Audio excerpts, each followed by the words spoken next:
It looks like Ron Boroff's partner, Jesse Jackson, has started off with a double down there on 37 and 38. There's a great Jim Stevens right now bowling on 36, looking to start off with a double. And right on cue.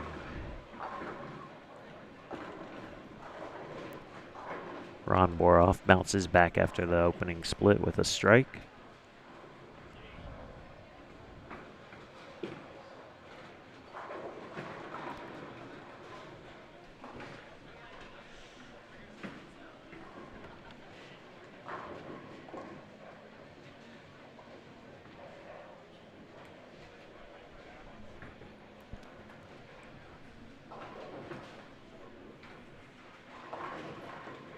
Scott Craddock, manager here at Plano Super Bowl, is up on 37, looking to start off with a double.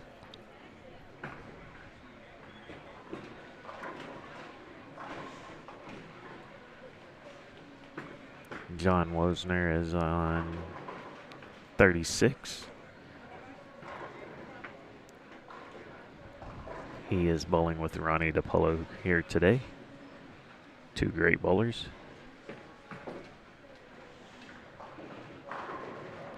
And John strikes.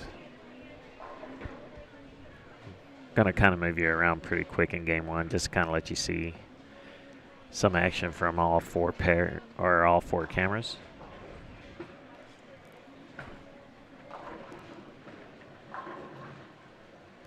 Coming up on lane 27, you've got the ever colorful Keith Lesko.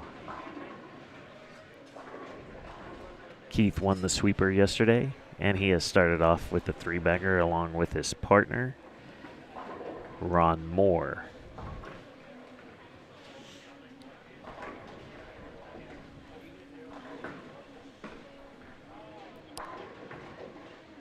On 29 and 30, you got Tony Fostner and Phil Kilmartin bowling with Mark Markham and Mike McHugh.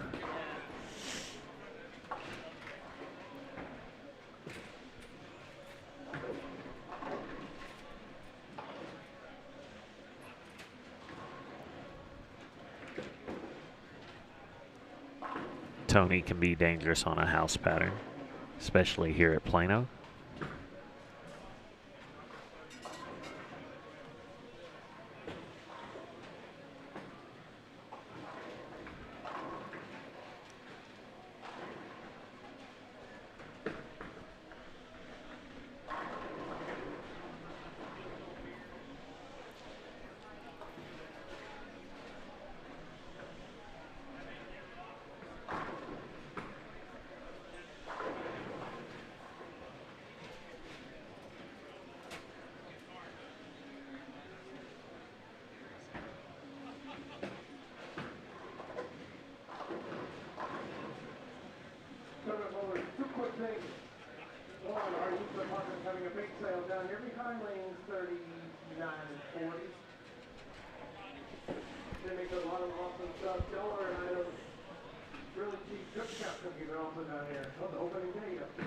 Keith Lesko's coming up on 28, looking to keep his team perfect through the first four.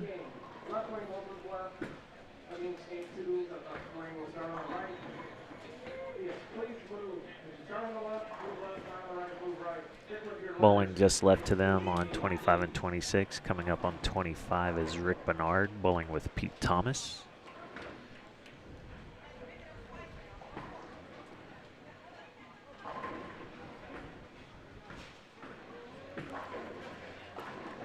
Rick is struck. They are on a... I'm sorry, Rick did not strike.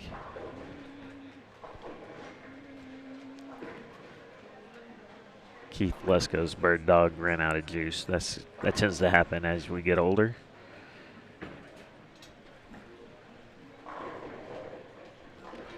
I know it does for me at least. Mine are just blind now.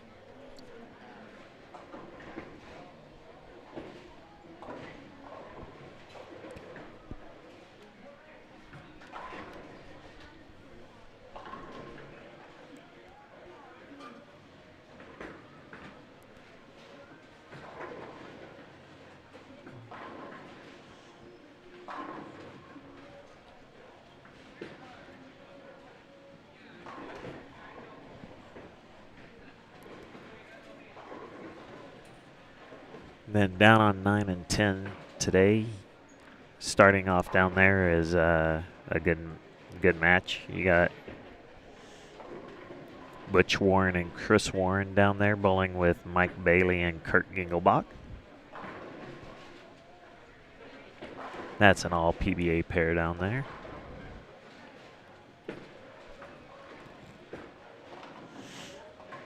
All right, we're going to move on down a little more.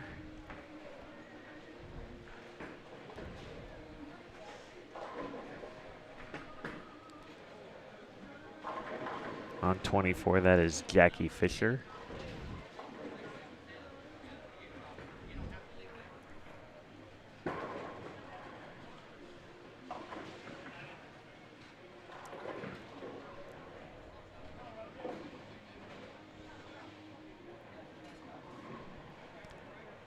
They are bowling with Dwayne Winstead and John Delaney. John Delaney will be coming up on 25.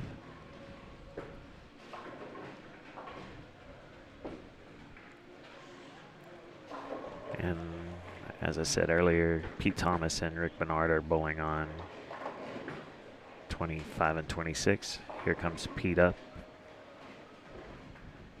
on lane 26.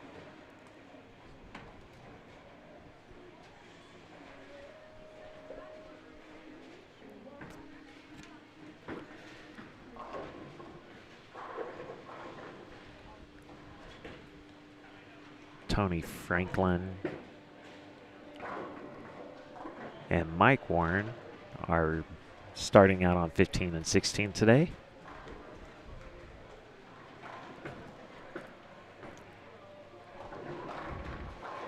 On 13 and 14, you've got Joe LaCroix and Derry Weagle.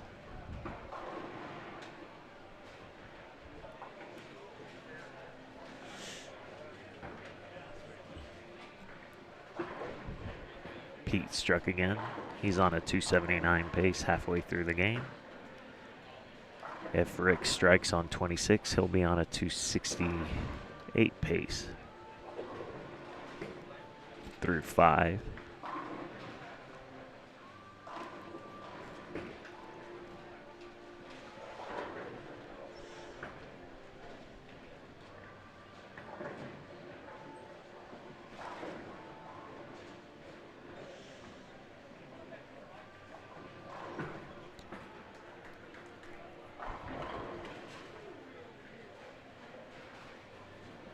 Let you see one more shot from the great Pete Thomas.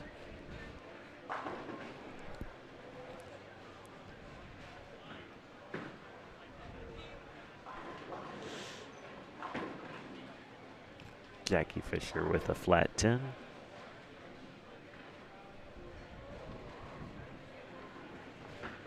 Bowling next to Jackie Fisher and them on 21 and 22, you have John Burkett and Bill Nichols.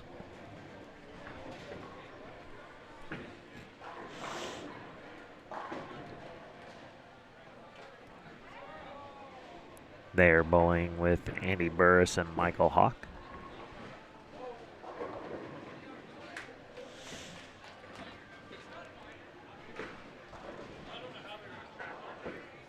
Bill Nichols and John Burkett halfway through the game are on the same pace as Pete Thomas and Rick Bernard, 279, 268.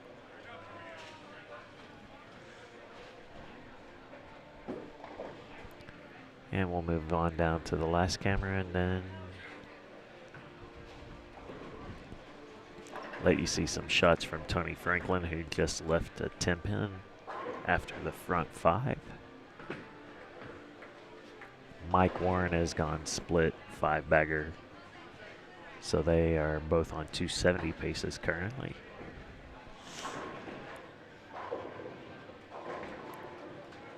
On their pair, they are bowling Jim Young and Rob Bozarth.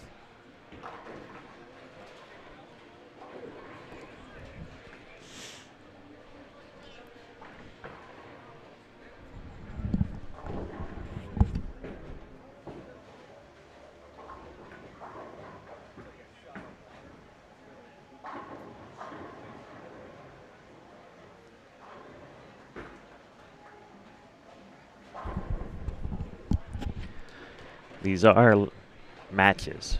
So 15 bonus pins for beating the bowler next to you, and 30 for winning the team point.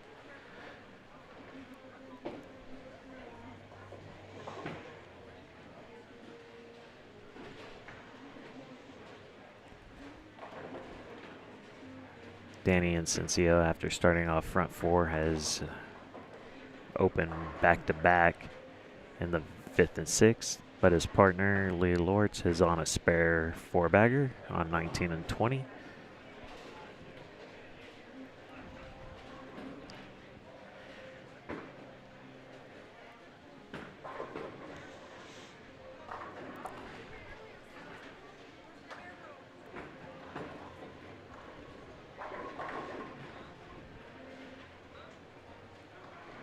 Over on 13 and 14, we've got someone on a 290 pace through 6. I'll get you the name here in just 1 second. It is the great Joe LaCroix. He is bowling Bill Utoff in the match.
Tony Franklin with another 10 pin. He has his match well in hand right now.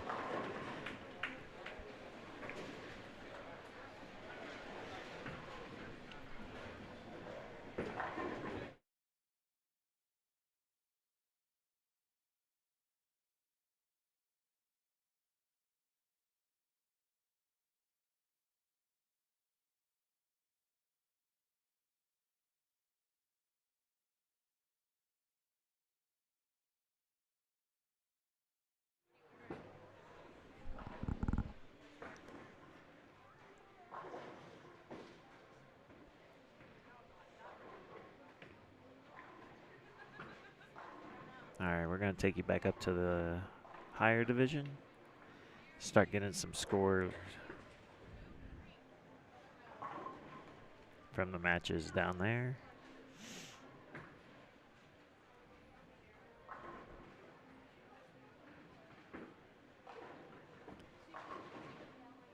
Ron is trailing his match.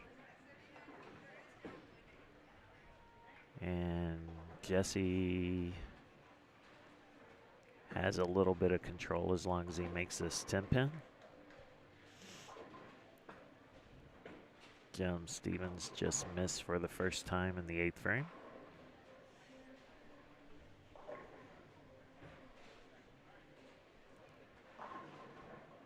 He's got his match in hand. His partner, Randy Summers, is quite a bit behind. I'm trying to see if I can get the totals down there, see how close it is.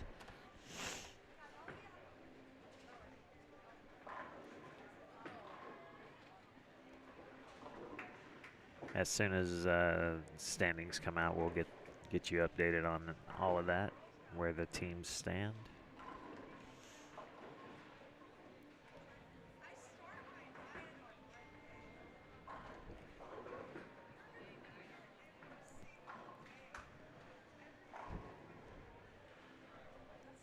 Our very own Brian Roberts has just arrived. He will be joining me here in the booth here shortly. Looks like he might have just woke up too, so we'll let him wake up a little bit. And he'll hop on the mic with me for a while.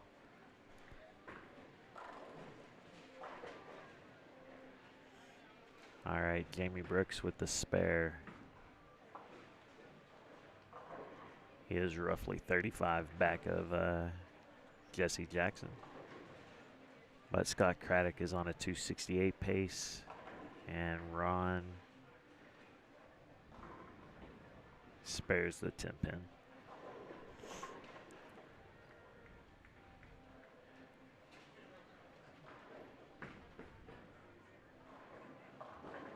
So with the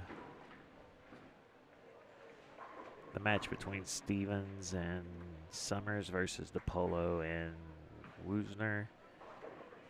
John Woosner is on a 280 pace, keeping up with Jim Stevens. They are not bowling each other.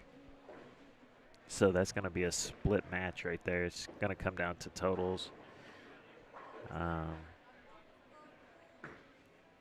You see Ron DePolo strike there to set up the 10th frame.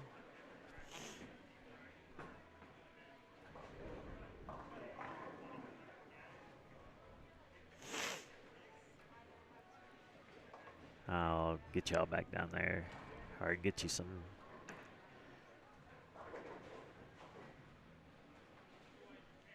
Got a 300 going on 27 and 28.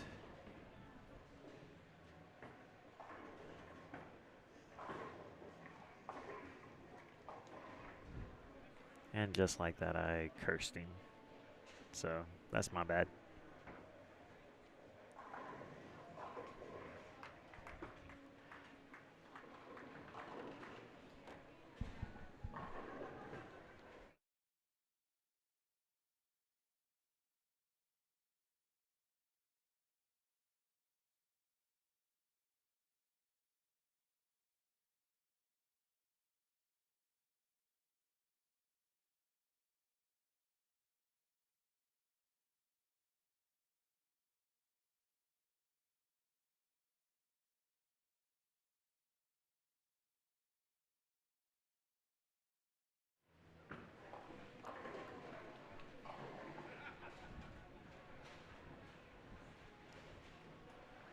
So we got. They don't have name shirts on down there on 27 and 28, and I do not recognize them from this distance. But all they are doing is shooting a nice little 279 right now. A little 558, if my math is right. They will sweep, and most likely, not most likely, they looking around, they will be in first as long as they don't fall apart. The only other team that's shooting a high score right now is Steve Fields and Brent DuRoy. Brent is on a 269 pace going into the 10th, and Steve Fields had thrown the front 8 and just left a 10 pin, so he's on a 279 pace.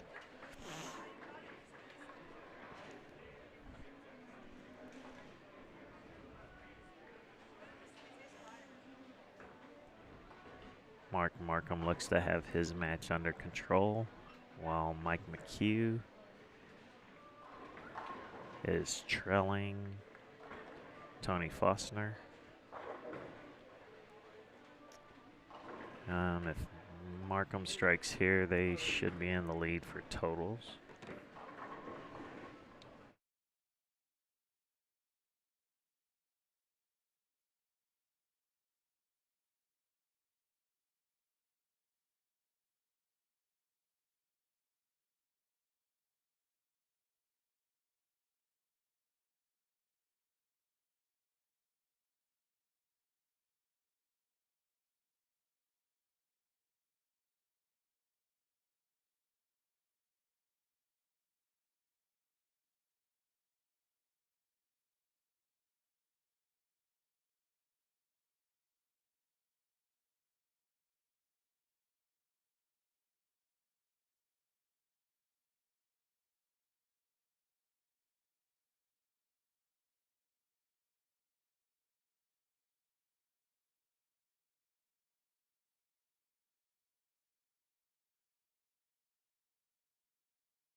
All right.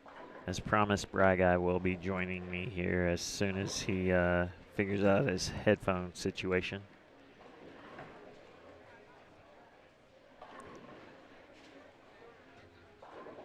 I just think he likes to critique my work, so he's looking at all the monitors, making sure I've got them up to date, looking nice and clean for him. I'm sure I messed something up.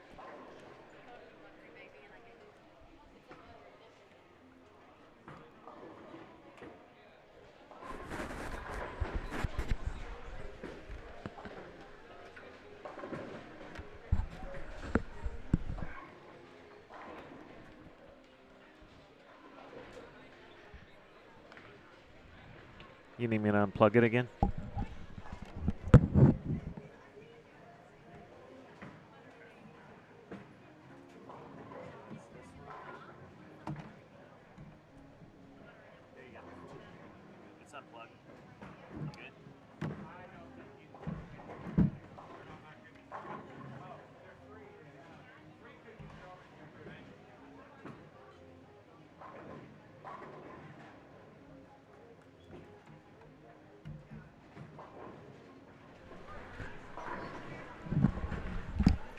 Well, it's about to be the end of game 1 anyway. Yes, these are matches. Oh, these are matches? Yes. Excellent. So 15 points for the bowler and 30 for the team win. How many of these matches are we doing? 5. All right. And then top 6 from each age bracket, sir. If you don't recognize the voice, this is Brian Roberts, the very own. Hello, everybody. Good morning. Good afternoon. Good evening. Whatever you want to say, man. Apologize for my tardiness. We'll blame Tyson on that one. He even texted me earlier. He's like, "Hey, where you is?" I'm like, shoot, I'm in traffic on I-75 or U.S. State Highway 75, but we made it here. All right, so Keith Lesko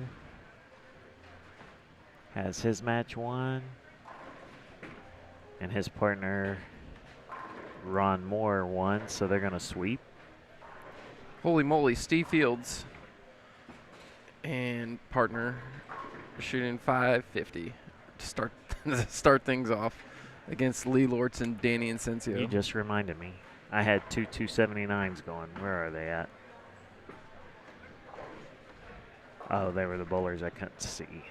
One of them split in the 10th for 239. The other one got to 268. So it looks like Steve Fields and his partner will be the highest double scores I see. 544 plus 60 more. Plus 60 more. So 604 to start off the day. That's a fantastic score. I think that's low scoring for Plano, honestly. It's definitely an encouraging amount, especially with only short format, 4 games to go. Four pins above perfect. Markham looks like he shut out Tony Faulkner. Mike McHugh lost to Phil Kilmartin, but they should win.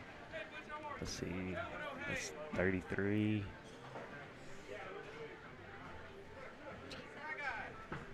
Good morning, Barry Bryce.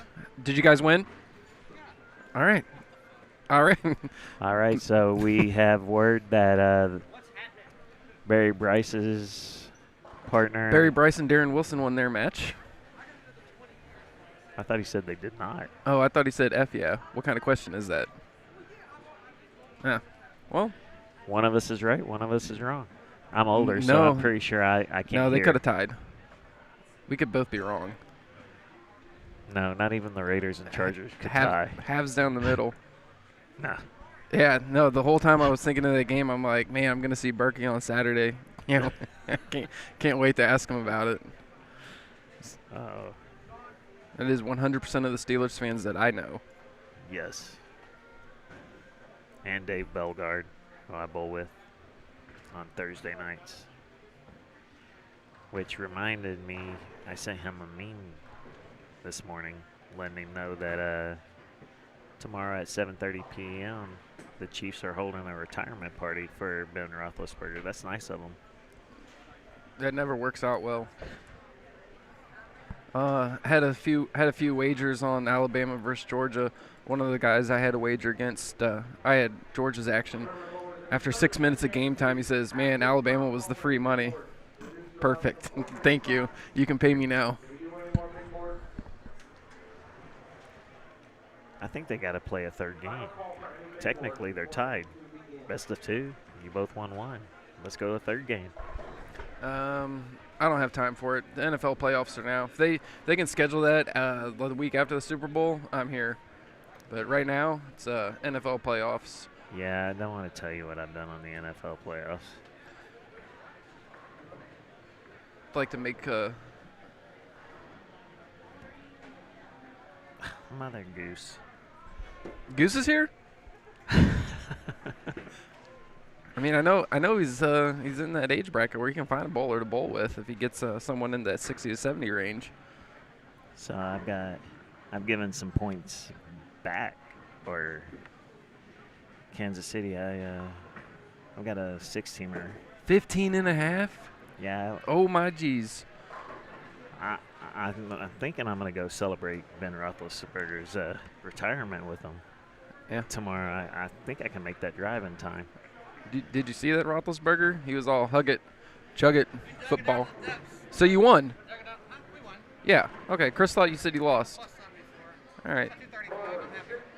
Barry Bryce and Darren Wilson win their first match. So they're only, 100 behind first? Yeah. Oh, trust me, yeah. It's like, I mean, me and Darren, like, we gotta have the bonus pins, baby. We gotta have the bonus. Yeah. Gotta have the Still not gonna make it, but we're gonna have a good time. Team Barry's baby gravy.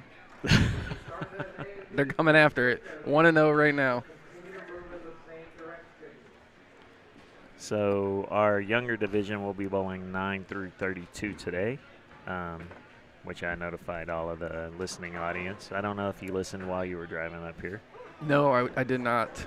And then our older division is 33 to 46. So they're moving left and right. And I'm not going to say I wasn't bored this morning, and with no sleep, I wanted some action, so Perfect Strikes got a little action on Butch Warren and Chris Warren. It's not a bad bet. I did get some of these Calcutta prices. Like I got it on the cheap. I got seen Pat Curry and Kenny Tynan went for $50. Like, oh man, give me them for $50. Somebody else went cheap. Ronnie Diamond and Randy Fuller. Did they go to the pool? Somebody was talking to me. I wanted that team. Can't tell with the scribbles here if it's pool or if it's somebody else, but $25. Yeah, pool. I was trying to buy them, and somebody was up here asking about the live stream. Got me distracted. Knew I wanted that team. Yeah, it's Jamie Brooks is not only bowling, but he's contributing heavily to the Calcutta Prize Fund. He's got several teams over $400. He is the Kelly Ray of this tournament. You can't do that. That's respectfully, Jamie's been doing it 35 years longer. Yeah. At minimum. It's the other way around. I should have asked, but they are not. I guess they just move and bowl their next team. Yeah, I think Okay. I think the setup that we had. So last time when we did it. The team tournament.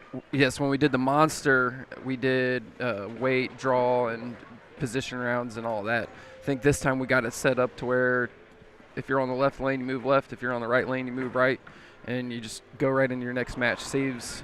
I mean, That's a ton of time. Yeah, that was maybe 3 minutes in between. We're already here for our next match. Let's scroll through and see if we can find some matches here. Who we got? Who we got? Game 2. Tony Franklin down there bowling Mike Warren and Tony Franklin are bowling on 11 and 12. Against Phil Kepner. We got Rick Minier and Doug Hayes versus Kenny Tynan and Pat Curry on 37-38. Come down. Where are we at? Let's see. Lee Lortz, Danny Incencio, versus. Those are the ones I can't recognize. You know what? I'm going to take the headphones off. I'm going to go get his name off the back of his shirt. All right. We also got John Burkett and Bill Nichols versus Mike McHugh and Mark Markham. Right there on 25-26 for you. Mike's starting out 7 deuce. Mike and I always playing who can stay clean the longest. So that's a $5 bill you owe me, Mr. Mike. It's Ron Moore and Keith Lesko. Gotcha. So it's Team Fireman versus Ron Moore and Keith Lesko. And down on the older side, we got Pat Curry. and How did Kenny that not Tynan. carry? It was Well- supposed to carry. Oh, all of them started off with strikes. $50 team. I think they won their first match when I was down there. I was trying to say hi to Pat, and I looked up and they were in the lead, so just came back down here. We will get you guys some standings Oh, as right soon there, as you got your soon as they come across our table. got your nice 37-38, 7-10. That Light Chris Barnes just appears out of nowhere.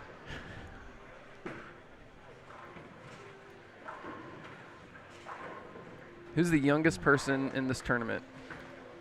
Tony Franklin. Tony? 50 years is the youngest we got. 50 years and what is it?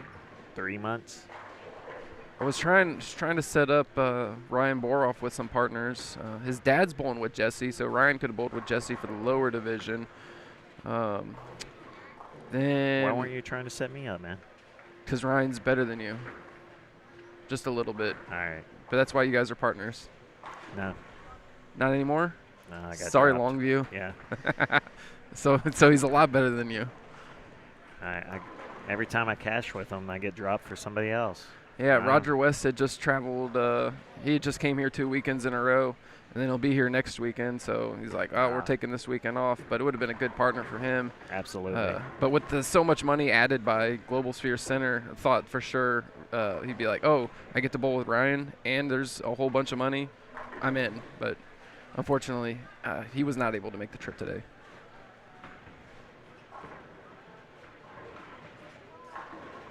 Great start for Kenny and Pat. Yes. They are bowling Rick Manier and Doug Hayes. That's who's on. Right now, Pat Curry is keeping up with Doug, and Kenny is taking care of Rick Manier early on. Looking around, let's see if we got any other notable matches that are just off camera. We got Steve Fields and his partner coming off that 544, bowling against, bring y'all down to camera 1. They're gonna be right there on 15 and 16. Early tournament leaders. I like wagering on Steve Fields and getting a piece of that Calcutta when I can. It's always dark horse, Could've sent able me to make little text able to make and a you good might run. have had a little something on that one. Nah, it's all right. It's my own fault for not making it here on time. But let's see what they did go for this morning. I was a little angry at myself. I Looks stopped. like $200. Yeah. I was a little angry with myself. I quit on Rick Bernard and Pete Thomas. Why would you do that? I didn't know it would stop right there. Yeah, $450 for that yeah, pair. I was the 400. Somebody went over 450, so I was like, oh, they're about to go for 6, 7. And they were one of the ones on 279 pace through 7 early on in game 1. Gotcha. When you ran back there to talk with Tyson, is he going to bring those to us or text them to us? Let me go find out.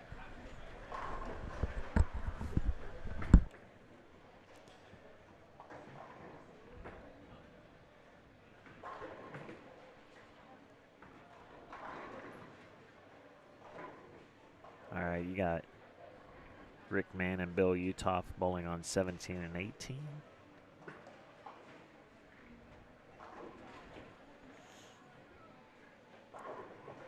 Trying to move my head around so I can see around people.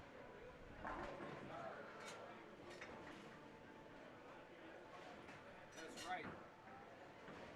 Against Michael Hawk and Andy Barris, sorry.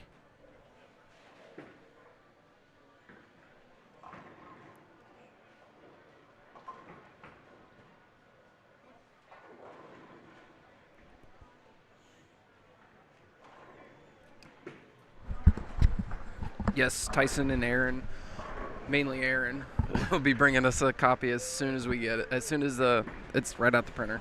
They're right behind us, doing work on all the big boards, brackets, side action setups. I think the standings are more important than the big boards right now. I need standings. For our people, yes. These guys don't really pay much attention to it.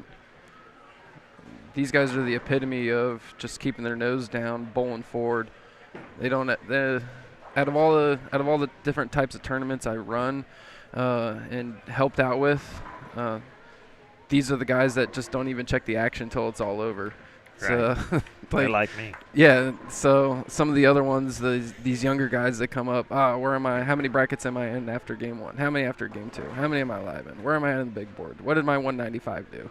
And it's not going to change, guys. Tony Franklin, when you go back and watch this, I think that was a shot at you, sir. At him, the youngest here? Yeah, I think that was a shot at him. All right, if Tony's the youngest, who's the oldest? Off top, I'd say it's going to be between Bob and Jamie. I'm not sure who's older between the two of them.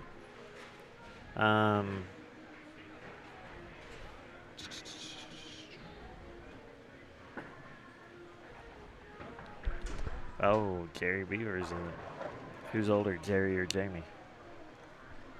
I'm not sure. We can have they should have a thumb war, and whoever wins is probably the youngest.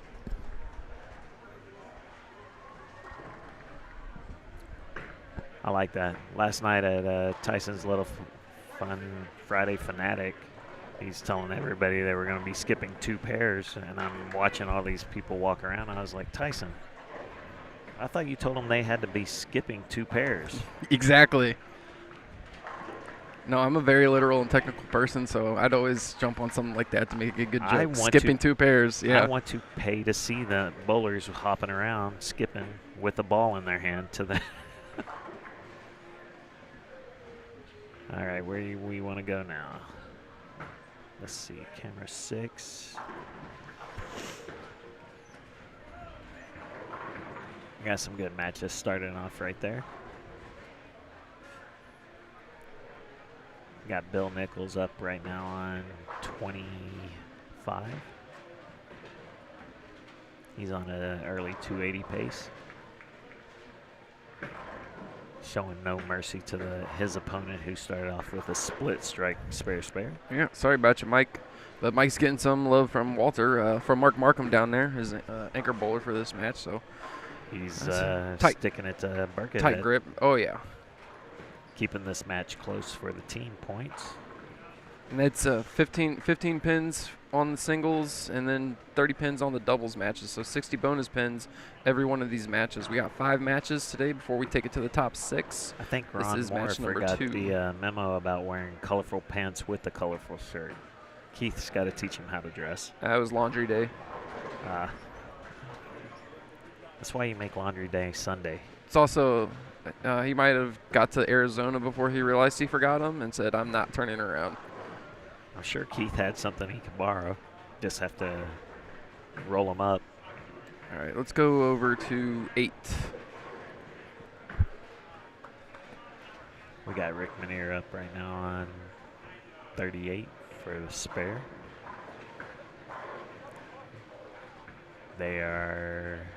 He's in early trouble. His partner's dead even through 5. Again, this is Plano Bowl. Tons of friction. The straighter you can go, the more you'll strike. Thus, Steve Fields, Pete Thomas, Rick Bernard, Joe LaCroix. Definitely Joe LaCroix, who just won his age bracket last weekend over there at City View. along with Tony Franklin. Along with Tony Franklin and Randy Summers. I believe so, yes. All three are here today. Randy Summers is bowling with the great Jim Stevens. Let's see if we can pick them up. Are they on camera anywhere? They were the first match. I don't know what lane. Doesn't look like it on any of these preview boxes, but we'll pick them up later. Pat Curry. All right. Nice to see Pat come back after a gutter 9 there.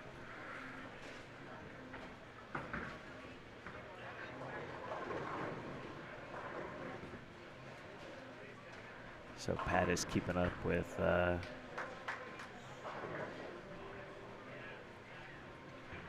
Doug. Pat's not keeping up with Doug. Doug's got a 30-pin lead. Oh, I didn't see the gutter 9. Yeah. It looks like a strike from No, my yeah. angle. No, yeah, there's a gutter 9 there. Well, disregard that then. But his partner, Kenny Tynan, Is on a 277 pace. Unless I see a lot of gutters up there that look no, like strikes. no, that's correct. So Kenny's strike here is going to keep him in the match with 4 frames to go. See, this is why Ryan doesn't want to bowl with me. I can't see the scoreboard anymore at my old age. So, Kevin Mitchell, if you're listening to this, I can still bowl, I promise.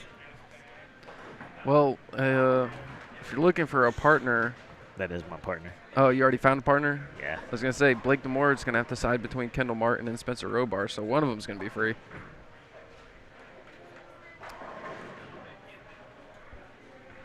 I mean, it's just tentative right now. Well, yeah. I mean, Trey hasn't taken a deposit or anything. That's right.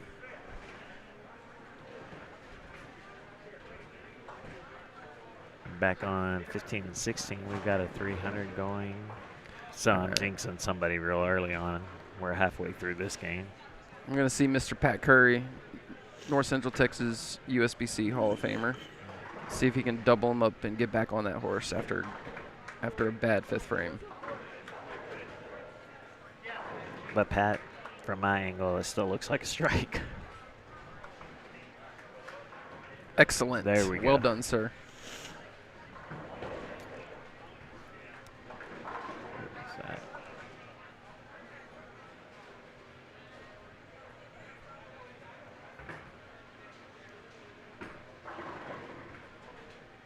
See, take us over to camera 7. See what Rick Bernard is doing. There it is.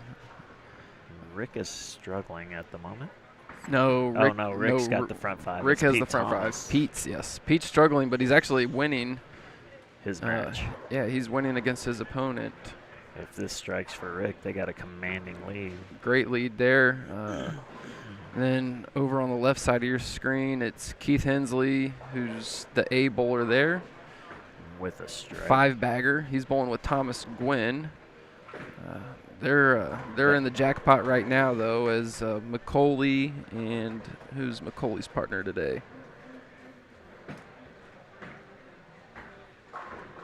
I wonder if that's the team. Eric Collier. Okay. Coulier. All right, so McCauley and Coulier are off to a hot start. 580 through 6. One miss out of 12 frames. One miss out of 13 frames. Might stay here for a second, see how long they can keep that going.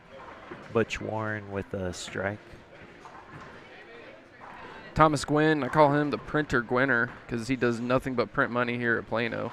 Seems like every one of the tournaments, whether it's SASBAs, Phonetics, Sunday Sweeps, the Monster, anything, he's always in the cash spot.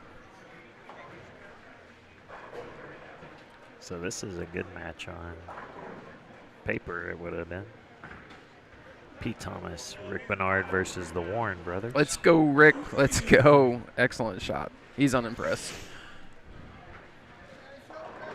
Chris is going to have to strike here to keep any sort of pressure on Rick, but more importantly to keep his team in for the team point, as Butch has doubled after that split in the 5th. There we go, Chris.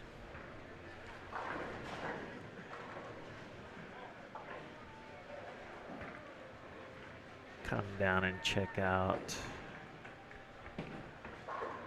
Oh, we got two 300s on this screen right now. Mm-hmm. And just to the left of them, Ron Moore is also shooting 300 with Keith Lesko on a 269 pace. So we're gonna have a team go over 604. 604 is not going to be the high score of the day. Maybe. You're calling it. That sounded like you're calling it. Very possible. Non-committed. Very possible. Let's flip over commitment. to number 8, camera 8. Yes, there we go. There's Randy Fuller.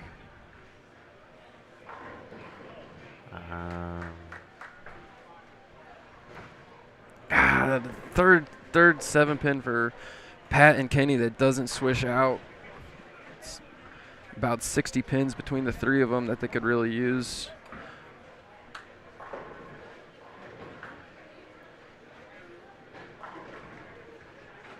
All right, Ronnie Diamond struck on 35. Him and Randy Fuller are in some trouble that match.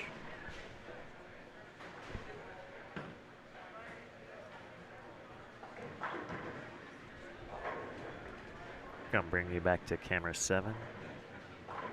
Let you see if these. Oh, we get back right in time for Rick Bernard. Shot in the 8th. Money. There you go, Rick. You're welcome. Let me go ahead and try and hit 27-28 up. I'll stop that one in the 9th frame. And then we'll go ahead and pop over to the next camera, and I'll get Ron Moore. Please don't. No, I'm kidding. I don't have any action on him. But I would like to see one. Lesko just left a flat 10. This is Plano. You're going to see more than one. I just seen quite a number of 7-pin leaves that haven't switched out this game. It's 5th on camera just this game. That's how my night started last night in the Friday Fanatic. Lower 7. How'd you finish? I told you how my night started. It didn't get any better. All right. All right. Ron Moore a beat. Is that Ron's 300 over there? No. No, that is Macaulay's on That's right. that Ron Moore's 28C. to the left of him.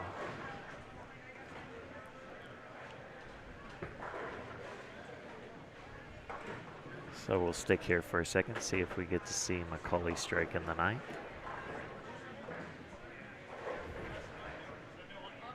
We had a 300 just stop on 15 and 16 by people are in my way.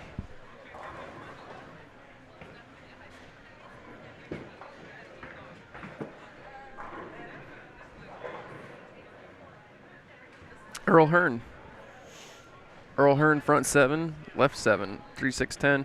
Spares it up, easy work. Earl Hearn and his partner Darren DeSelm. All right, Macaulay 334 to 297 after 8. So I got a small cushion with 2.5 frames to go. Macaulay looking for the front 9, has it. Yep, Keith Hensley's going to shoot. It's going to be 268, no good. Not unless the favor's returned in the 10th. All right, come on, Eddie Loafers. One good one here. Stick it to him. Ron Make Moore him get is it. up for his 9th frame. Shot at perfection. Still in play. Ah, got that love tap. All right. And Ron Moore splits. Sorry about your run. I cannot see the guy in the green shirt. He shoots 290 if that strikes. Oh, that's Eddie. Eddie Kelly. Eddie Kelly did has Shoot a 290. good amount of teams in this thing Yes. through the Calcutta. He likes to play the horses. 290. His partner's got 226. 226 might not be enough for the win, but It'll depend on this shot. they're definitely from going to win their Dwayne match. Winstead. Dwayne says no.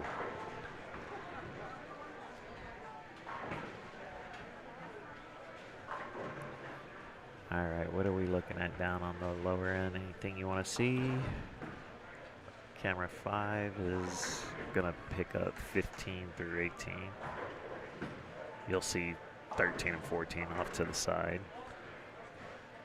That looks like that's Steve.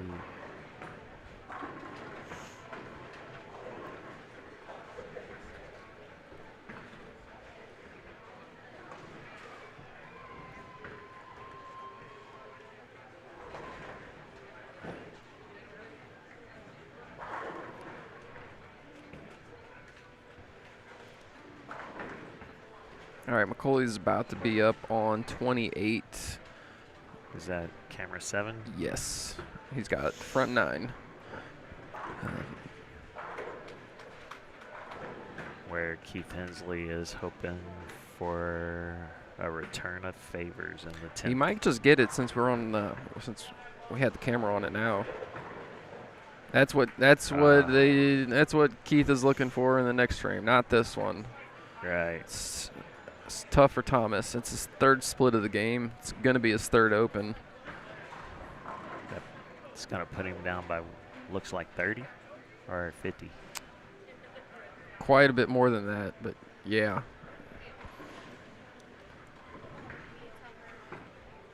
So best case scenario for them right now is getting 15 pins from winning that top match. They're going to need like a 7-1. Yeah, Pete Thomas and Rick Bernard are putting the Warren brothers away here on 29 and 30. So they'll get their pins plus 60. As long as there's no red circle that pops up again on Rick. No, he's fine. Is he? Yeah. With an open? It's Chris's max is 230. 220. 230 even.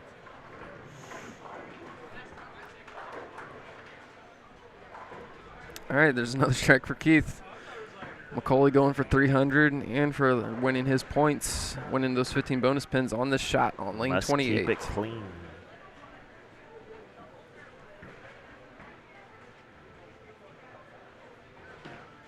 Do they have a 2-lane courtesy rule?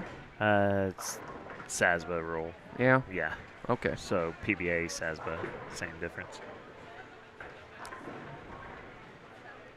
A little love tap. Just a little tap. Tap, tap, tap. Get set. There's the windup. Oh! There is a chance. There was half a chance. It was almost a full chance.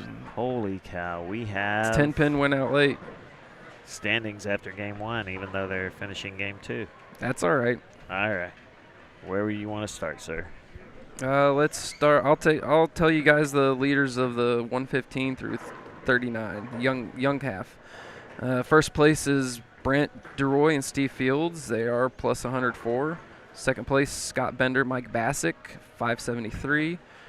Tied for second, actually, because Ron Moore and Keith Lesko are also at 573. Pete Thomas, Rick Bernard, 67 over.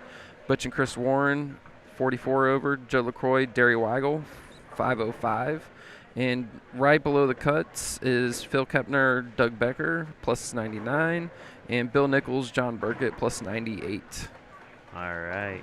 In the old man division, no shocker here. They were the wild card team. Bob McGregor and Mark Waldrip are leading at 545. Here is the shocker of the world. Marshall Medlin and his partner Louis Grigorich are at 532. Excellent. Doug Hayes, Rick Manier, 528. We don't pick favorites and we don't root anybody, so we're rooting for the underdogs. John and Wozner good to see and that Ronnie underdog team doing DiPaolo well. are at 515. Pat Curry, Kenny Tyner. Oh, let's go, Pat and We're Kenny. at 513. And another Plano house team, Gary McCauley and Sean Rasty, finish it out at 512 with Jamie Brooks and Scott Craddock at 475. Right ahead of the power team of Randy Summers and Jim Stevens. Excellent. So is 265 going to be the highest loser today? 265. Keith Hensley, 265, losing to 279. I'm going to go no. All right, taking the overs. You're going to have a 269 to a 268. That's oddly Pacific. Pacific or specific? Atlantic. Oh, okay. I like the ocean.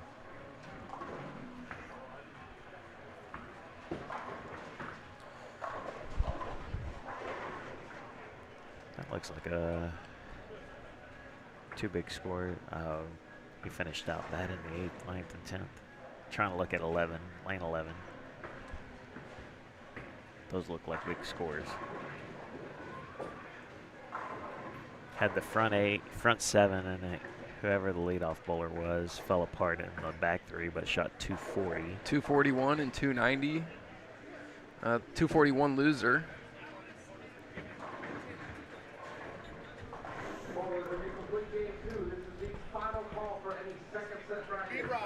Good morning, Tony Franklin. I'm not sure how enthusiastic that B-Rob was. Was that a, hey, I'm doing good B-Rob, or hey, I'm doing bad B-Rob? Game 1, I know he started front 5 and then back-to-back 10 pins. Where are they sitting at? They swept. So either Mike didn't bowl good or they both fell apart.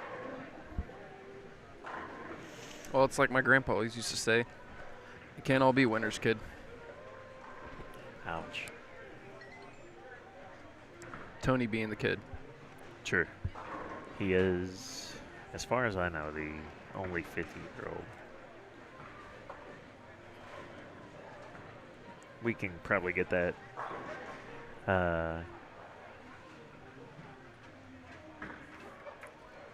confirmed by Tyson Brannigan. They're switching lanes right now. Coming down to camera 7 will be Chris Warren and Butch Warren. I would say you should see him right now, but Chris is a little short, so he's just off camera. Actually, they're on camera 6. There we go. Yep. Rick Minier and Doug Hayes are going to sweep their match, so they will stay in the cut mark for the overs. We had a 247 and a 279 on that pair.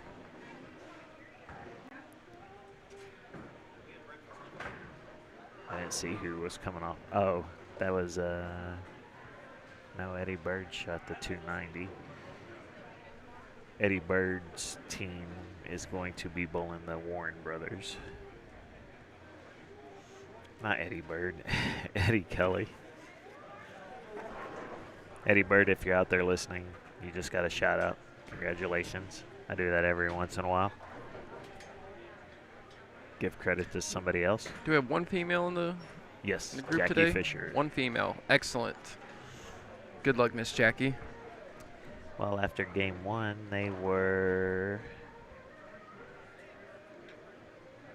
Why do I not see her name? Oh, they were in 23rd.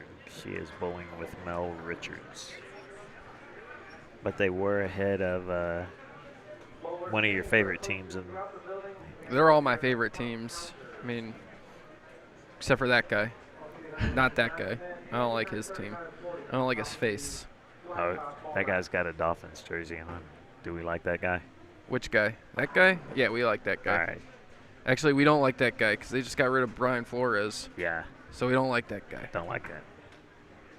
But some other team, like maybe Chicago Bears or Houston Texans, are going to like it. So Hopefully Chicago Bears. Nobody needs to go to Texans. nobody does. Well, maybe Tyson does. I don't know. Thought he was like a Arizona Kyler Murray fan or something. Haven't heard anything lately after they went 9-0 and not 9-0 after that. That was a weird shot from Bill Utoff that almost 7-10 flat, but something tapped the 7 back across.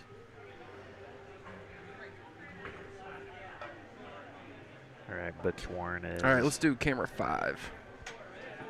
Let's see what Phil Kepner and Doug Becker are doing down there. Well, Phil stuck or something. So we got So it is Phil Kepner and Doug Becker versus Jackie Fisher and Mel Richards.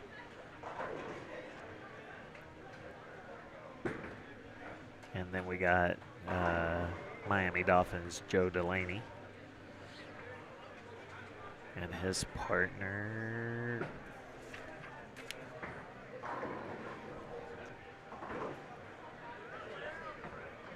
Dwayne Winstead, bowling the lefty duo of Kurt Gingelbach and Mike Bailey.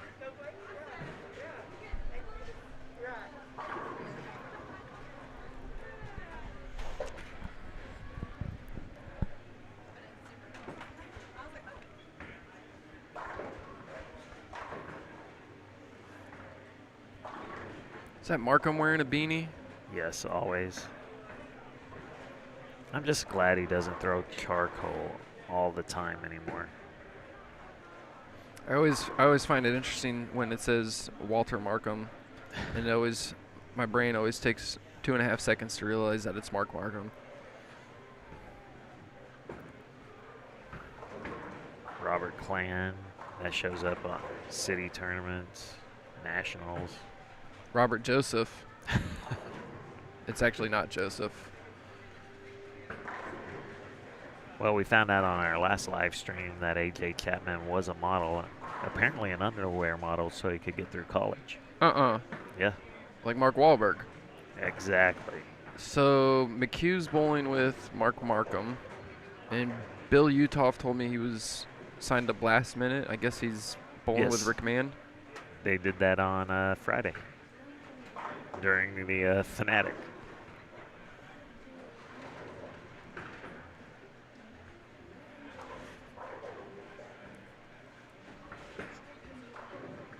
So Thursday night had another funny story with RJ.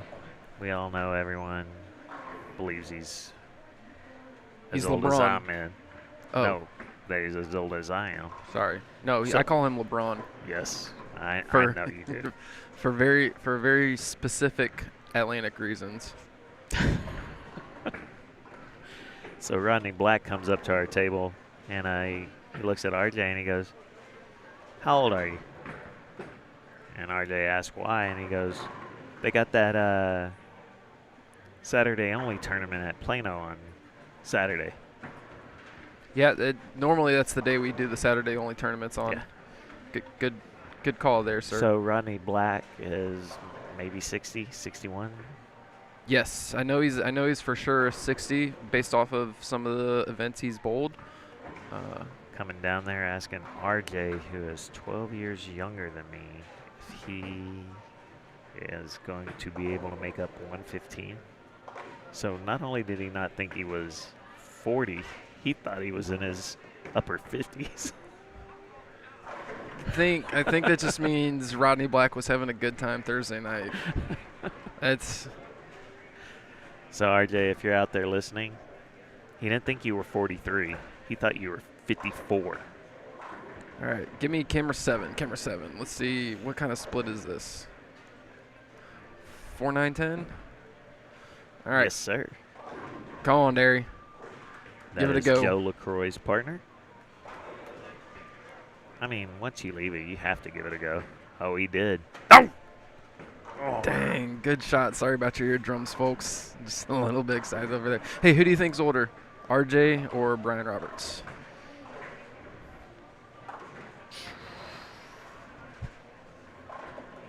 RJ. Nope. Brian Roberts is by 36 days. 36. Yep. Ah, So RJ's birthday is on New Year's Eve every year, and about once every 5 years, my birthday is on Thanksgiving Day. once every 5 years. Yeah. Well, because of leap Hey, year or that's something. the best way to whatever. celebrate it is Oh, with a turkey. Shoo, you know it.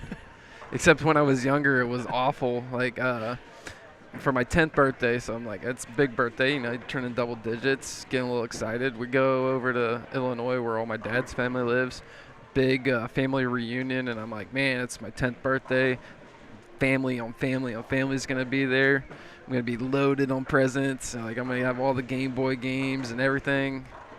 Nobody knew it was my birthday except for, you know, my mom, dad, and my brothers. But you get to the family reunion, it's like, oh, it's Thanksgiving. But now it's great, and always football, always NFL game Always. going on, or college rivalry weekend. So it's a lot of good stuff.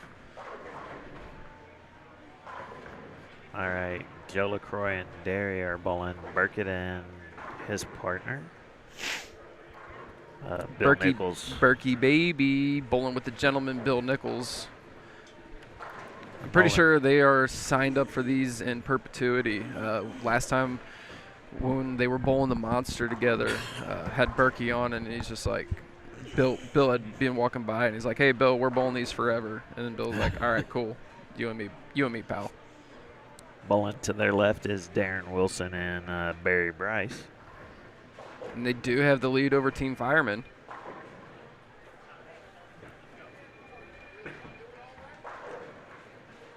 That was one of the cooler things that we got to do on the Perfect Strike live stream is back at Longview Doubles, got to see Team Firemen take down Stu Williams and Ryan Simonelli.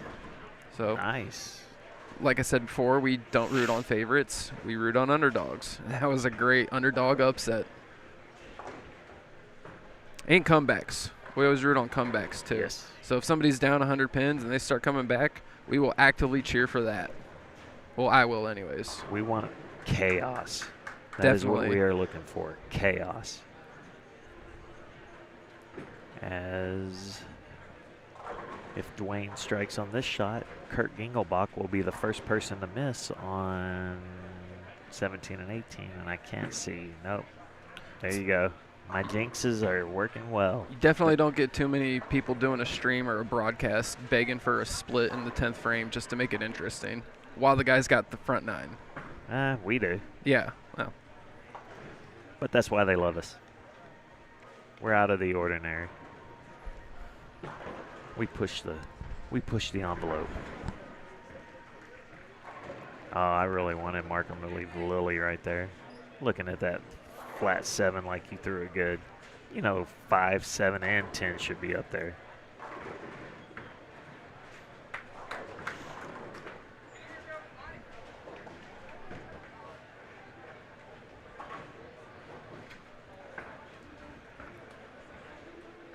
Ron Moore and Keith Lesko are bowling Earl Hearn and Darren DeSelm. Early on, that's still a close match.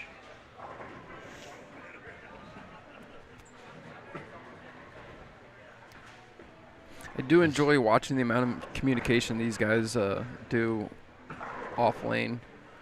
Yes, that's key to any good doubles. Wish could have them all mic'd up and see what they were talking about, but it's quite a bit of partnering going on, and especially watching these teams like Lee and Danny who've bowled together for a long time. It's like, oh, hey, I know what he's going to do before he's going to do it. I'm just going to remind him that, hey, in case you were thinking about not doing it, you need to do it.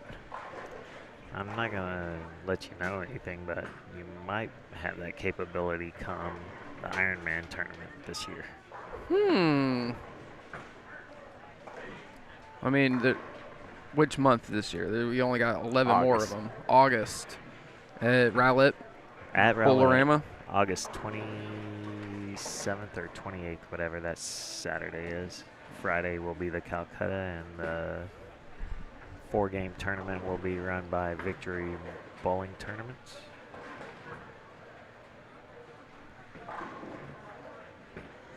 Sound interesting. It's quite a tease, Mr. Lucas.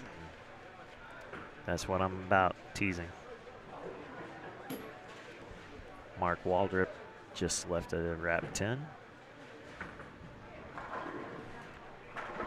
It is pretty cool when not only you can put on a tournament, but then you can say, oh, I get to bowl with Bob. Yeah. And you throw it pretty much like he does. I didn't see his cart, though. I didn't see the wagon in here, so must be further down than it looks like on camera. Maybe Bob said if you're going to throw it like me, you can't carry a wagon around. I don't know. But Mark is a good guy. I always thought Pat Curry's 8-ball rig was was a Hey, spectacle. back in the 90s, those were awesome. Yeah, I had one. just one. I don't think I ever saw anyone with two, but that would have been great. Yeah. You would have had a good time watching Burkett try to bring his balls in today. I don't know what he was trying to do. I told him I got a stronger two-wheeler right back here, dude. It'll help you a lot more than that. Heck yeah. A bag was dragging the ground, half off. All right, here's Bob on 38. And you sure that's Bob and not Mark? Yep. See? Yeah, Throw it no, alike. I'm sure. Hang on. You just, I mean, do you want to know my cheat sheet? Look up top.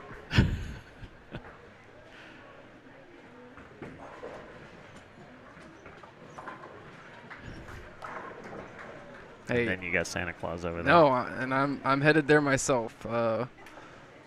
And one day I'm just gonna have to bite it and say, all right, today's the day. Well, I tell RJ that's why everyone thinks he's so old. I said it's that little bald spot in the back of your head. Out of all the bowlers we got today, I think it's gonna be Mark Markham's the only one wearing a beanie, and Yes. my pal Hensley. Eddie Loafers is the only one wearing a hat. Yeah. I'm pretty So- sure it said no hats. What do you gonna tell these guys? If it was a tournament and it's a 30-something, 20-something, they'd tell them no hat. But what are you gonna tell? They're old. They're going to do it Yeah, their way. exactly. I'm going to get back down to camera 5 real quick. We got a lot of strikes going Oh, on. let's go, Miss 17 and Jackie. 18. Yeah. We have 3 misses in the first 20 frames on 17 and 18. Miss Jackie four-bagger. Her and her partner, Mel Richards, have the lead in this match against Doug Becker and Phil Kepner. I don't know how they did game 2, but they might have a hole to dig out of. Let's go. That's what we root on. We root on people digging out of holes. Still have the shovel. And we are sitting right in front of the doors, by the way, so it is cold. Easy breezy, beautiful. Oh, that tap that Dwayne had is going to be costly against Mike Bailey. Mike Bailey throws one more right here. It's going to be a close match, but They'll be behind yeah, they'll be behind with by 20. Well, 19. If Mike Bailey strikes. easy work. You know who you're talking to? That's Mike Bailey, PBA champ.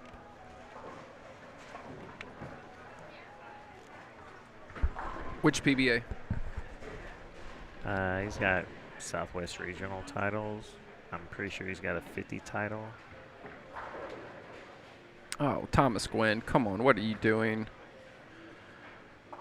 Just not helping his partner out. Keith Hensley's got four-bagger.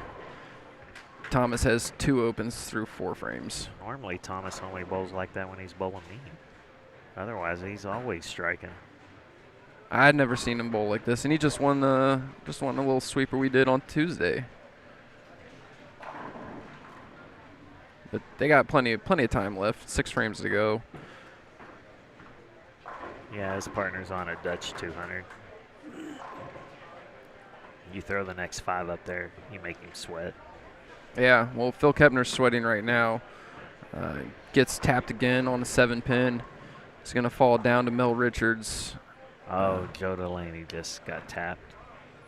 How did I know? The body language, people. Watch the body language. Yeah, but there's some guys like Pete Thomas. He can strike and just wouldn't have been as perfect as it could have been, and his body language still make you think it's a flat 10. Well, almost every ball he throws should flat 10. Let's be honest. If you ask him, almost every ball he throws is supposed to strike. Oh, we got a duo down there on a 590 pace halfway through. Who is that? Kill Martin and Tony Foster. Let's go, Kill Martin and Tony. Foster.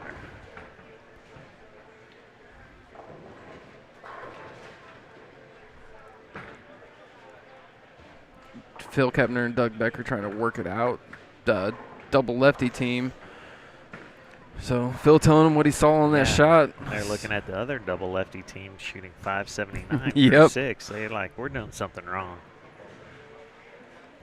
Yeah, well, this is Doug's good lane, so can pretty much count him for a strike here. It's going to be what happens on 15.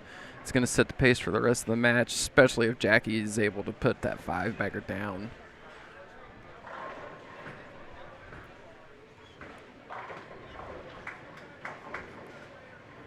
Gid Rash walking around in the center. Gid like Rash a was homeless person. Yeah, and well, he was Semi-homeless. he was a partnerless person. He was looking for I think like a 78. He said he needed something like that. He's looking out there for anybody who wanted to bowl and give it a run. That is true. Last year, I had talked Jim Sapie into bowling it, but then as January came closer, there was an increase in some COVID numbers, and he said he didn't want to go, and I said, no worries, pal. But why not? Let's go. I think that was the only bowler I could have bowled with, too. He's 92 now, so he's turning 93 in April. Still bowling 20, 30 games a week. Very impressive, just like Jackie Fisher's front 5. Front 5 against Doug Becker. Sorry about you, Doug. Hey, thank you, Aaron. All right, we got new scores. So here come the 115 through 139 age group. In first place, Ron Moore and Keith Lesko, 132. Oh, excuse me. Yeah, that's right. 332 over. Yep, that's right. We got the bonus pins. That's why that number's so large. First place, Ron Moore, Keith Lesko, 332 over. Second place, Thomas Bernard, 302. Third, Mike Warren, Tony Franklin, 270. So they did bowl well that game. Brent Duroy, Steve Fields in fourth at 243. Macaulay Coulier, 224. Painter Ferguson, 210. Mike McHugh, Mark Markham, 210. And the cut line is just below that is Eddie Kelly and Don Simmons at 194, and Scott Bender, Mike Bassick at 191. 531 was your high set that time. Mike Warren and Tony Franklin. All right, in our older division, still sweeping along are Bob McGregor and Mark Waldrip. They are now at 1098, 298 over, followed by Doug Hayes and Rick Manier. They are sweeping. And still up in the top 3, Marshall Medlin and Louis Gregorich. Let's go, Marshall. At 205 over. John Wosner and Ronnie DiPolo are at 176 over. We have a new team up in the top 6. Tom Hay and Greg Staten are at 152 over. And Jerry Beavers as well has jumped in there with his partner Jeff Jansen at plus 151. Let's go, Beavs. 7th place is Pat Curry and Kenny Tynan at 142. And staying in 8th place is the power team of Randy Summers and Jim Stevens. The high set for the older guys was Bob McGregor and Mark Waldrip with a 493.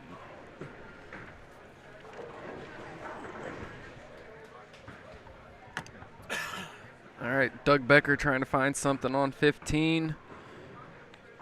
Keep himself in this match. Oh, Jackie begging for it. She could have got it. That bird dog could have went over.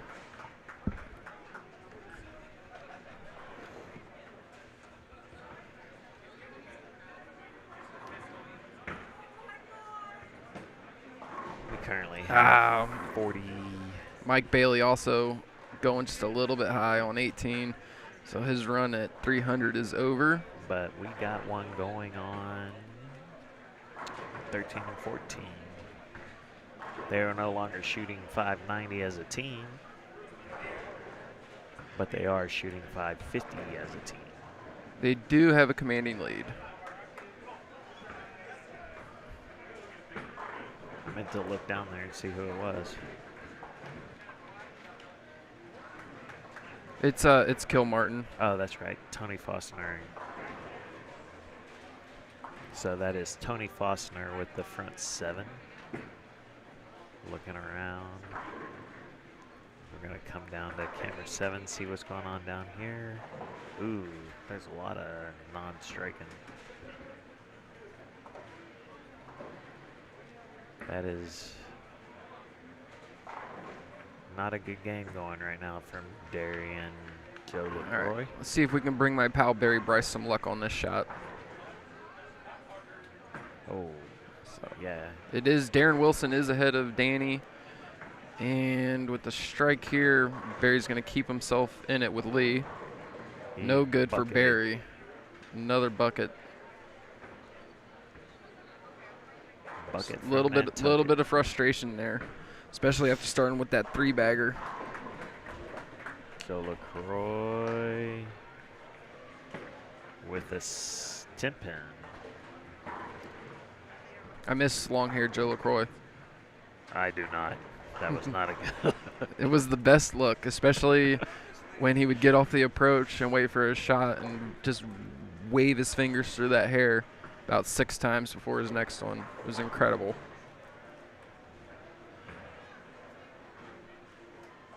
All right, with the spare here, Barry will only be down 30 pins. Sorry, 3 pins, excuse me. Oh, he tried all yeah, he he could did. to miss that.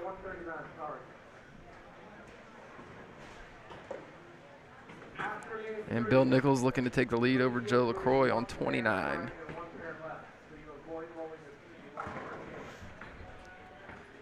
Why is Tyson yelling at him while they're bowling? I don't know. Something about I messed up. I'm Kyler Murray. I'm the MVP. I'm the MB. I'm in the top 5. Acts about me. Let's check in on the older guys up there. No, I think he was telling them, hey, you got to add an extra pair skip move in order to not bowl the same team again. Yes. Even though that information is down on the scorecards. I think that's his way of saying he messed something up. For sure. And there goes Mark Waldrip looking for the 4-bagger. They are, Mark is ahead of his guy, but Bob is down to a 270 something. We don't have a camera on them, but it is Ron Moore and Keith Lesko with 419 after 9, and they are down 8 to Hearn and DeSelm. I think we might get that 268 loser.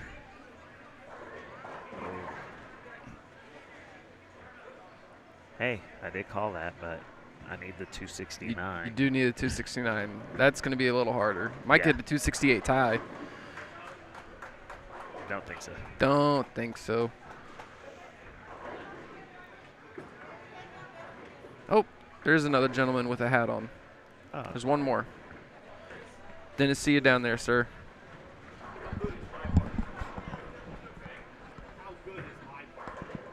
I got no comment at the moment, sir. Y'all were down by 9 going into the 10th. What's that? Y'all were down by 8 going into the 10th. Yeah, it's because I suck. My partner's good. And they're still down 8.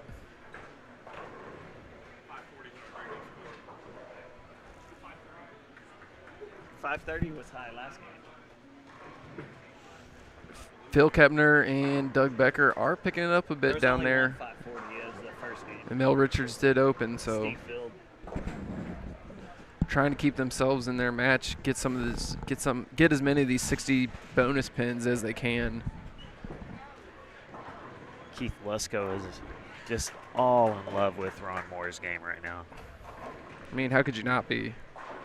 Yeah, he's When Ron Moore shows up and he's bowling Sasbas as a guest, how could you not love that? It's just going to be unfortunate for Mr. Hearn there. His 10-bagger is not going to be good enough to win his extra match, win his 15 bonus pins, excuse me. But I'm rooting for that strikeout for the 268 loser. Yep, we're going to get it.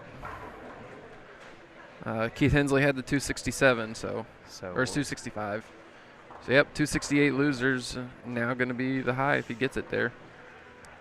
And Lesko is on a 260 pace to a 279. Oh, spinning 7 for Mr. Waldrip.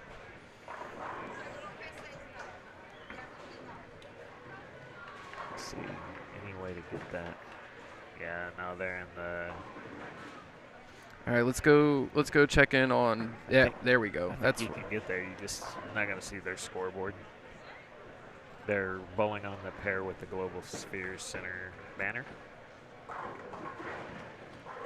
Dwayne knew he threw that one bad off his hand. There's my 268 loser. All right. Winner, winner, chicken dinner.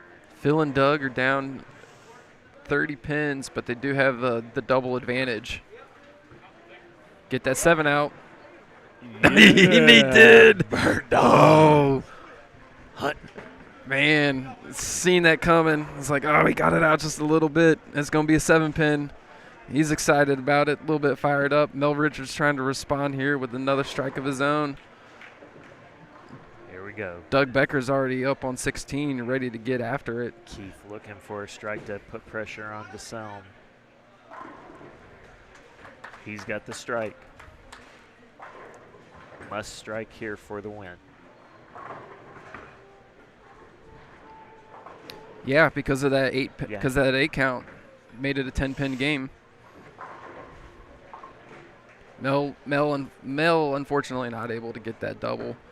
He goes 7-10 split. Shot is off, and he will shut Keith Lesko out now. But this is still It's a 10-pin match on the. right. Yep, So strike here forces DeSelm to strike again. that's correct. Strike forces the strike. So you could shoot 527 and lose. 537. Never know how these scoreboards are adding.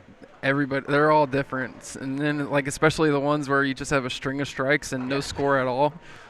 He can't even shoot 300. He's going for the perfect 0.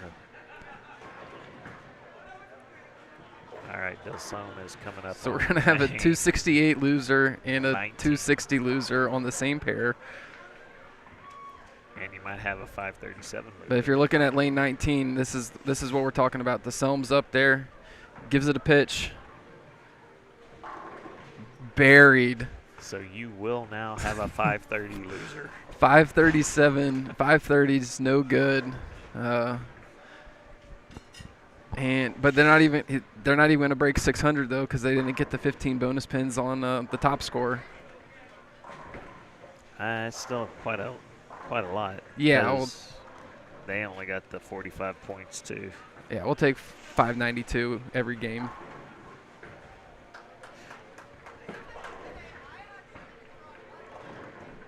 All right, Kurt Gingelbach and Mike Bailey have their match controlled.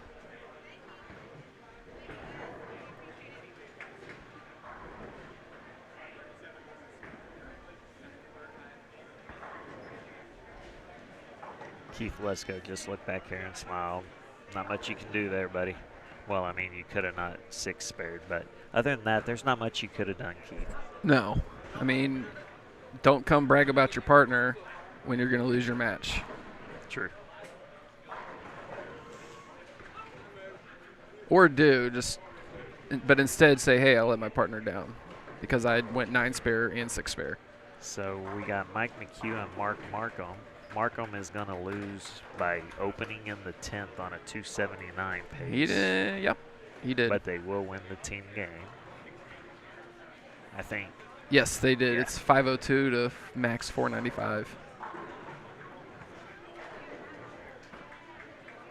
So they're going to be 547 with their bonus. Phil and Doug were down deep after 5. But coming in the 10th frame, they do have the lead, even with as well as Doug Becker working on that double. I see a 5-bagger. I don't see no double. The other frames are those pins are already counted for. And Phil left back-to-back sevens in that frame on a three-bagger.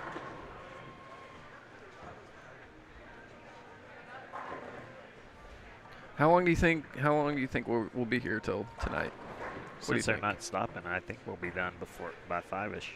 About 5-ish? Because Huh. this is game 3. Well, because the last time we did this live stream, Terry Taylor and I were on, and he said, give me your pick of the week, and it was Bengals versus Ravens, and I was like, yeah, give me the Bengals. And easy cover. Bengals had won like 50-14, whatever, something ridiculous. But I think I'm going Bengals again here if you want to throw a little friendly wager on it. I already have. And I gave up some more points. I think they're going to win. You by think a they're going to win? touchdown. Yep. I got a -6 right now. Yesterday they were still -4.5, and I moved it to -6.5. Yeah. And also, this is not financial advice. No. This is ruin your life advice, so don't listen to us. But Listen to Steve Mariucci. but I'll tell you this: picking the Bengals on this live stream, we are 1-0, and I'm going back with them again to beat the Raiders. I've got 2 football pools I'm also in, and one of them I have gone crazy. I've got a Cowboy Bengals Super Bowl. I mean, sometimes you think when you see a line like that, you're like, man, the Bengals suck, but they're going to win today. They have a super. Hey, Tony. How'd y'all do that game? All right. Tony Franklin giving us some early deets. They did good that game. Pretty so, good. Pretty good. Oh, pretty good. So it's going to keep them. It's going to keep them in the top 3 probably. I don't know. You just had a 540 and a 530. Yes, we did. Hello, Rick Bernard. What can we do you for? Rick Bernard's looking for a picture of these standings. Sending them to Dio. All right. Tell Dio we said hi. How's Dio doing out there in Cali?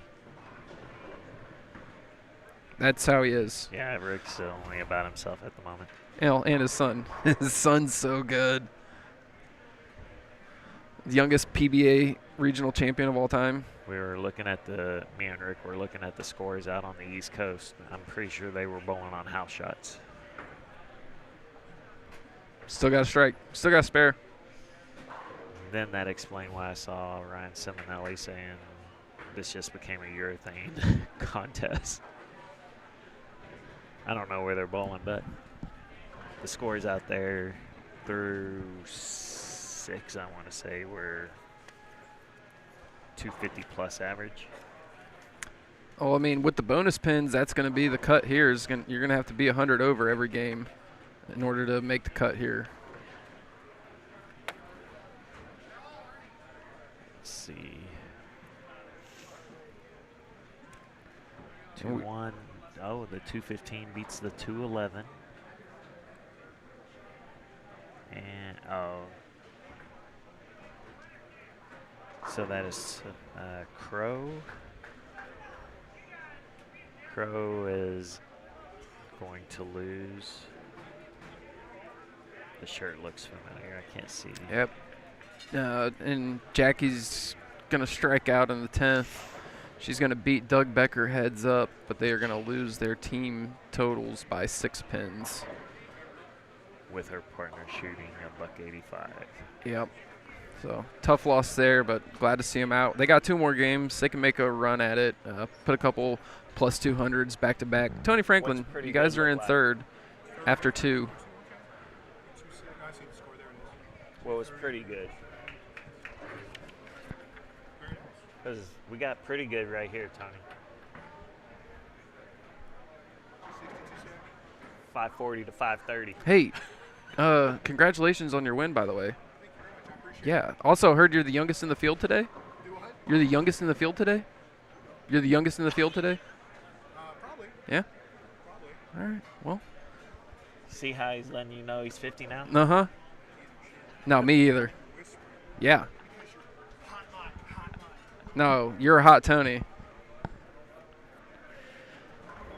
No, I have that problem all the time too. It's like we don't actually enunciate very well because the microphone's right here, and then be talking to you guys off headset. My wife tells me that all the time. I talk low anyways. Thomas Quinn. He Thumbs- showed you the middle finger. Ooh, thumbs down all the way from Thomas Quinn to the ground, blows it up. He just dug a 6-foot hole. He's laying down in it. Still got the shovel. That's a team I would have liked to bet on in some Calcuttas. Let's see what they went for. Gwynn and Hensley. $150 bought by Rick Bernard. So Rick hedging some bets.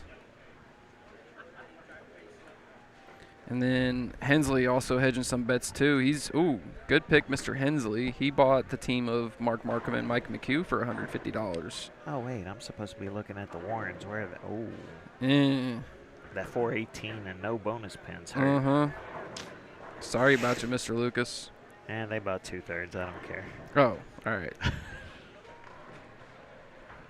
Takes the sting out just a smidge. I just Smidge wanted and a somebody half. to root for. Definitely. Could I get Game 3 standings so I know if I got to root for them? They are bowling Bill Utoff and Rick Mann right now on 23 and 24. We get an early strike out of Butch right now. Bootstrap Bill says, yeah, I can do that too. And the ever famous Chris Warren.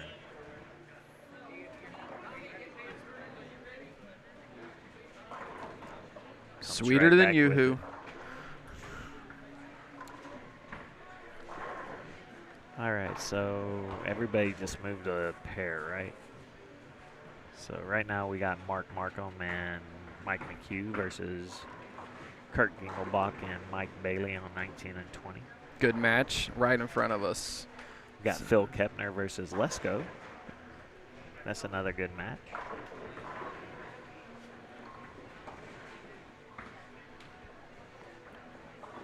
Well, they're a long way from shooting 537 again. Oh yeah, they're only on a 578 pace after one frame.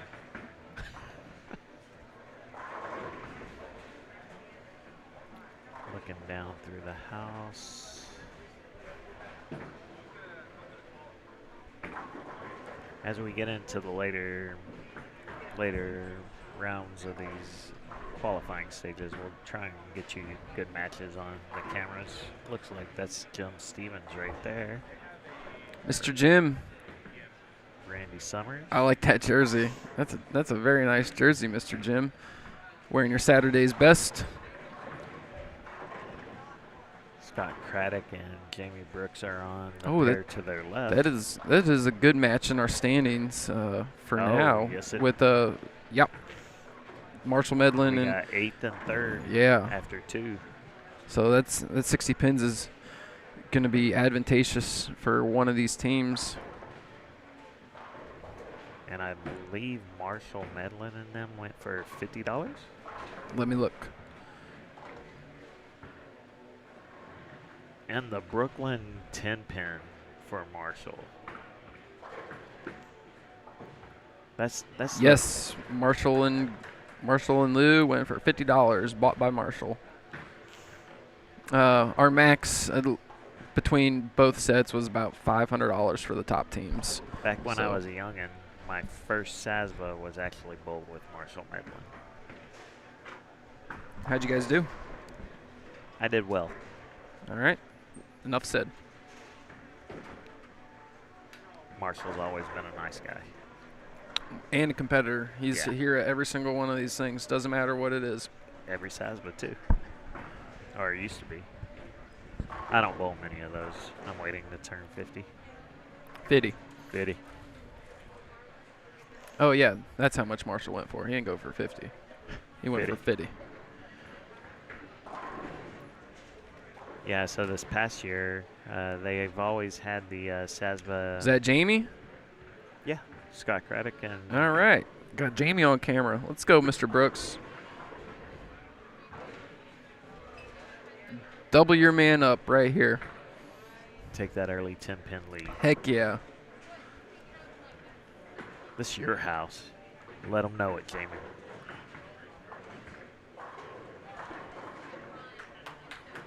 Come on, hit it.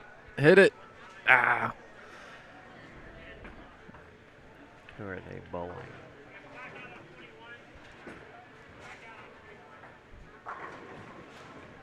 And Lewis strikes. So keep that match all knotted up. It is a split match all the way through.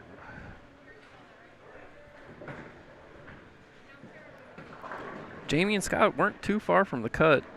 No, they just After got game swept 2. Game 2. So we'll see. We'll get game 3 across our desk here in a minute and let you Marshall guys comes know. back with a strike.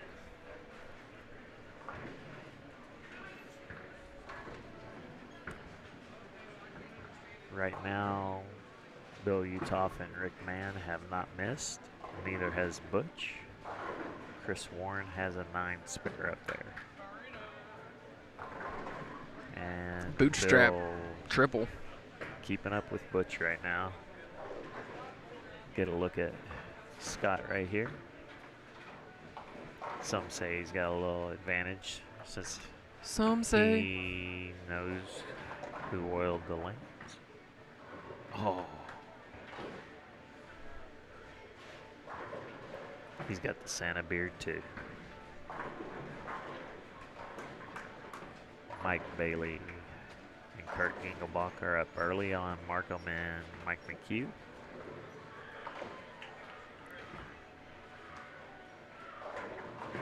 It looks like they are just now picking up recaps.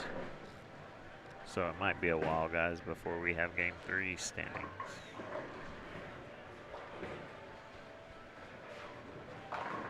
Oh, Mr. Wasner showing Jamie how to get that 7 out.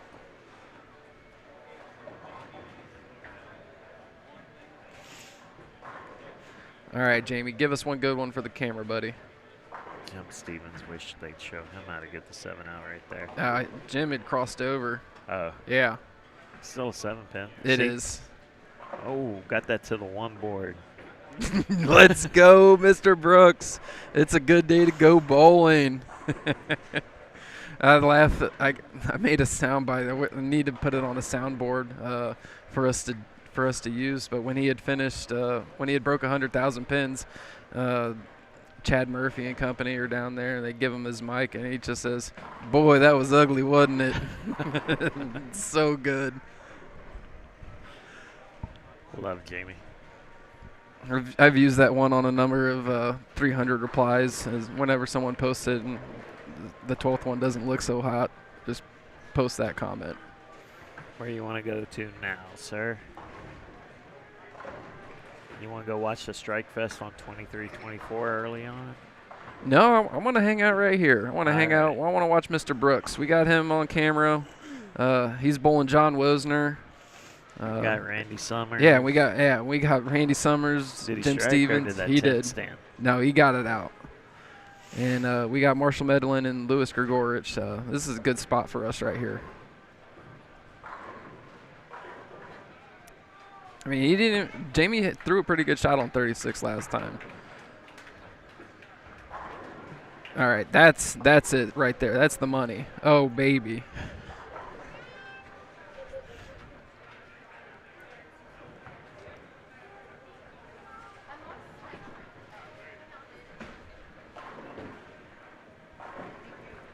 All right, so our prize fund All right. for the 140 and up group, first place is paying $950. When you say our prize fund, is it me and you, or? Yeah, it's you and me. Okay. We're paying this out. Second place $460, third and fourth $250 each, fifth and sixth $170 each. And in the 115 to 139 group, first place paying out $2,000 total. Second $1,000, third and fourth $550 each, fifth and sixth $360 each, seventh $210.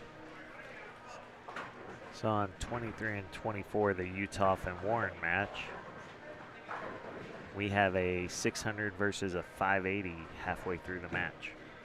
All right, we'll let them simmer. We'll let that play We'll let out. them simmer for a little We'll bit. let it play out. Bill is not scared of Butch's 5-bagger and matches.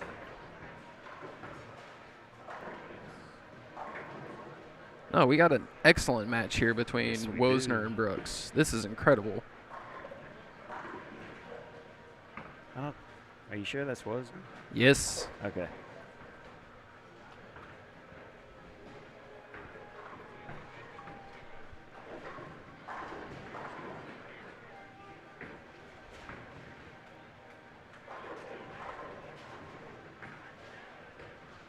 That's Jerry Beavers. Sorry. Yep. Excuse me. I'm not sure. I am incorrect. All right. Even better. Still a great match. I'm I thought the polo just was as- in a green shirt earlier. just as excited about it. Well, you know I'm colorblind. Yes. Oh, so they are in 6th place, Jerry Beavers' team, after 2. Oh, We're still waiting on game 3, guys. I'm going to go check on it real quick. all right. Thank you, sir.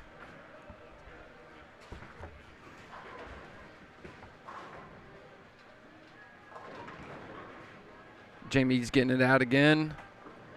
Can't get that one to swish out. And both of their anchor bowlers are working on 4-baggers apiece.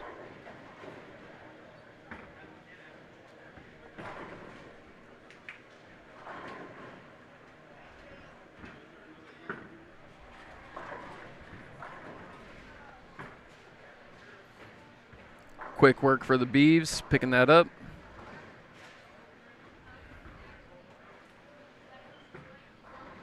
And Jim Stevens getting that 8 to fall out late. Getting his team back in the match.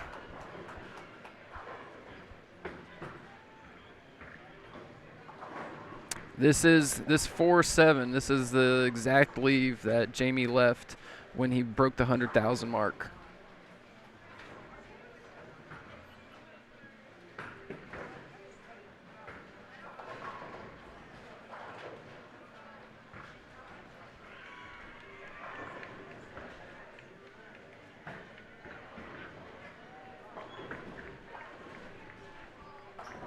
Still working on it.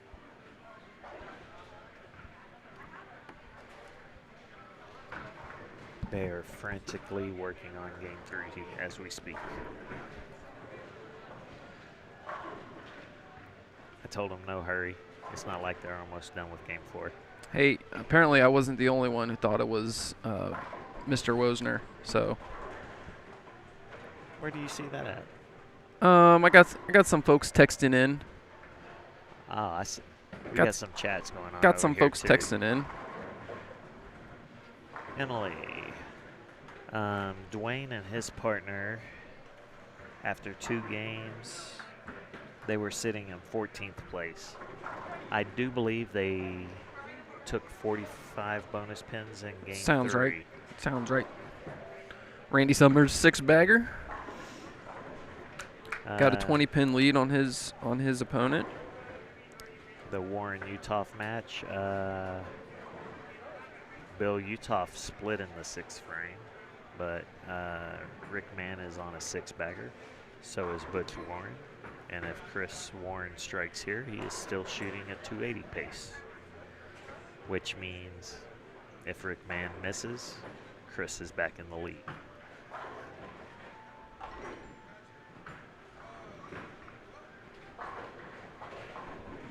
Chris did not like that shot and almost 4-9. Stevens.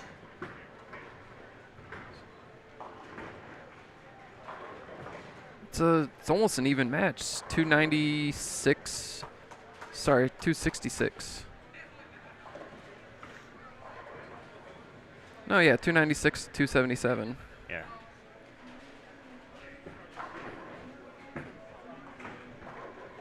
I mean, depending on how Butch and Chris bowled in game 3. Randy There. Summers coming for that 7-bagger. We call that a rock lobster. Rock lobster. Yeah, that's the rock lobster. Not a lot of people know that about the 7-bagger, but that's what it is. Sweet. Oh, Beeves missing his 10-pin. So strike here from Scott Craddock, and Team Brooks has the lead there. Butch Warren got his rock lobster. Excellent. which means right after Bill Utah, Oh, Rick Mann's Marshall. going to have a shot at his. Marshall. Scott Craddock with the 2-pin at Plano. He got that way inside.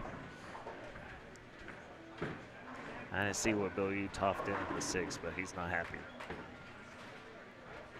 Who am I kidding? Bill's always happy. I like Bill. I like Bill a lot. Bootstrap Bill, that's what we call him. Can't get him to stop. Keith chopping his spare.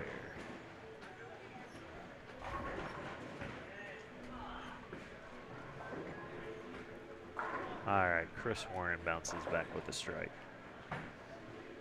Good try, Marshall. Man, we got another rock lobster fixing to happen on 17 and 18.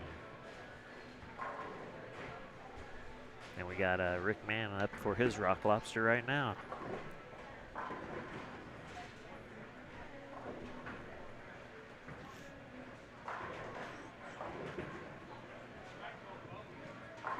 And he said, "Give it to me."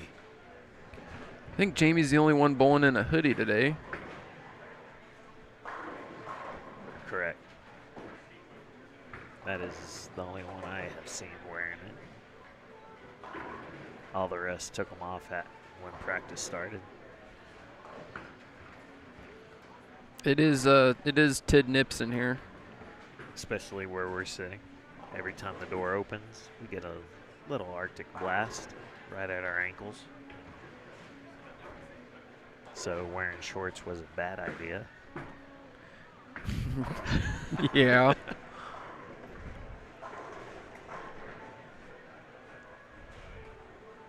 No shorts today out in the crowd. A little bit of a dress code. Just a little bit.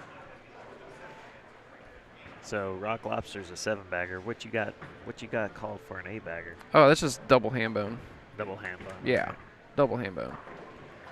Well, give that to Butch. What about Randy? Yes. Give it to Randy. Hang on, Rick Mann right up after it. Yep, let's go, Rick. We're going to have 3 double ham bones real fast for you out there watching. And another rock lobster if Phil Kepner can strike. No perfect games yet, though. No, but today we might have 6 of them right now. Uh-oh, the double ham bone bird dog? No. Rick Mann does not get the double ham bone. Phil Kepner with the shaker bucket 3-pin. But don't worry, folks. We got another rock lobster coming down on 11 and 12.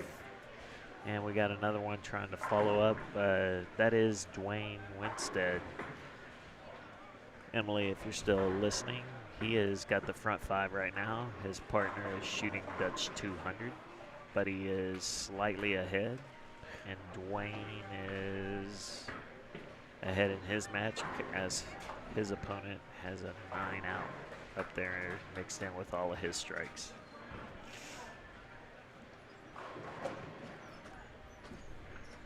We got a high-scoring match on 23 and 24 right now. Yeah, and Jeff Jansen looking for front 7. And that's time for you to wake up. What was that I don't know for? what that alarm was. Yeah. All right, Randy Summers also having the front 9. Match is getting out of hand on 37-38. No lobster tails for Mr. Jansen.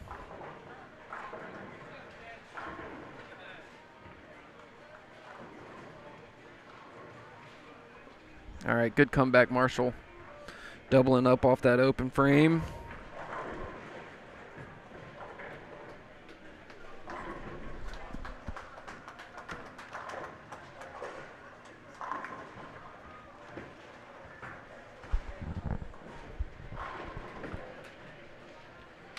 All right, Louis Gregorich has a, hey, Jim Stevens, you kick my ball return, I go outside and I kick your vehicle. You know the rules of this live stream. As long as his wife doesn't text in. Okie dokie. No, I love Michelle. Michelle's the best. Hopefully she's watching. We got a rock lobster coming up for Dwayne Winstead. Let's go, Dwayne. Get that rock lobster. Make some lobster bisque. Oh, yeah. Man, That did not look good. no. Crossover for 310. If they had, I know they got grilled cheese here. They got lobster bisque, tomato soup to go with it here at Plano Super Bowl. I don't know. They got catfish. All right. Everyone shocked me. This is one of the best snack bar, food bars, whatever you want to call it, around. Had a pizza since I've been here for a while. That's always good. Got Butch Warren coming up in the 10th for a shot at the Perfecto. Do we have that on camera? Can we switch over there?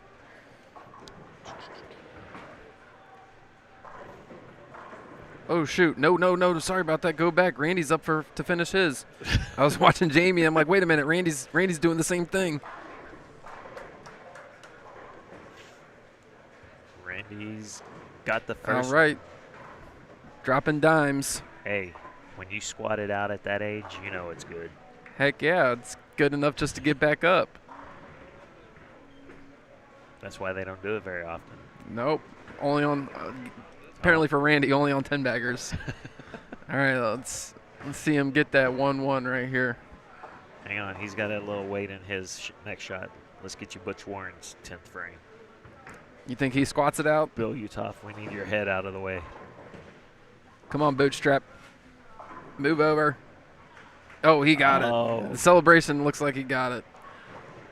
A little hip thrust and a little praise to God point. Is he doing that praise over at Global Spheres? Is that where he does his praise at? I would hope so. Hot off the presses. Hot off the presses. Hang on. Randy flat-ish 10. All Not right. quite flat, not quite ringing. Bill Utoff wishes he had that 6th frame back right now. Yep. Here we go. Real quick. Standings after 3 since they're almost done with game 4. Your top 6 in the upper division. Mark Waldrip, Bob McGregor, plus 385. Rick Minear, Doug Hayes, plus 349. Pat Curry, Kenny Tynan, plus 315. Tom Hay, Greg Staton, 286 over. 5th place, Gary McCauley, Sean Rasty, 204 over. John Wozner and Ronnie DiPolo are 6th at 196. And just out of the cut is Gary Beavers and Jeff Jansen. Make it 11 for Butch. You almost got it in under this shot. I tried. Yep. So it's good. Oh, there's Michelle right there. Michelle.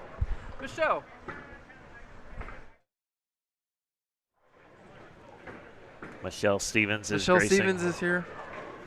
Thanks for the hug, lady. Good to see you. Bill Utoff, just to make things interesting, strikes again. It's going to and be a goes, 260 loser for Bill. but not a 68. Not a 68. So Michelle didn't hear me say to tell her husband not to kick the ball return. But she can go play this back on the Perfect Strike live stream Yes. and hear it if she would like to. Here we go. Do we get our first perfecto right here? It's got to be minus 300, right? All of the others have stopped. Nobody else has struck. Since You got to be betting 300 to win 100 here. He's goes. going to do it. It's good. Count it. Nope. Don't You're count welcome, it. Butch. 299. Off your hand. Oh, No, 298. It's a 710. We can blame that one on Bootstrap's head. 298. But hey, with the 15 pins, Yep. that's more like 313. No, and interestingly enough, Bill Utoff and Rick Mann are in the lead on this game now. They're going to take the lead with the Bills fill frame here, and they're working on Rick Mann's strike in the 10th because Chris Warren only has 191 in the 9th. As he split.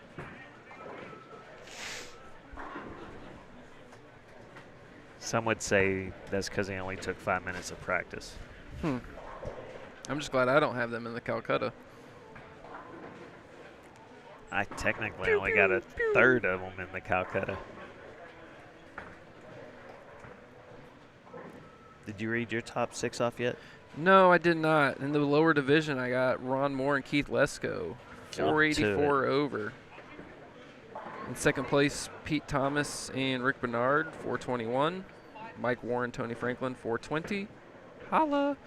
Brent DeRoy, Steve Fields, 408. Mike McHugh, Mark Markham, 357. Pew, pew. Phil Kilmartin, Tony Fausner, 314. And just below the cut is David McCauley, Eric Coulier, 303. And tied with them is Kurt Bengelgach, Mike Bailey, 303. So the Warrens did make a move. It's going to depend on if they can get these bonus pins or not. Bill Nichols and John Burkett have Oh, swept we got 2 a out of 10 pin. Bill Nichols and John Burkett have swept 2 out of their 3 matches, and they are in 14th out of 24. Interesting. But look at those scores they're sweeping with. Not Their very high good. series is 445. Not very good. No. So what did that do for the Warren Utah match? That 10 pin by Rick Mann as Chris. They're gonna win. All right. As long, well, sorry, pick it up to win. Nope, not even pick it up to win anymore. After Chris leaves that 10 pin, that match is over. So they're getting 15 and They're getting 15 And for the the, Warrens and 45 Utah. for Team Utah. So it's going to be a 509 loser. ooh, they shot 495 and only got a point or 1 game.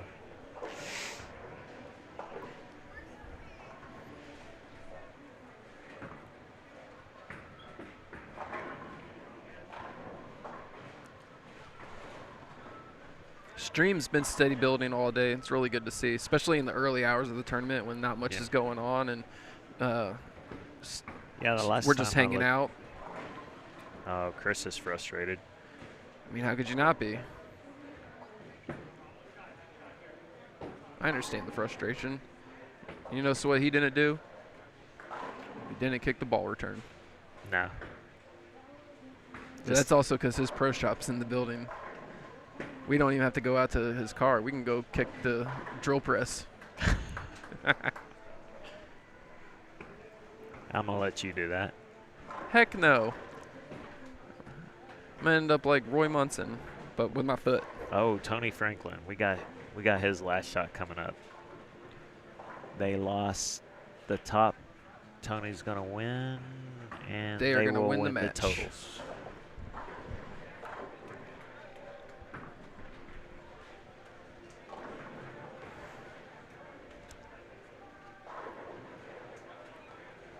Watch Mr. Franklin as he's What's his jersey? 81. What's that about? 'Cause he ain't trying to figure born it in out. 81. Did he get married to Jeannie in 81?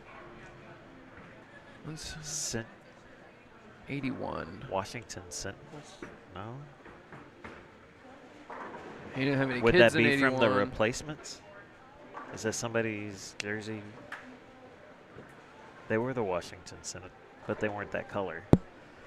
I don't know. We're what gonna have color to that pull him is. over. I don't know what color that is. It's orange and blue. I'm sure. We're gonna have to stop him. Is it? Get him I on the mean, mic. Is it a Terrell Owens thing? No. No.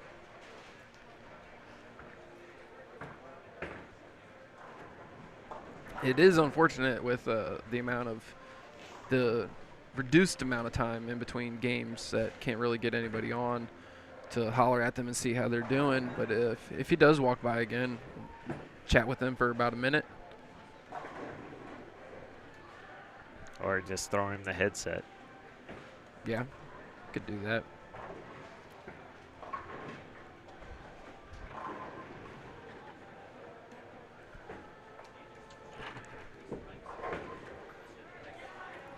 So let's see. Lesko strikes, and that'll put their match away. He'll. Oh, he just took it So- off.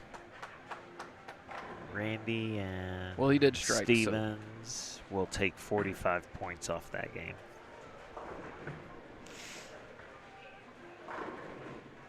So 289 and 216. Jamie Brooks defeated Jerry Beavers 213 to 203. Scott Craddock is going to lose 270 to 250, it looks like. Yeah, at best 250, so they're going to lose that match, regardless of what Scott does here.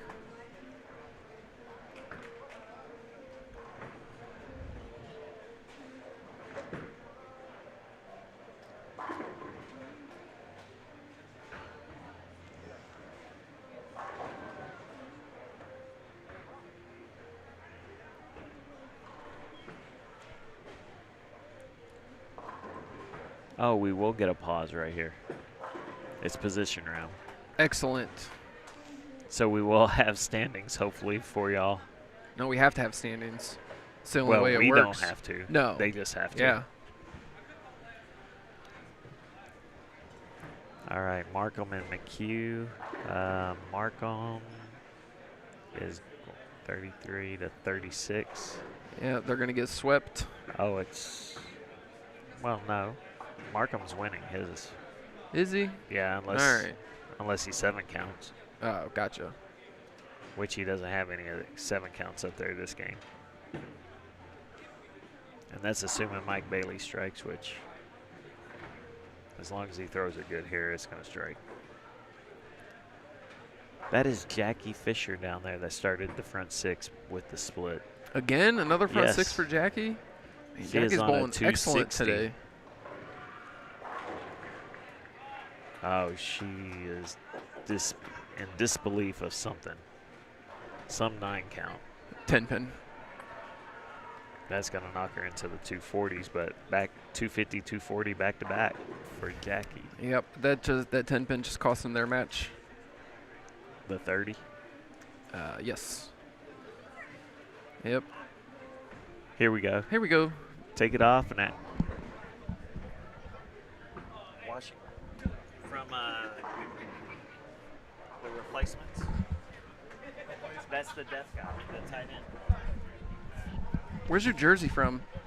The replacements. The replacements? What's that about? Well, what's the last name on this jersey say? Couldn't tell. Franklin. Is there anybody on that team named Franklin? Couldn't tell you. Oh, Can- Orlando Bloom. Not Orlando Bloom, but No. you're close. Orlando Jones. That's right. Yeah. Clifford Franklin. Well, he does look like Orlando Bloom. Yeah, Yeah. yeah. I mean, just like no difference. Clifford Franklin. How'd you guys bowl that game? Not so good. Not so good. Well, I think we picked up about 80, so we got fortunate, but the scores weren't high. Let's go more. Looks like they're dominating. Let's go, Ronnie. They are. They just won that one too. 491. 491 plus 45. Meow. Yeah. Good luck the rest of the way, sir. I thought it was a tight end. I thought that was the tight end. It is Clifford Franklin. One of my favorite lines from the movie. And now we're back.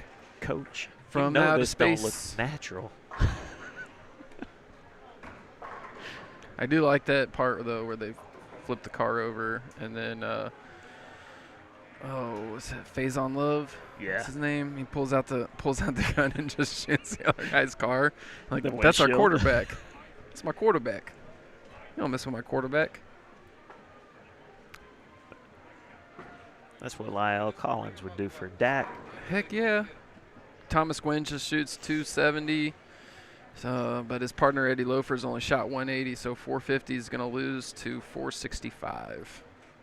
And these guys are on a quick break as we get this position round, standings and all that achieved. And we'll be right back as well. So sit tight, and we'll see you guys in just a moment.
It might be a little bit difficult, but also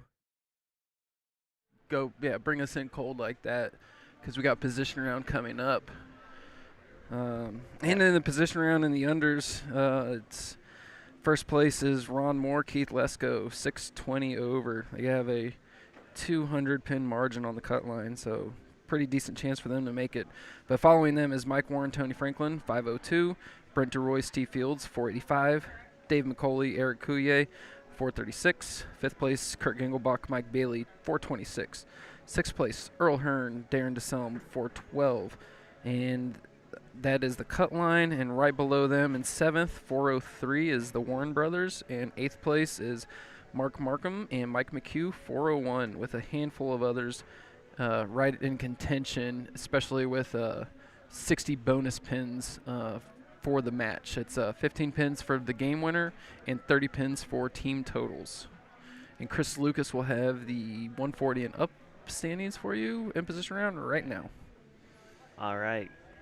Your leaders still Bob McGregor, Mark Waldrip at 466.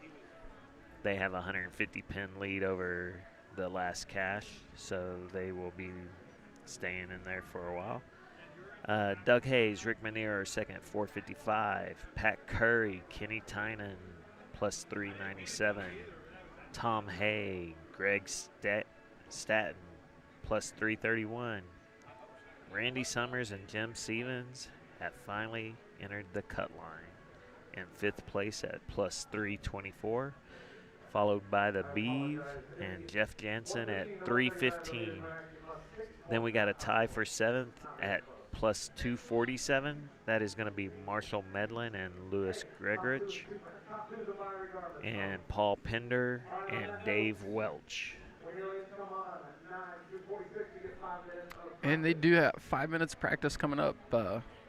Did take a minute there to get this position round in place. But we are back. It is the Saturday-only bowling tournament sponsored by Global Sphere Center and Mark Waldrip. Him and his partner, Mr. Bob McGregor, are leading off the 140 and up division with Ron Moore and Keith Lesko, the leaders of the unders.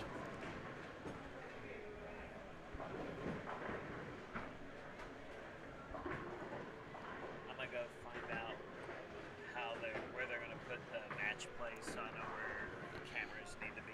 Cool. Chris Lucas is going to find out where our match plays are going to be in order to get these cameras set up for the finals, which are after this game. It is 5 games of double action. It is match play for all 5 games. And we are taking the top 7 in the unders, and, the top 6 in the unders and the top 7 in the overs.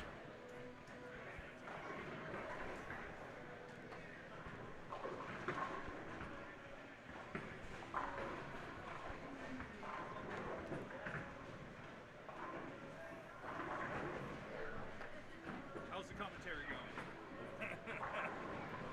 Hey, Matt. Matt, can I get a Dr. Pepper? Could you give me a Dr. Pepper? Thank you, sir.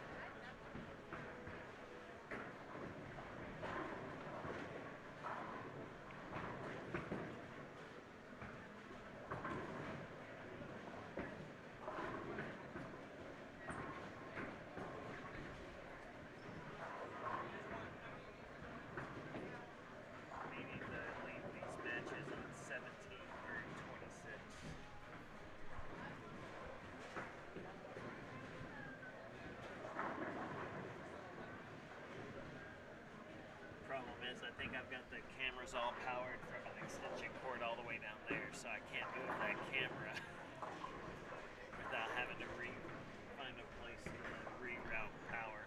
Well, you'll do better next time. Huh? I said you'll do better next time. You've only been here since 24 hours ago? 20 hours ago? What time is it now? Hey, thank you, sir. Hang on.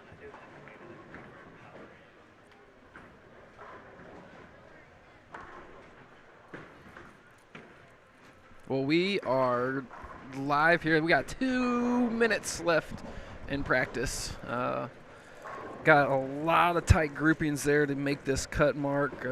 Good amount of money, especially for the entry fee up top. Calcutta is not as big as it was during the Monster, but there was also, that was, what is it, 4-man teams for that Monster? Yeah. So, yeah, there's twice as many bowlers for that tournament. Top Calcutta teams in each division were like 500, 550 each. With a lot of good deals, actually. Where is it? Right here. Yeah, Marshall Medlin and Luce Gregorich are right on the cut mark, and they went for the low ball number, so they got a real good chance of getting in.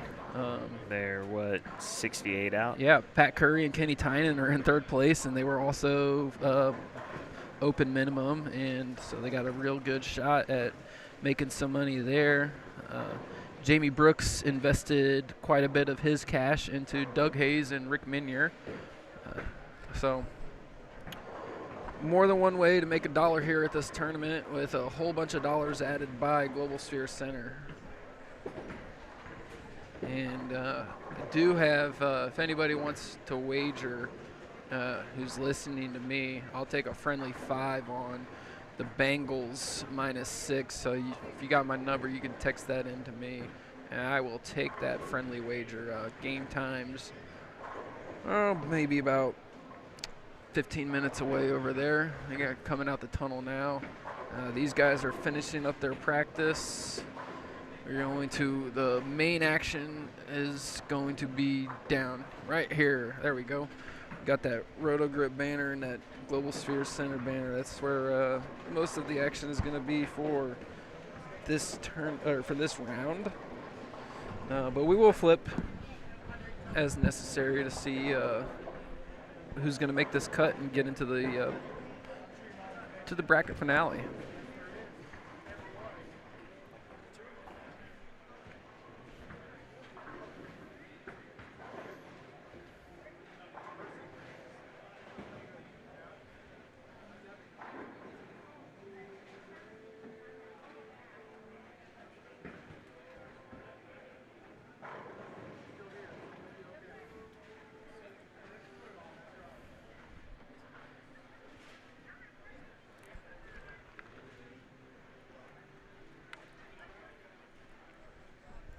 Mr. Lucas getting some quick camera work adjustment in there for us.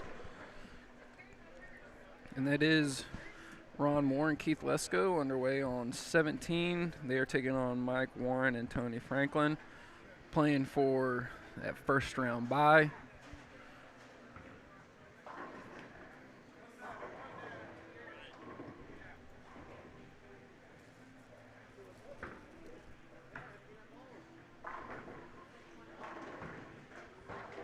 And to the right of them, over one pair, is Brett DeRoy and Steve Fields taking on the team of David McCauley and Eric Coulier.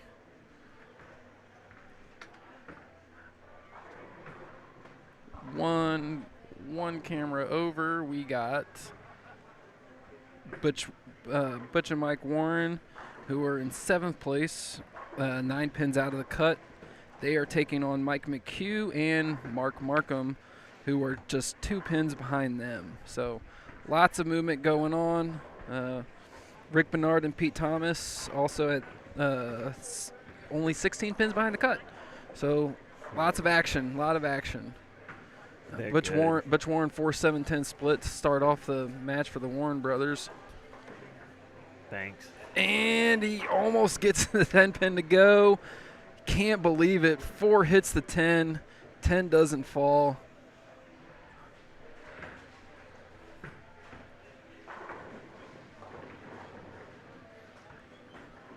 Markham looking to match his partner, Hall of Famer Mike McHugh, with another strike. No, you didn't. It was to cover the monitors if I got to leave, which I did not. Chris Lucas has found a blanket for... It's a sheet. Come on, man. Sorry. He's found a sheet for his ankles. We are right next to the door, so every time the door opens up, he gets a little breeze.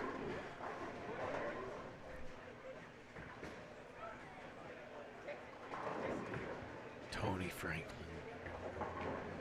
Did not sound good.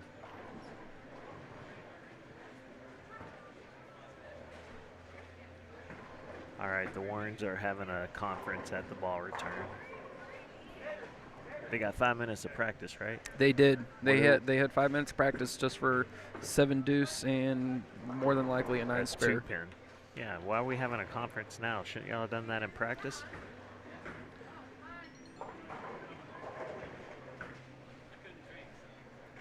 Well, I'm sure the Vegas live odds still have them as a favorite to win this match. Who are they bowling? McHugh Mike and McHugh Markham? and Mark Markham. We got Gingelbach and Bailey versus Hearn.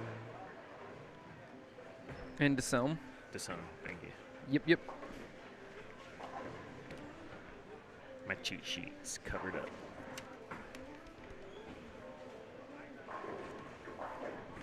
I am glad I didn't show up for the Calcutta because I would have tried to get a piece of Team Firemen, and they are in 23rd out of 24th. I also would have liked to have had a piece of my pal Eddie Loafers and Thomas the Printer Gwinner, and they are in 22nd out of 24. So saved a bit of money by having an awfully long morning. So maybe silver linings kind of deal. Yeah, and I'm trying to get a little something for my long morning. And they down there having a ball return conference after 5 minutes of practice. We talking about practice? Oh, they both struck after that conference. Good. Chris wasn't happy with it though. He's like, "Yeah, what is?" Have did more all this, conferences. Yeah. Go have another conference at the ball return, guys. Don't break rhythm. Whatever works, works. And don't kick it either. I need a shirt like that. We got throw it better man shirts. Yes, we do. We need don't kick my ball return shirts. I mean, we'll sell like maybe 2 of them. And I'm buying both. Don't But I kick- love the throw it better man shirts. They are excellent. Most excellent. Dalton loves it. He sent me a picture of him wearing his shirt that he came up with. The only thing that stunk about it was maybe should have done it in Aggie colors. Right. That would have been. So that'll be the next. That'll be the next. No, what the really next stunk edition. is we should have done it in cowboy colors for him. No.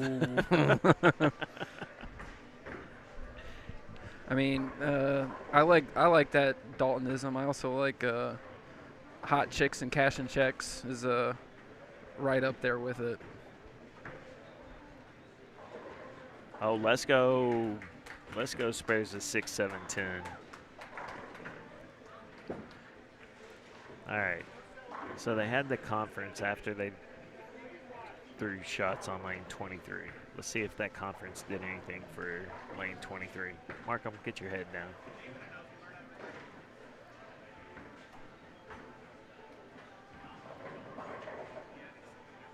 Thomas and Bernard trying to make a move, and they have stalled through 3. And apparently 5 minutes of practice wasn't enough for the Warrens. They needed to have a conference at the ball return to start striking. It's working out.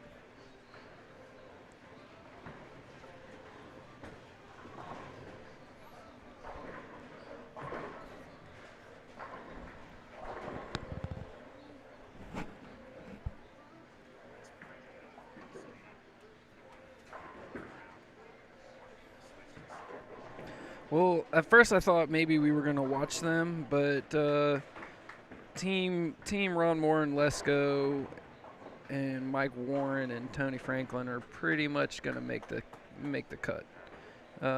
So we should stick here. We will. I did not hear where he said the old guys were starting. Preview camera 8 for me then, and we can see if we. Yep, there we go. Preview of camera 8. We'll pick that up, so we can scoot over there when we need to. Because we don't need to watch 1 and 2. They're in. Yep, they're very likely in. 3 and 4 would be an interesting one. Yep, and that is Pat Curry and Kenny Tynan taking on Tom Hay and Jim Stevens. No. Sorry. Greg I was Statton. I was like, I know Stevens ain't bowling him. So I was like, Stevens bowling with Summers. That just would have been better if it was Nice a Tyson recovery. typo and Nice not recovery. me. Yeah. Yeah. Although Tyson will send his he'll send his flyers over for like proofreading, and one time he sent me a flyer and he didn't even spell his own name right. It just said Brangan. It's perfect. He's like, and then he was like, "Oh man, that one's been up for 3 weeks and nobody else has seen it." I said, "Well, that's how much nobody cares." I mean, it did take him like 6 months to figure out I was spelling his name wrong. I put an I at the end of it instead of the A. It was Brannigan.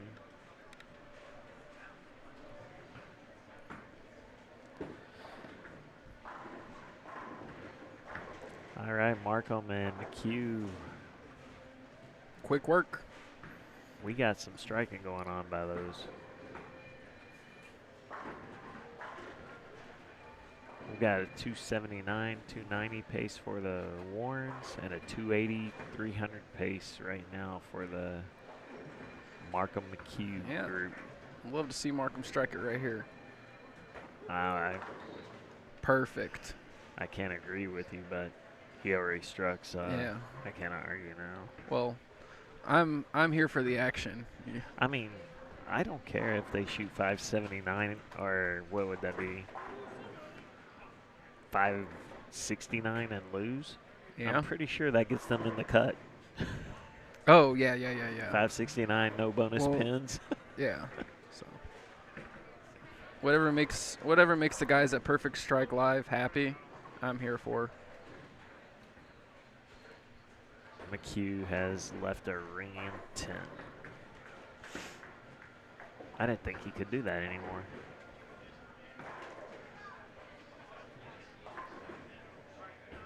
All right, Butch continues the striking pace after the ball conference. Ball return conference has led to the next 7 shots. Do they do pizza frames here during these tournaments? I did a pizza frame before they practiced. Yeah. No, that's true. At Cowtown, we like to trade our pizzas in for Frito pies. So, and it's more cost effective too. I agree. Frito pies are a lot cheaper than the pizzas. They do Frito pie here? Not sure. Not sure. They're on a Wednesday night on the west side of Fort Worth. There's the best league in town. It's called the Fort Worth Classic Trio at the Cowtown Bowling Palace, and the Frito pies are particularly famous.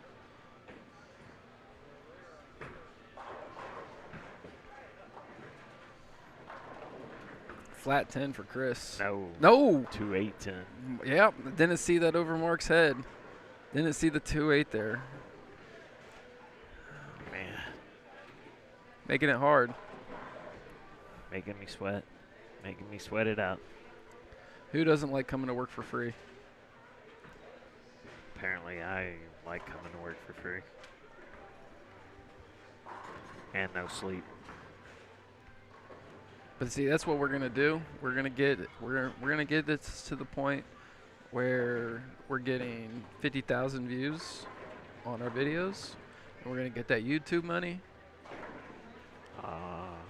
and then I don't know That's what what we're we're gonna do talking after that.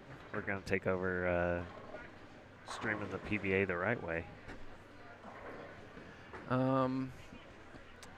To be continued on that. But yeah, YouTube money, Fox Sports money. I like it. Kurt Dingelbach, money, front 5. Front 5. Seen a number of front 5s today. Still have not had the 300 yet. That is correct. I thought we'd 298s have are a lot of those by now. Yeah, 298's our max score of the day.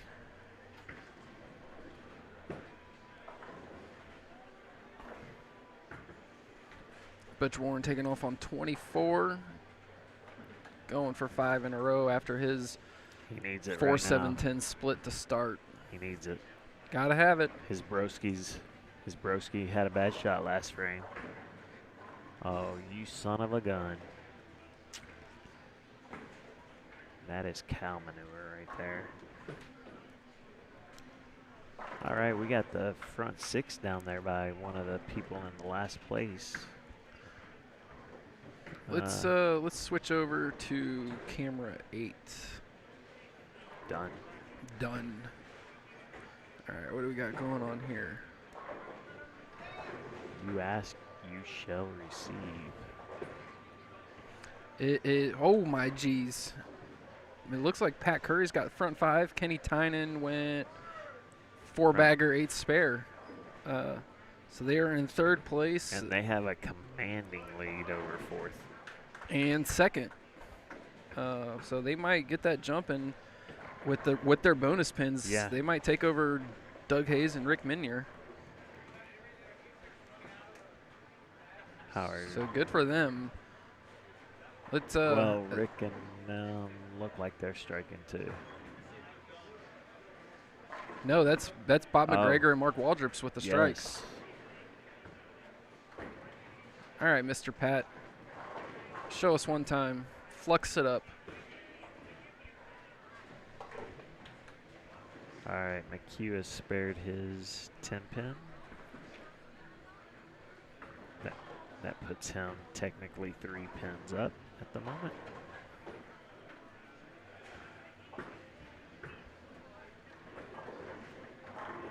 Hey, there's tournament director Tyson Brannigan talking to Rick. On camera.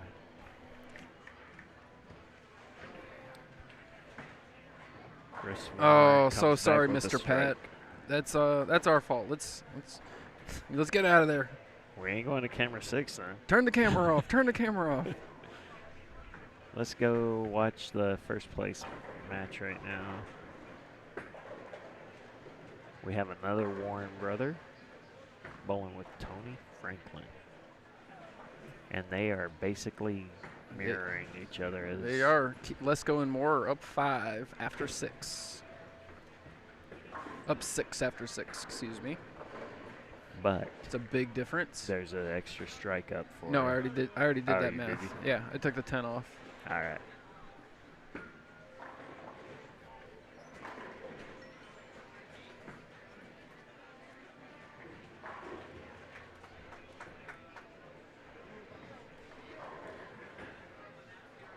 Ron Moore has got a double up there. Forcing Mike Warren. Right there on the right side of y'all's screen, it's Steve Fields just left the 6-7-10. And it's going to put him on open, and Coulier is trying to double here. Looks like he does. So they're going to be up 318 to 311, but strength of strikes is going to carry them over. They have a strong chance of moving in from 4th to 3rd. Possibly even higher, depending on some bonus pins and what happens in this Franklin-Warren match.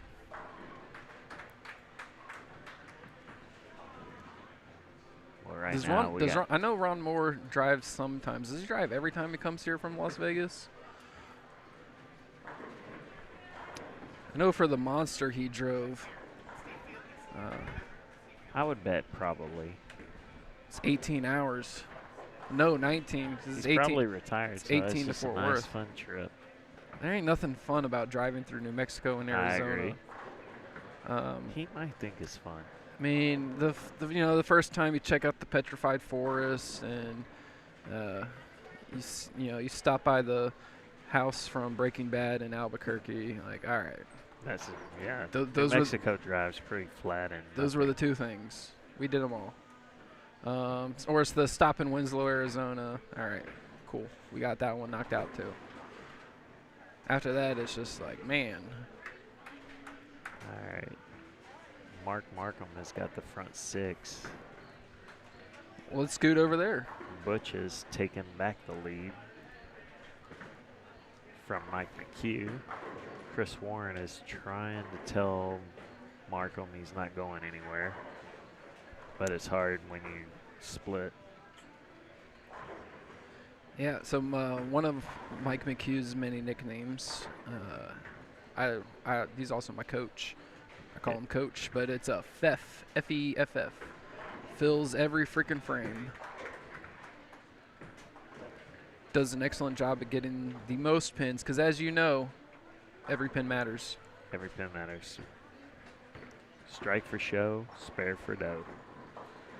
And he's up 2 on his opponent, who has 2 opens. 5 strikes and 2 opens versus all marks. Well, technically, Butch is ahead. Well, so it's always weird. Like on the TV, the way the TV would do it, they would have McHugh up 2 right now, even though on max score possibility, Butch has the strength.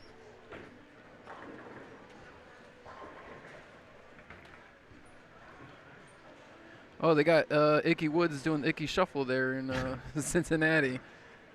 I mean, that guy played like 3 years, and he's still super famous 40 years later. Here we go. Butch needs this strike as McHugh is 10-pinned again. But his partner did get that rock lobster. Butch got that one outside. Oh. A lot of friction. Split or just a... Nope. Okay. Safe for trouble. now. 6-10. Out of some trouble. We got the front 8 over by Kurt Gingelbach.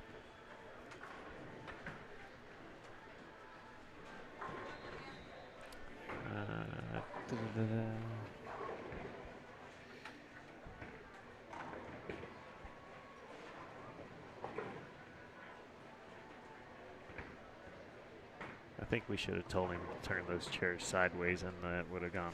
No, I was enjoying watching him struggle with it. He'll figure it out. Well, it's not going to be today. No. All right. Almost chop skis.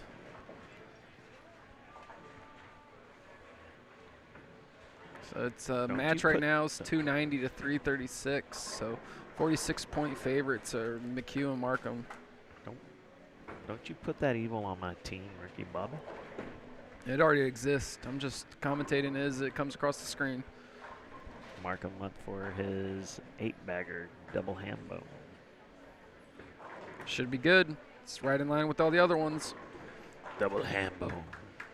All right, guess I'm going to have to start wearing a beanie when I bowl.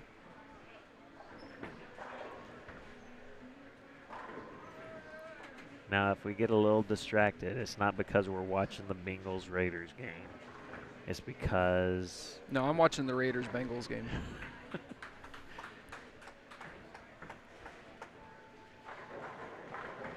All right, Chris Warren's up for Why a is much-needed he strike. going ahead of Butch, though? I don't know. I don't get it. He's the ink. No, Chris. Oh, yeah. Sorry, I'm looking at it backwards. Yeah. Okay. There we go. I was going to say, that's unlikely It is literally that those players would don't miss right bowl it now like that. time for the Warren brothers. Do not miss. All right, let's go back to camera 8 real quick. Let's see. Just in time to see the 710? That's what you wanted to do this for? No, I just want to see how Mr. Curry and his partner were doing, and they're still moving right along, so they're going to be okay. All right, Butch struck. He listened to me. I mean, they should have kept doing the ball return conference. If it ain't broke, you don't.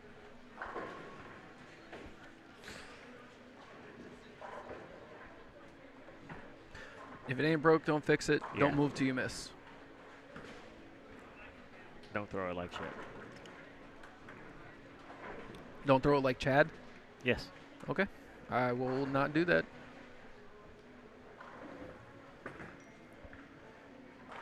All right, so Pat Curry and Kenny Tynan are going to win their match. They will be in the finals, so it's good to see. math pending. They got a chance of moving into second place. Over division leaders Bob McGregor and Mark Waldrip are moving right along, staying in first place. They have only lost 2 games between the 8 that they've bowled so far.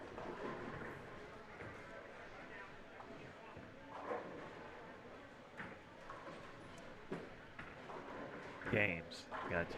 Not and 1 total. 2 games and 1 total. And Markham's shot did not look good. No, it's Oh. 3-6-10. Chris Warren has left pressure on him, throwing a 4-bagger after the split. All right, well, let's flip it. Let's go over there.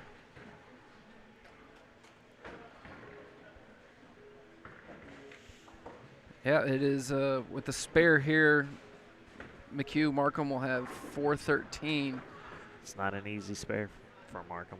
to Warren Brothers 370. So it's a 43-pin lead, but also a 20-point swing there on that double. So just a 20-pin lead with the spare here. Which makes that bad shot in the 8th frame by Butch even more costly.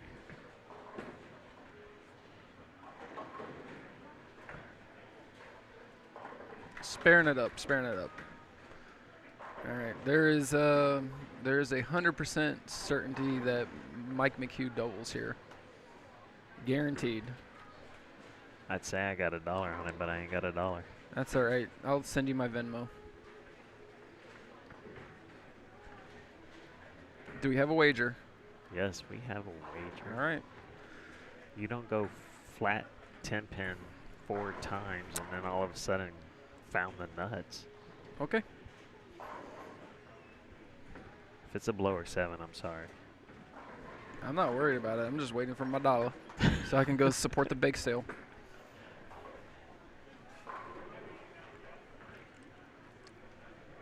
And by the way, I do mean 2 strikes in the 10th, not striking the first one, and that's the double. So just to clarify with you. Okay. Yeah, it is 2 strikes in the 10th. I feel even better about this then. Okay. Ah, dang it. I was just All thinking right. that one. Well, so now you can go support the bake sale. sweet. Well, yeah. So now if right, Butch. Yep, Butch strike You here, got it. and that's a winner for him. So it'll be 15 pins there, and also got a chance to make up 20 pins on totals. Oh, it looked a little right. Oh, it got there. It did. I thought I was going to go through the nose. I thought it was just as right as it was too in the 8th frame. Yeah. But hey, Butch, whatever works, keep doing it. Perfect strike, and their pocketbook is rooting for you right now to make the comeback. Because that's what we root for, correct? Comebacks. We do root for comebacks. Sure do.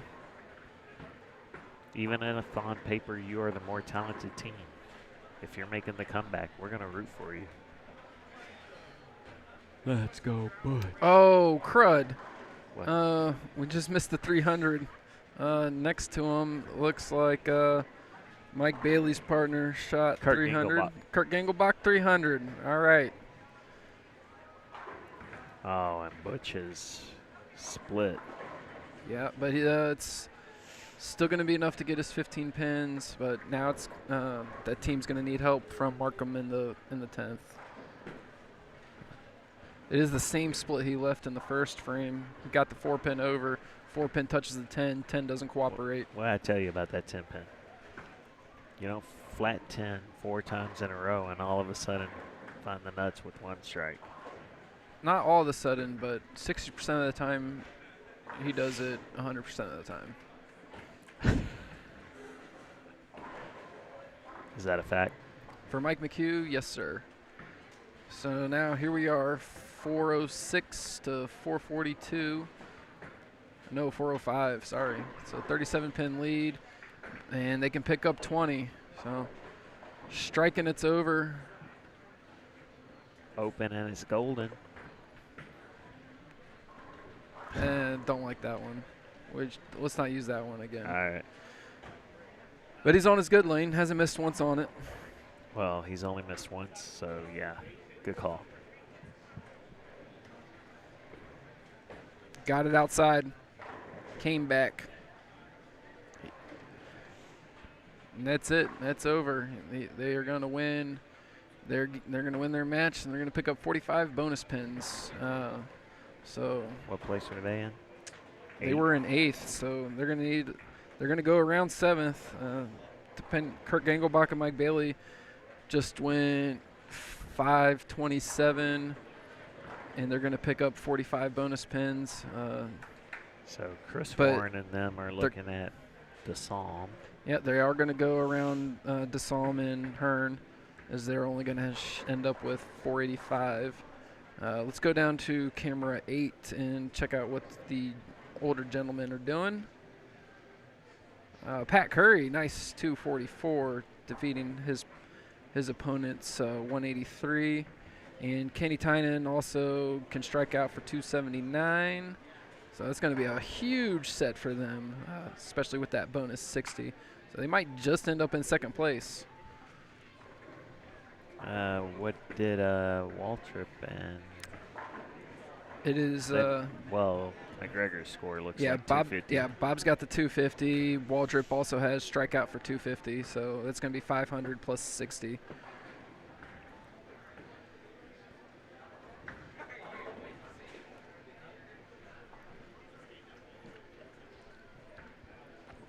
The last frame of Mr. Bob McGregor's qualifying. Defeats his partner by 80 pins. Or excuse me, defeats his opponent by 80 pins.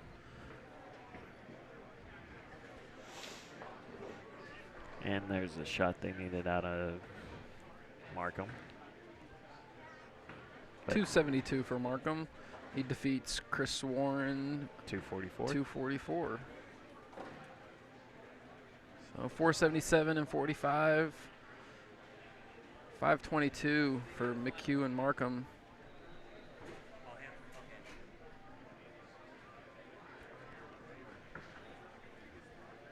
So they will move into 6th. Warren doesn't look like they're going to make the top 6. Sorry about you, pal. This one is outdated. The new one's over there. The new one? The new one.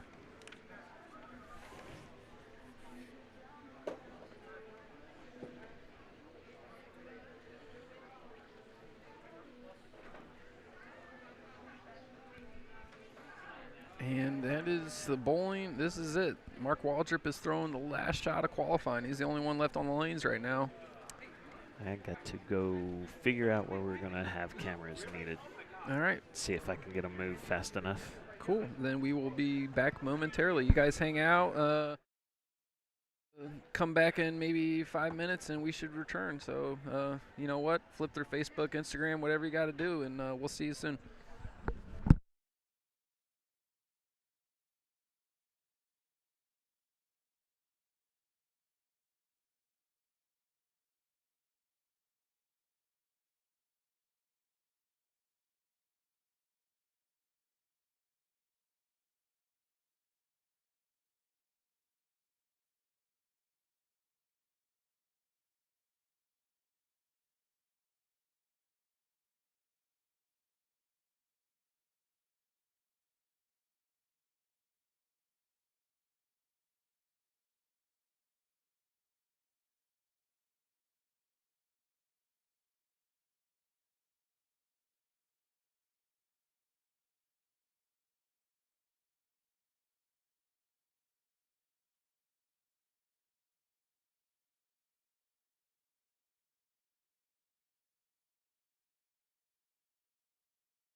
I mean, I think to blanket is probably the most needed right now, based off that door being open for the last 3 minutes.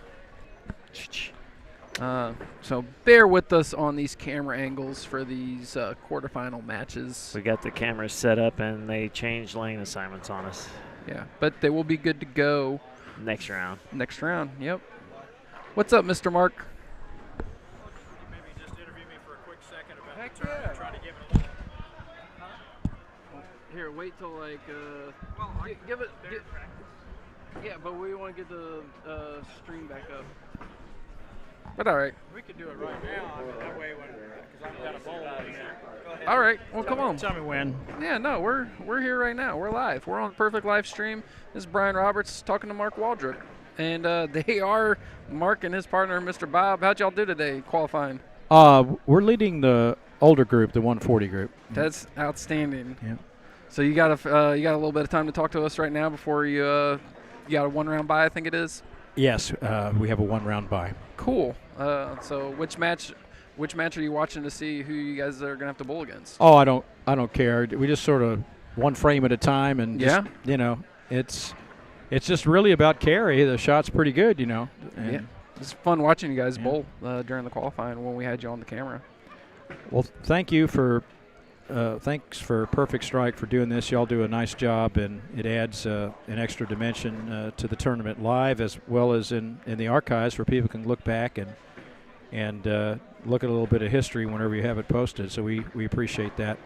I want to thank online here Global Sphere Center for once again being our corporate sponsor. They are a very charitable organization, and Chuck Pierce and Brian Koyman and the whole staff there, they do an outstanding job, and they've been very generous to the bowling community for a long time. Yeah, I thought we would get to see Brian again today, but is he out doing something else? He had they all were really, really busy. They've got a lot of special projects going on right now, and he just asked me to pinch hit for him a little bit in the Word, and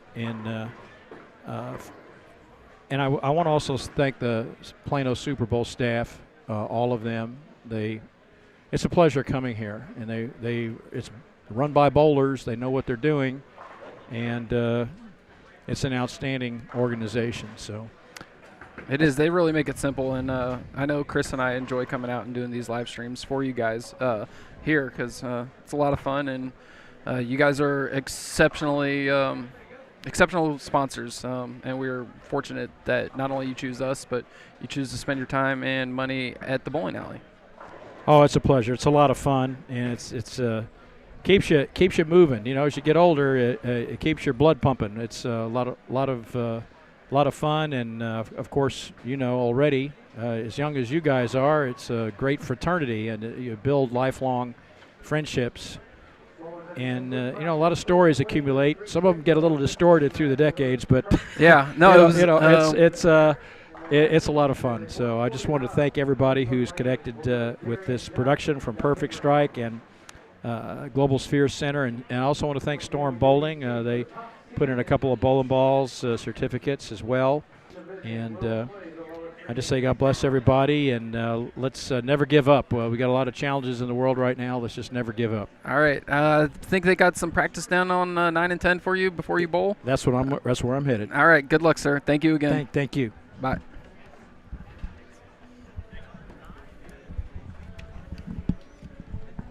There goes Excellent. Mark. Yes, tournament leader in the 140 and over division. So if you're out there right now, listening, watching, tell us which match y'all want us to start on. Do you want Bailey Gingelbach versus Basket and Scott Bender? Bender. Do you want Steve Fields, Brent DuRoy versus David McCulley and Eric Collier? Or who's the older ones? Jim Stevens, Randy Summers versus Beavers and Jansen, or Manier versus Medlin? Anybody got a preference? Pat Curry's not bowling right now. They finished in second place in qualifying. Him and Kenny Tynan did, so they got a first round bye. He's down on lanes 9 and 10, getting some of that practice, staying loose, staying warm up in. We will start here with the Stevens match. And again, apologize on some of these camera angles. It was a last-minute change in lane assignments. Also, there's some gaps in the settee area where we are able to set up cameras and get a view. So, gonna have that light fixture in the way there on lane 21, but 21, 22. Yeah, it'll be all right. We'll give you a little update. Right now, it is Randy Summers working on a strike, and his partner Jim Stevens went 8 out to start the match. So currently they are behind the 8 ball. Early on, early. But we like to do math.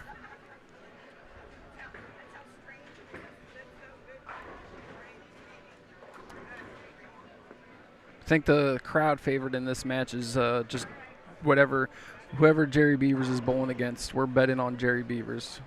It's really good to see him out here getting after it.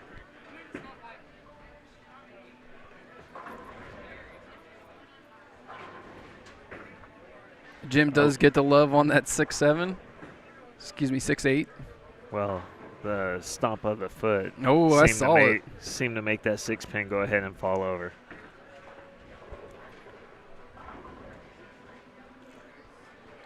Beeves sparing it up.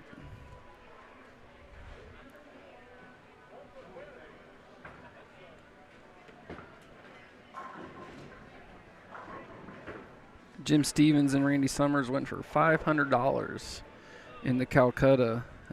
Compare that with the price of Jerry Beavers and his partner, who only went for $50. So there's a big disparity in the Calcutta prices here. It's a one-game match.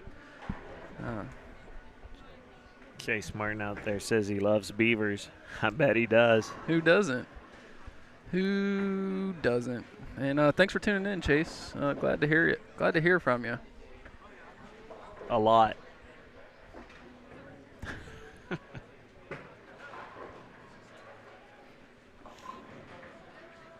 Oh, the beeves got to split up right now. I was talking to Jamie Brooks while we were off camera, and he was telling me that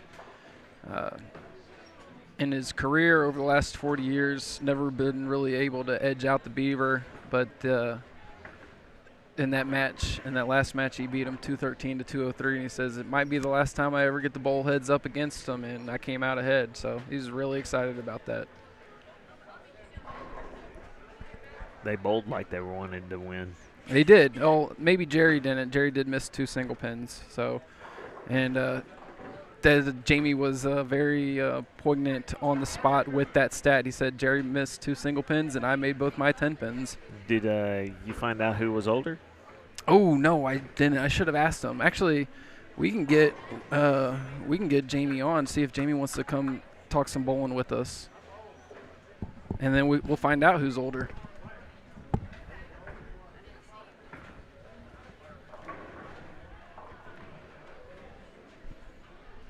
All right, Chris is going to ask Mr. Brooks if we can get on together and talk a little bowling, talk about some of these guys out here. Jamie, I mean, nobody's going to know them better than Jamie Brooks does. So hopefully he's up for it, and that'd be great. So give us one moment there, and partner will be back. Randy and Jim do double up in the second and third, so they got a nice lead to start off through 3.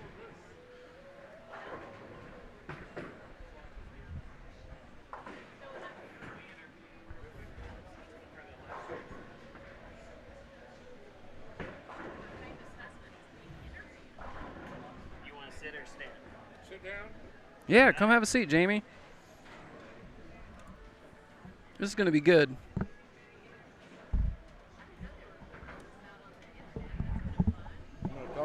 You're going to talk to me. If you want to. I can switch with Chris if you'd rather talk to him. Can you hear me? You bet. All right, guys. That's Brian Roberts here. We're in the quarterfinals of the Saturday-only bowling tournaments, and the great Mr. Jamie Brooks, multiple Hall of Fames, is sitting to my right. How you doing today, Jamie? How'd you bowl? I bowled good and scored bad. Scored bad. Who were Yeah. you bowling with? Scott Craddock. Scott Craddock. All right. So what? How did he get you to bowl, or did you get him to bowl? I got him to bowl. You got him to bowl. Yeah, I needed somebody 53 or over. Or and he's over. 54. All right. That's not bad. That's not a bad pickup. So who was? Chris and I were talking about it. Who's the oldest bowler in the tournament today? It was me. It was you. Okay. Oh yeah, there's nobody close. Okay. Well, I wasn't sure if it was. I knew my top three was Jerry, Bob, and you, but wasn't too sure about the math there. I think Jerry is probably 7 years younger. Oh, like no that. kidding. Well, Yeah. good for you then. Yeah. That's amazing, because you guys were bowling each other in that last game there, Yes. and then you said something about for the last 40 years he'd been getting the better of you. But He's been eking me out all these years, and I beat him finally. That's right. It was 213 to 203. It was a fun match to watch.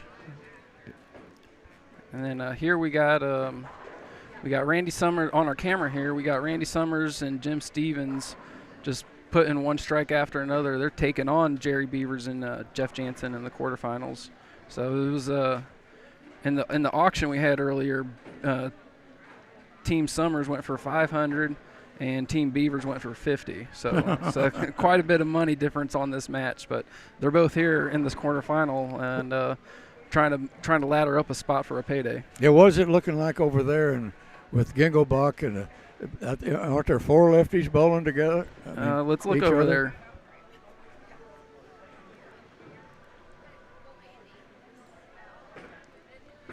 there. One camera over.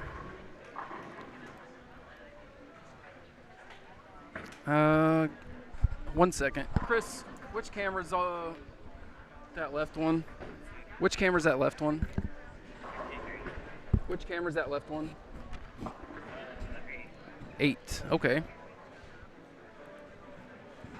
Yes. All right. There we go. It is Kurt Gengelbach and Mike Bailey versus Scott Bender and Mike Bassick. I think that's four lefties, isn't it? Think that is how the math adds up. Yep. Yeah. And it is it's an even match through the first 3.5 frames. All right. So what's new going on at Plano? Plano, we're rocking and rolling here. It's amazing how good our business is. Yeah. Yeah, we're having a lot of fun, man. We got the best people in the world that come in here. Like who? All of our customers, our league Oh, holders, okay. They are great, man. I thought you had some. You were gonna shout out some of the employees doing Well, some of the good work. You Me? too. Yeah, No, oh, yeah. no, not me. I thought maybe you're talking about Aaron over there doing all this work, or Brianna Rasha up here today, and some of the other guys that I'm not more familiar with, but definitely making it run smooth for these tournaments we do. We got up a here. great staff here, man. We got a great staff. We got to keep them all the way through all this stuff too. That's a good thing. Oh, no kidding. Yeah. You've had them this whole time. Mhm. That's excellent to hear. Yeah.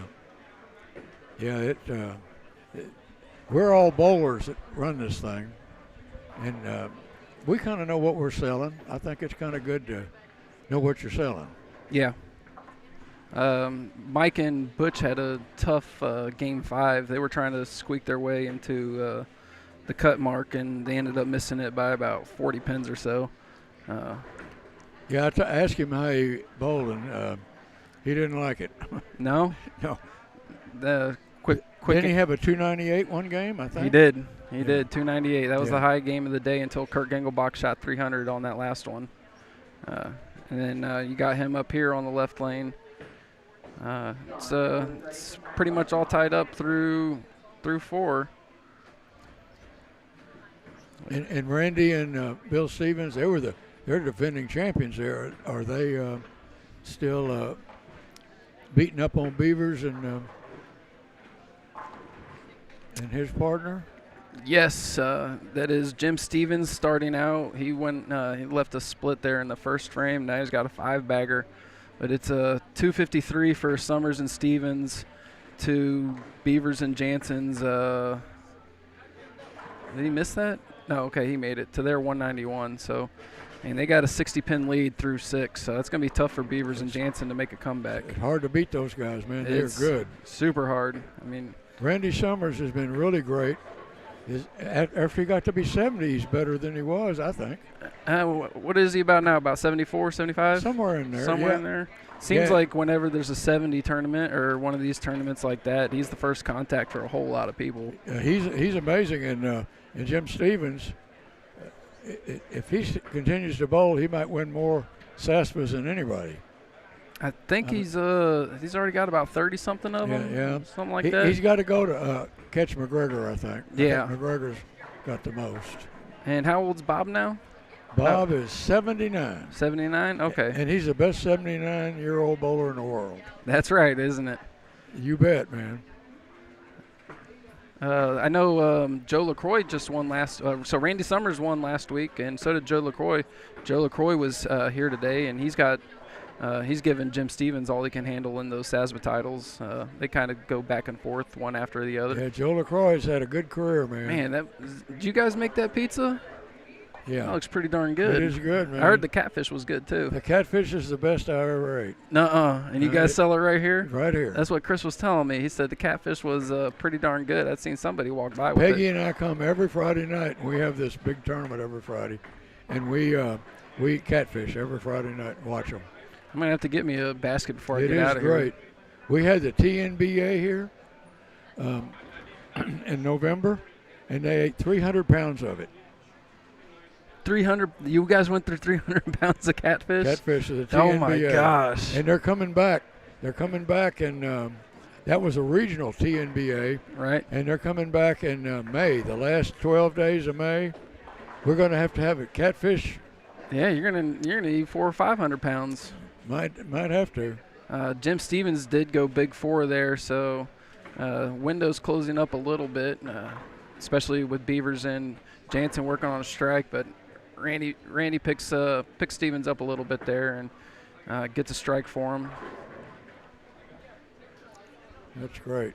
The lefty's still tied over there? Let's see. Over there, yeah, it's only a 9-pin match over there on the lefties. So while you're here, I think it's the first time we had you on the live stream since you broke 100,000. So tell us a little bit about that. How was that this summer? You know, the last maybe 5 years, they've made the shot really tough in there for me with no speed. And you had to wear that mask. And, man, I had a trouble breathing. And I got through it. I mean, it was – and what was really neat at the end of it, I found something that I might be able to do. I want to do 5 more of them. 5 more of them? 5 more years. That'll give me 66 of them. 66. Well, then just do 9 more. Get to 70. Well, see, 71's is a record. Well, then, I mean, I'm sitting next to a future record holder, aren't I? Well, but wait a minute. That's I've got 61. That's 11 more. All right. Now, 11 and 87 is what? 98. That's how old I'd be. All right. Well, who's your – I mean, let me ask you this. How young's your doubles partner? Let's see. I got to guess. 66. Yeah, he'll be you're close. He'll be 65 in June. Okay. All right. His doubles partner, it's the Ricky Roberts. So, I mean, Ricky said he's good till 94. So as long as you're going, he's going, and vice versa. Yeah, we're going to do it. The good Lord has been very nice to us. So how many pins are you at right now? 101,000 and some change. All right, so like And that's 21st ever. 21st, top 21st all time. So you get to 105,000. What place is that going to put you in? 5 more years, I'm going to get more than 5,000. I mean, I'm going to get more than 1,000. Right. So that's what I'm saying. When what's the gap look like between 21 and? Well, 50? see, if I shoot 1,000, just 1,000 next year, I think Right. I pass 4 guys. No kidding. That'll be great. That are gone, and my goal is to get is to pass the great Dick Weber, Okay, where's he at? and he's in 10th. He's in 10th? Uh-huh. So it'll be so you'll pass him, and then it'll be Jamie Brooks 10th, and then sorry about you, Mr. Weber, but you're now the number 11. Yeah, but he died young. He was 76 when he died. Oh, well you're gonna beat that for sure. You're gonna get way ahead of it. Yeah, I've got to live a long time, man. Well, I mean you're doing well right now. Like so far so well. You know you're doing a good job of it. Over here in this bowling, we do got these lefties are still pretty much all tied up. The advantage is going to be on Bender and Basket with them working on that double there. But we'll shoot back over to Summers and Stevens.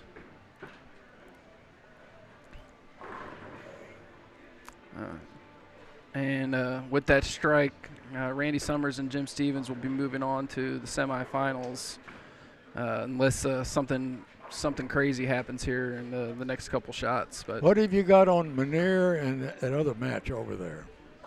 Manier and we got Marshall Medlin. That's a really close match. Let's see. We might have that on camera. Marshall Medlin he bowled a 260 something the last game to get him in it. Where's he at?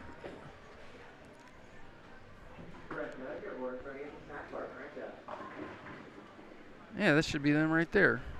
Why is that not coming up?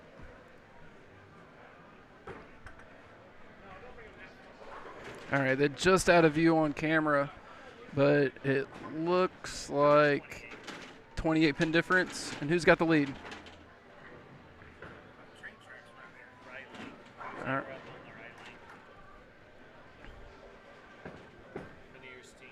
Manier's team. All right, so yeah, that's Rick Manier and Doug Hayes have a 28 pin advantage over Marshall Medlin and Lou Grigorich. It's pretty almost to the end too, isn't it? Yes, it is.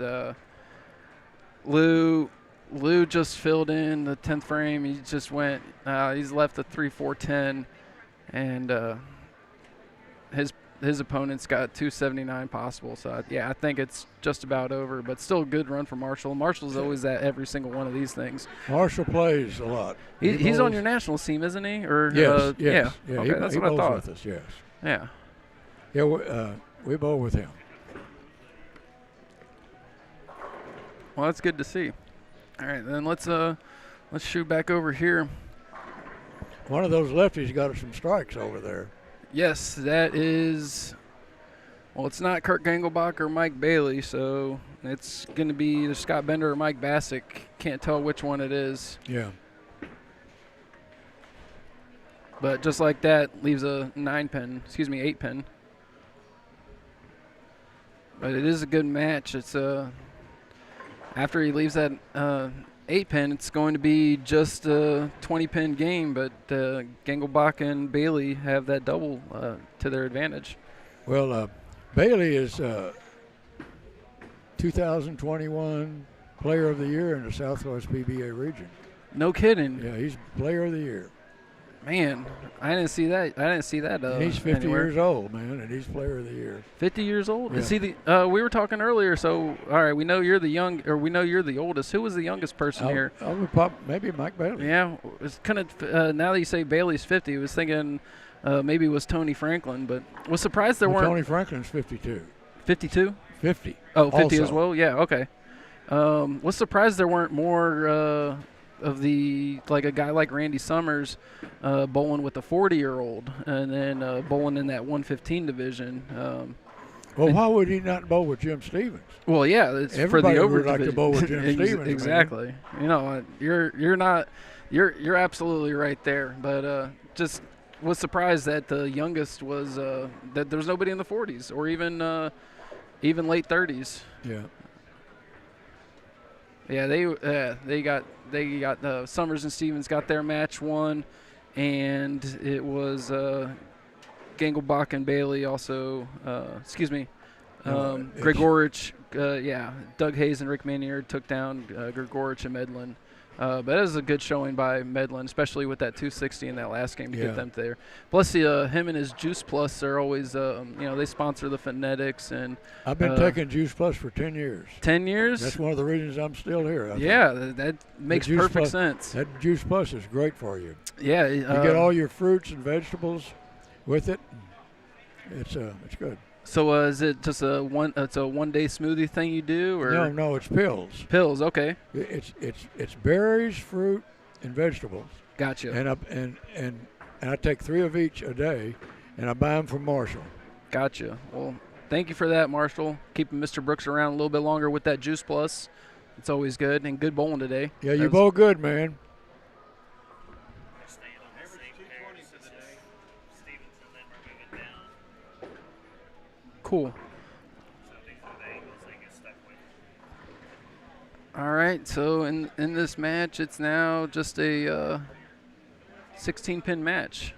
So It's down It's, to the 10th frame, isn't it? ninth frame. This is the ninth. Yeah, it's a lower scoring. That's only 320 through 8. Some of these other guys were shooting 500, 530 and losing earlier today.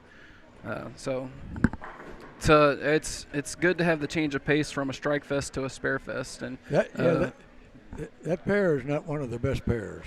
yeah, well, they're clean. I mean, everybody's clean through 9, so it's fun to watch.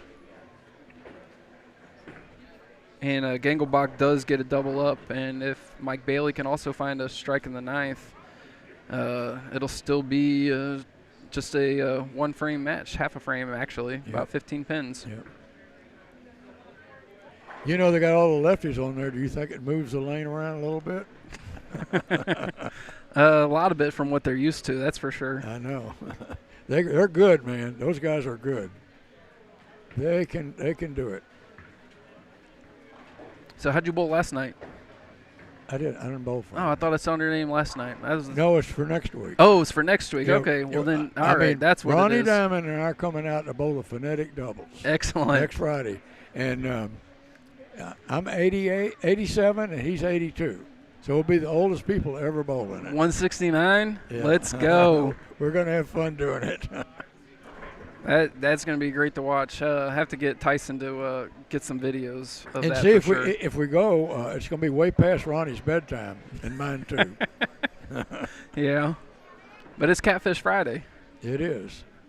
It is Friday.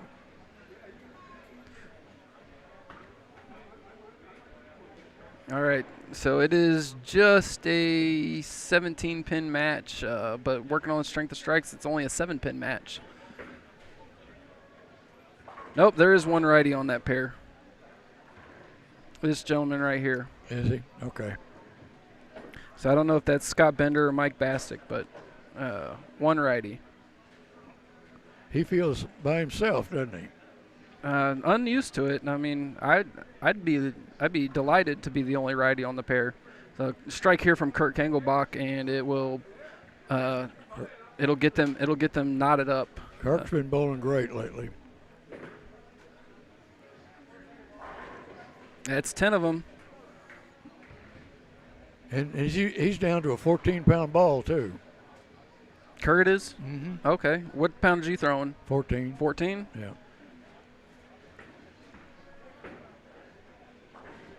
Picks up a spare, so we got 376 to 392. But Kurt can add 30 more to the score, so at the end of the 10th, with both bowlers, it'll be 406 to 392 to 402 if Kurt can find one more strike. And his partner's on one, isn't he? Yes, his partner is on one, so 10-pin advantage there as well. All right, Kurt's set.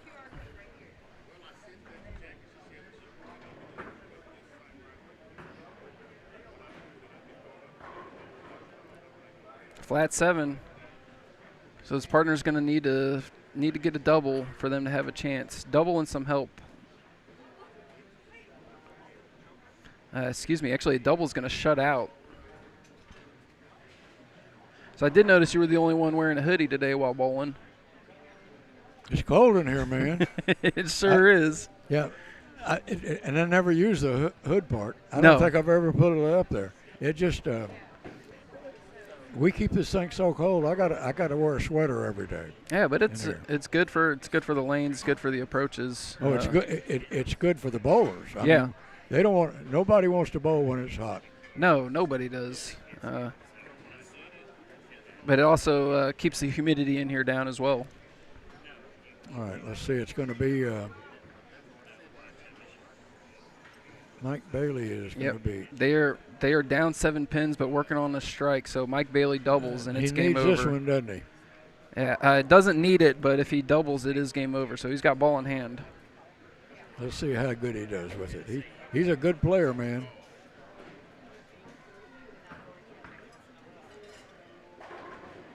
Oh, yep. Smidge high, leaves the 4 pin. That's a 6 pin. Excuse me. Yep, 6 pin. I'm thinking righties. Man, you're pretty sharp there for 87, sir. And his opponent finds the strike in the 10th. That is Mike Bassick. Is that going to beat him? It is. Yes, it is going to beat him. Bailey's max is now 425, and Bassick's already got 422. So 4 pins in the next 2 shots is game over. That's good. Yep. Well, you want me to give this back to sure do. Chris? Thanks for hanging out for this game, man. That was a whole lot of fun, Mr. It Brooks. was, babe. All right, we'll see you next Have time. fun. You bet. Will do.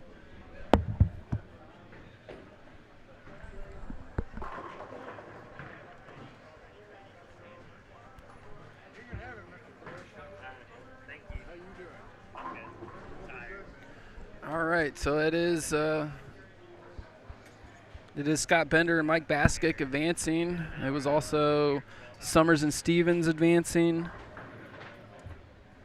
along with Minier and Hayes.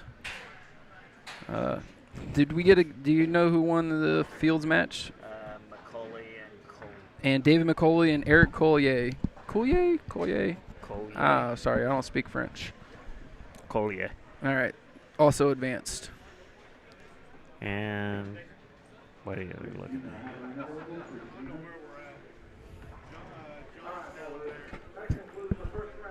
All right, so they're going to move over. I believe they'll get a couple minutes practice, and for the guys who had the buys. So they're going to get a couple minutes practice, and it's going to be Ron Moore and Keith Lesko versus Scott Bender and Mike Bassick. And Mike, that one will be on 17 and 18.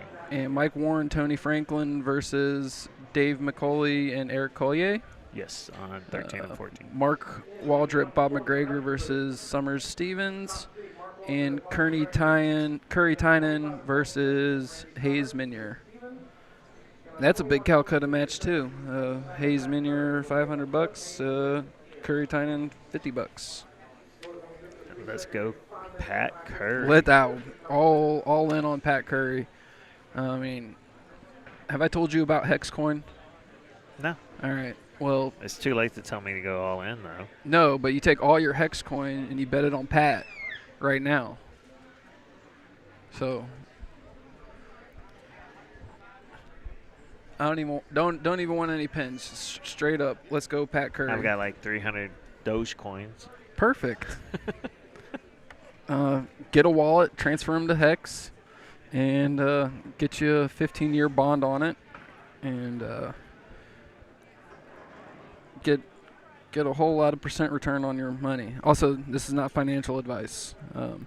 We do not. But the Bengals are winning by more than 6. 5 minutes of practice. It's better than 2 some balls of on each lane. Let's get it going. some of these other tournaments. See them do 10 minutes of practice in between games. So Trevor giving us a little bit of a break.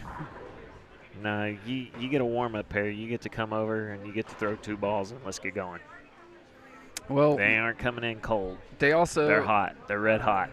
and the lanes are fresh. Yeah, you only need 2 balls on each lane to figure them out. These are some of the best oldies bowling right now.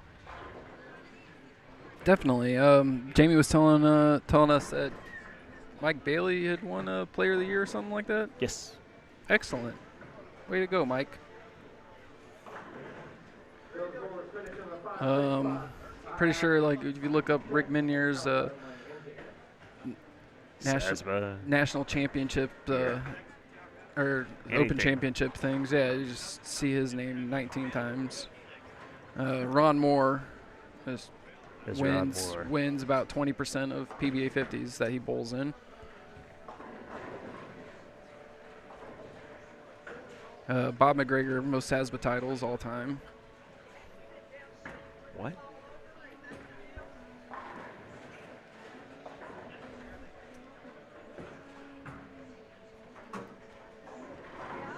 So yeah, let's see. We got that one there. Let's see what we got over here.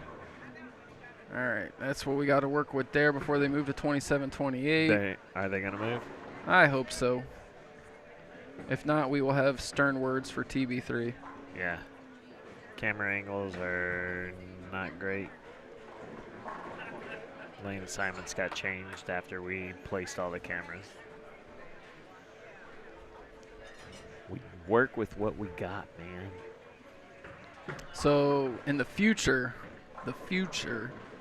we will have drones that Yes. hover and have radio frequency feedback to send to us, and we'll be broadcasting that way. That's after we, It's after we get the Fox Sports YouTube money. yeah. I mean, I'm pretty sure you could fly a drone pretty steady, right? Well, I think they're even programmed. Like now, if you get a proper one, they're programmable to just like you can set it there and just boom hover. So the only thing that's going to be a detriment to it is battery life. Are you saying the old people bowl slow? Saying we've been on this live stream for how long? 5 hours. Yeah.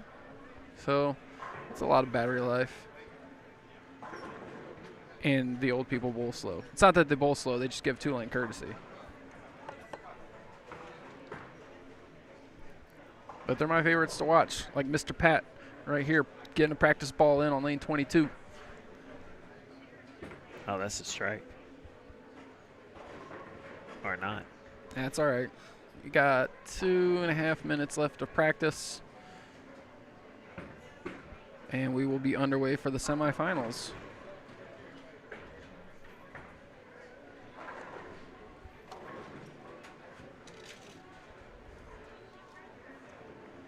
So who you like in the Tony Franklin match?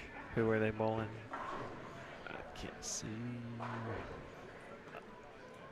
Tony Franklin is bowling against Eric Coulier and David McCauley.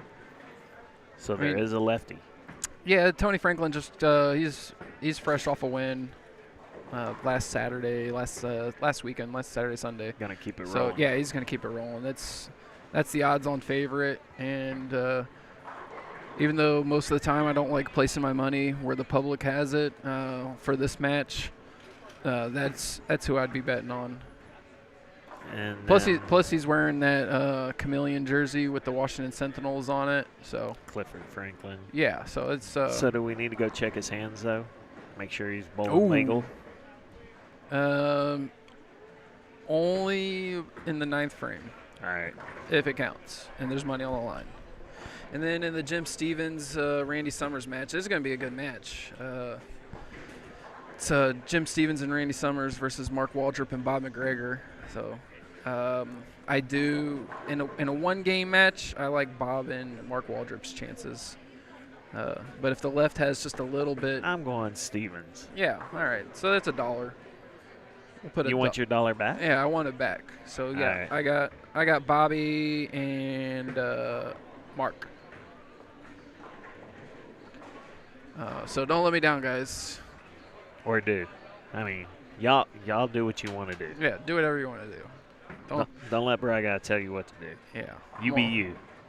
They're all just twice my age, so whatever. Minimum twice. Oh, and we found out it was Jamie Brooks is the oldest, and it's not even close, he said. Oh, okay. Yeah, he said he's got 87 of them. He said Bob is 79, and he said he has, if I remember correctly, he said between 6 and 8 years on Jerry. So Jerry's second oldest. So Jerry would be second oldest. And he also said Mike Bailey was 50. 5-0. So 5-0. He's older than Tony though. Okay. He's been bowling PBA 50 for a while. All right. Well, just 1 year, if the math is correct. So next time though, so after Stevens costs you $1 and they lose this match, not just hypothetical speaking here, right. you can say, hey Randy, do you want to bowl with me next time in the unders? You can do that. How old will he be? 74? Yes. Yeah. No. Oh, yeah. 119. Yeah, you only need 115. But whatever it is, I got $1 on Bob and Mark. Good luck to you. And we got Pat Curry and Kenny Tynan taking on Doug Hayes and Rick Minier. Give me that $1 on Pat. $1 on Pat. Well, we root for underdogs here. All right. Well, if you're rooting for the same, then we'll both bet Yes. $1 on Pat.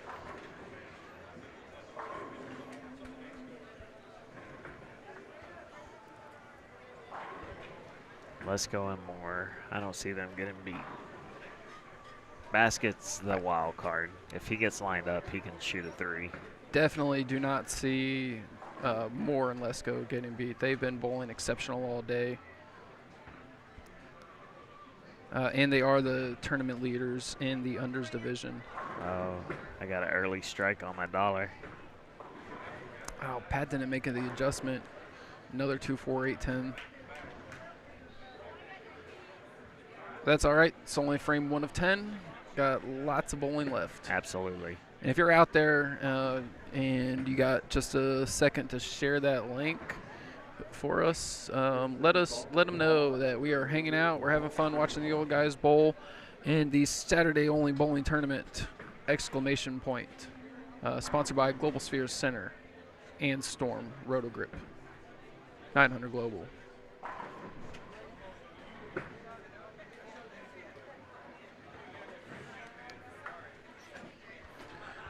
All we got going on in camera 8 are strikes. Tony Franklin walking it off. Letting them know, not right now, this is my house. Yeah, but Mr. Collier can definitely make it a hot start for both teams. Doubles apiece. Doubles all around. Cha-ching. You know what we call that? An Alec Baldwin. 2 shots. Pew, pew. Well played, sir. And if it was 3, it would be a Harvey Oswald. All right. Randy Summers came back with a strike after that opening split. Who will miss first on 13 and 14? It's not going to be Mike Warren. It's not going to be Tony. It might be Tony, but it's not going to be Mike Warren. It's going to be Mike Warren. Way to jinx it, man. Gosh. I am trash. Call me Forky. Put it done. Ah, never mind. It's all good. It's 2 7-10s, I see. That's my best thing That was to leave here that on was the house a shot. that was a great shot from McCauley.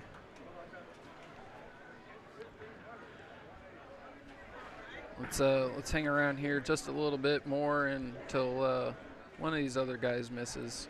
So and see if Mike Warren gets back on that strike string.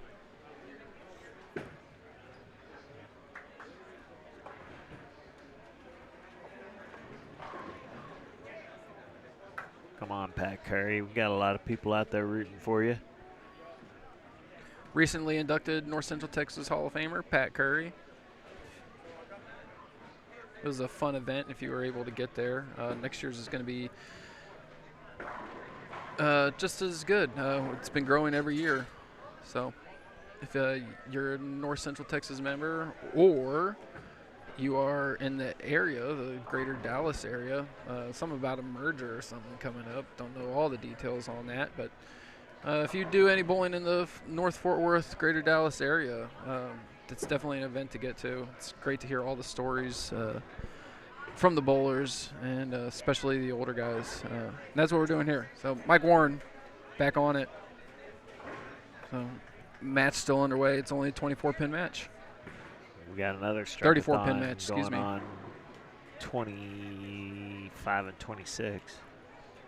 Only one miss down there.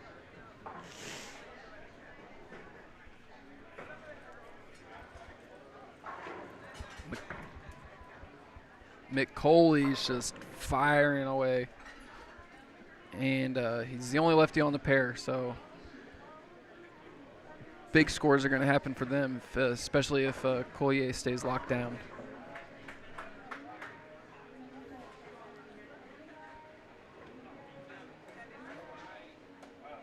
They're doing some lane talk back there. But they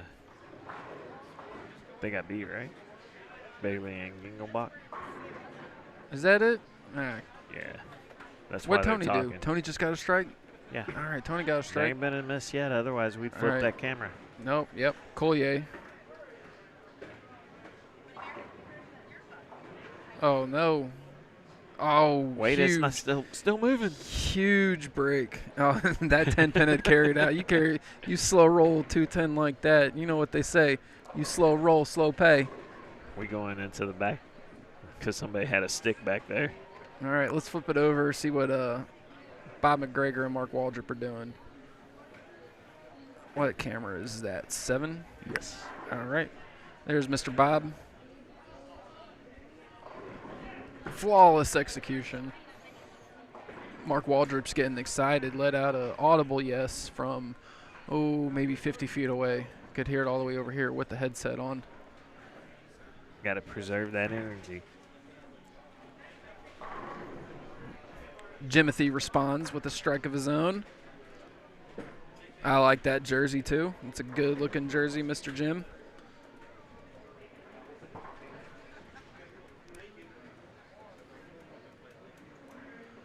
All right, Mark. What do you got for us?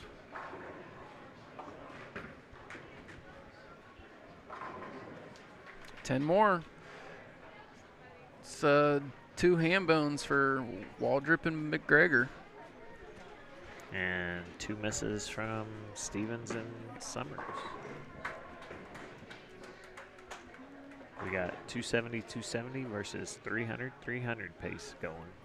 The Pat Curry Kenny Tynan match is off to a quick 40-point deficit after 3 frames. And it is. They're going to need some help. It's scary how identical McGregor and Waldrip's approaches are. Yeah, I told you. Yeah. Surely it's Mark modeling his. Yes. Bob's always his after been like Bob. that. Yeah. I mean, Randy's isn't too far behind Bob's, just a little less ebb and Hiccupy. flow. Yeah, hiccupy. There you go. Hiccupy's Hiccupy. good. Hiccupy.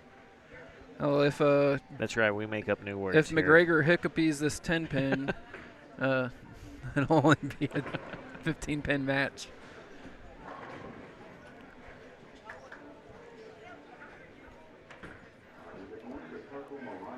And he doesn't. It's probably his first miss on the day. He's stuck or It's something. probably his first miss in the last 10 years. He was doing some hopscotching on the approach.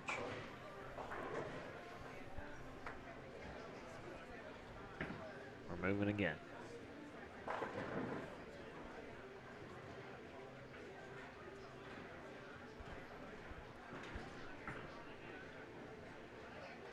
That's not a good pattern to get into, Mike.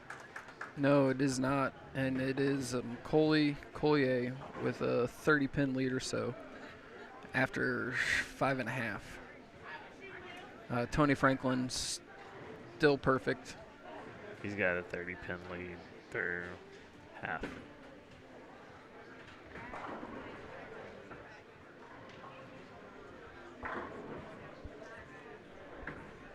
That looked like Mike Basket striking on 18.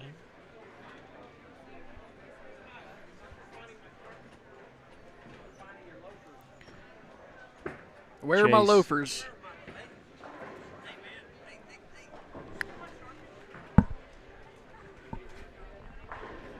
Chase, you got about 5 frames to drive here and do that Nancy Kerrigan comment on your own, man. That's one thing we don't do here at Perfect Strike is cheat Or assault. or assault with a deadly weapon. We don't need to be on the next 30 for 30.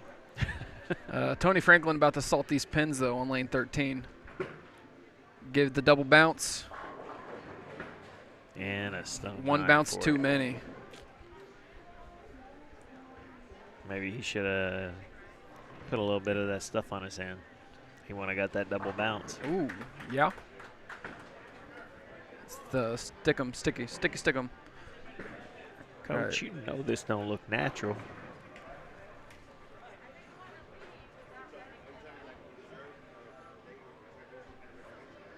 All right. Pat has not got a double through 5 frames. His partner Kenny Tynan went strike, 5 deuce, 6-1 strike. Yeah, that and a- match is probably and a good whiff, and yeah, gone. a whiff for Pat. You can't give that many pins. No, to, they're gonna be Rick down. Manier and Doug. Doug Hayes. Yeah, they're going to be down, what's that, A lot. 80 pins after 5. But we do root for the comebacks. And if they We come, so rooting for a comeback of 80 pins after 5 frames in a 1-game match. It has happened before.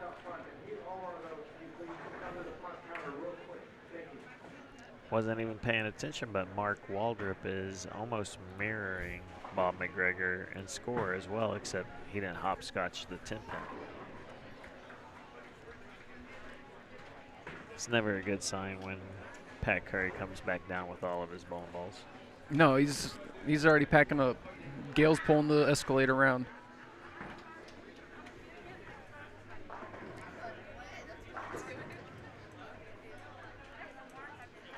Getting a little bit busy here playing a Super Bowl. They got a league tonight, don't they? I think so. They got leagues every night. Open 24/7.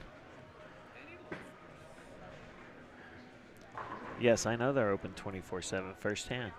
Yes, Chris Lucas was here until 4 a.m. this morning, and that's when he was able to start putting up the cameras and live stream work. So he's been here for almost 20 hours now, and to bring this to you live, paywall free, some great action on Saturday-only bowling tournaments. And it's 2 age brackets. We got doubles teams of ages 140 and up, and then doubles teams of 115 to 139 years old, with a whole lot of added money from our corporate sponsor, Global Spheres Center.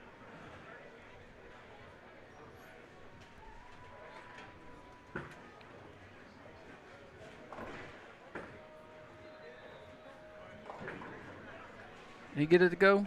No, 7 pin. Stevens and Summers. Still going to be a lead for him, though. Yeah. Still going to be a lead for them. Especially with Stevens another getting 7 tapped pin. back to back. Yep. But it's not too far. It's not too much of a lead that they can't start putting the strikes together. I see my dollar floating right back over to you. Perfect. All right. Bob takes care of his 7. And so does Jim.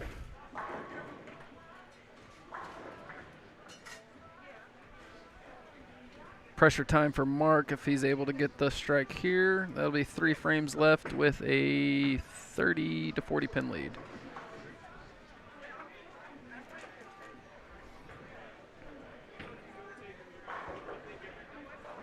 There it is. Mix them up. It's good. All right, yeah, let's go to camera 5. See what Keith and Ron are doing against Scott Bender and Mike Bassick. It is, oh, they're half a frame behind. Strike here, it'll be Keith Lesko, Ron Moore, 306 to Bender, Bassick's 286. So it'll be a 20-pin lead. And there it is, 20-pin lead for Lesko and Moore. Let's go. Let's go. And right now, that Stone 9 is all that has prevented Tony from shot at perfection. And his team's still down. Mike Warren has already had 3 open frames through 8 of them.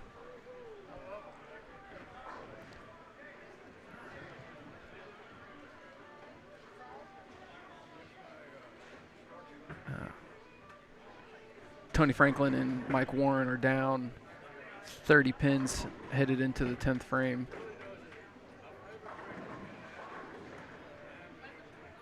McCauley and Collier just rocking right along.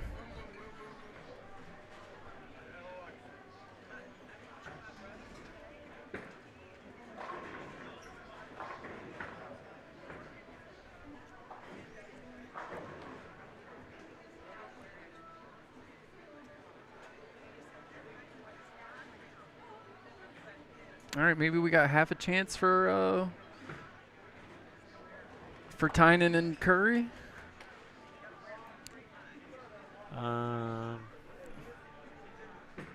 They are going into the 9th, so let's let everyone see the finish of this match and start getting into the 10th frame. Unless it's mathematically over, I can't tell from this angle. It's going to be McCauley Collier with a 40-pin lead going into the 10th. And excuse me, no, Mike's already shot his first one, so it is over. It's going to be McCauley and Collier advancing over Tony Franklin and Mike Warren. We are going back to Stevens as they are just a little ahead of Lesko's match. I'll get that is Jim's 5th 9 count of the game. And 4th consecutive. 4th in a row. Randy Summers has struck. It is, but that's his good lane. He struck every time on that lane. So it's going to be coming down to the 10th for him. He's got a double to give them a chance. Also going to need the assistance of a McGregor miss in order for a comeback to happen.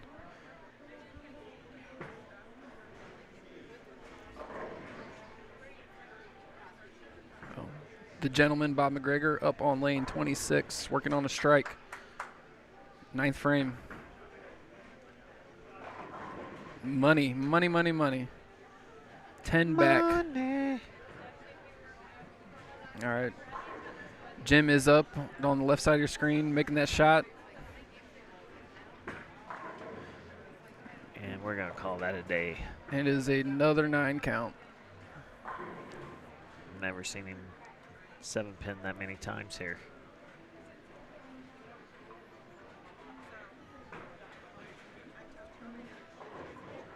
Yeah, I think a clean frame here from Mark Waldrip will just about do it.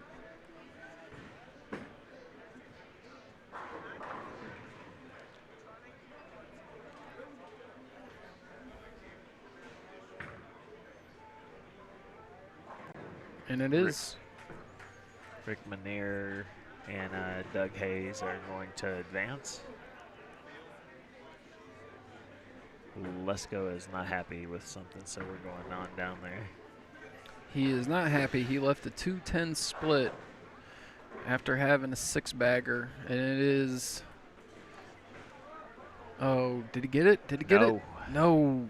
No. Air ball. He needed about 8 more inches of lane to get that. Man, he picks that up, and they're back in the game. Instead, just let Lesko off the hook with a 210, and now Lesko can fully go for it, trying to put the pressure on him. Lesko also whiffs. So, strike here by Bassick will get them within 16 pins. Actually, 6 pins, working on that double. So, massive shot here, giving his team hope to make it to the finals of the bracket. Wraps a 7.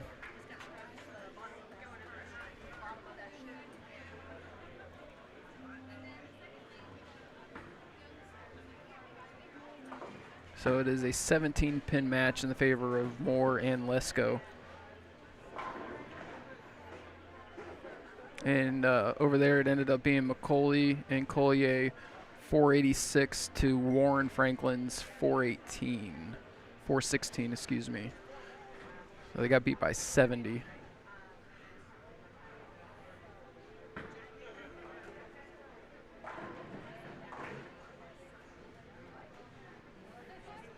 So, yeah, and it is Rick Minier and Doug Hayes are going to advance.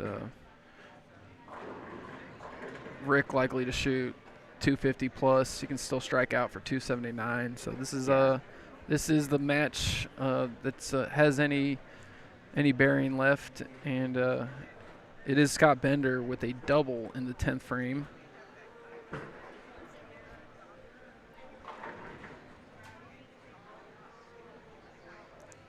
It is 10 pins at the moment. It is, and those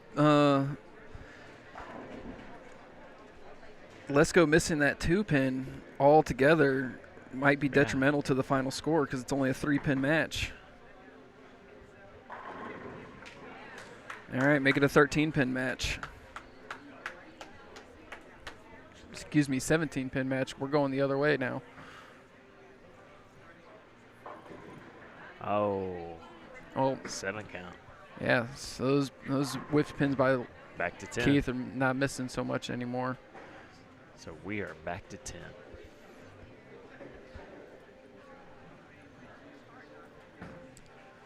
With Lesko still to bowl in the 10th, he has not made a spare yet in this match. No, the best that their opponents can do is 449.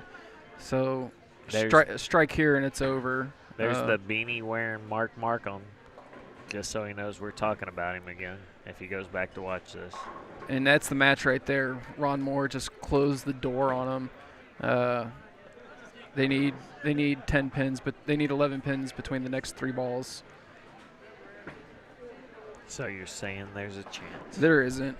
Okay. There is not. It doesn't exist. And now it's all the way over after that nasty 8-pin for Mike Bassick. All right, so we have what? In the lower half, in the lower division, the 115 to 139, it's going to be Ron Moore and Keith Lesko taking on David McCauley and Eric Collier. And in the upper division, the 140s and over, it's going to be Bob McGregor and Mark Waldrip taking on Rick Minier and Doug Hayes. I think he said they're moving on to 23, 24, and 15, 16. So I'll go re-angle the camera again. All right, guys, we will be back in just a few moments. Going to re-angle these cameras for the final matches.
All right, we are back for the finals of the Saturday-only bowling tournament. Practice is wrapping up. We got about 40 seconds left. And once again, in the over divisions, it is Bob McGregor and Mark Waldrip taking on...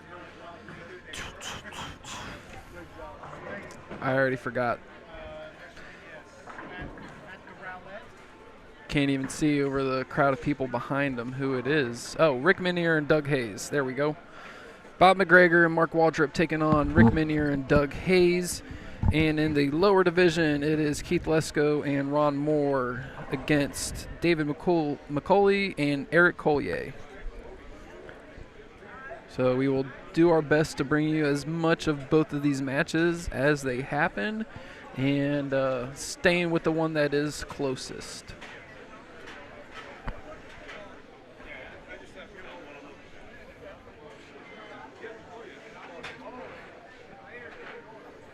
So on the camera right now is lanes 23-24.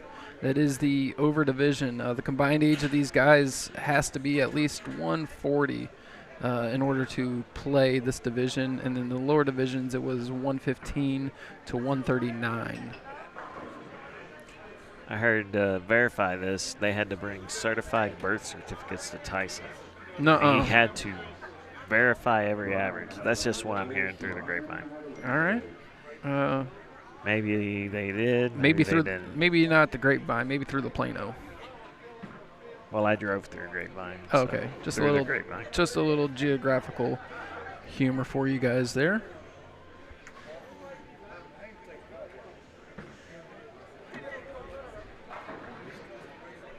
Ten back for Magoo.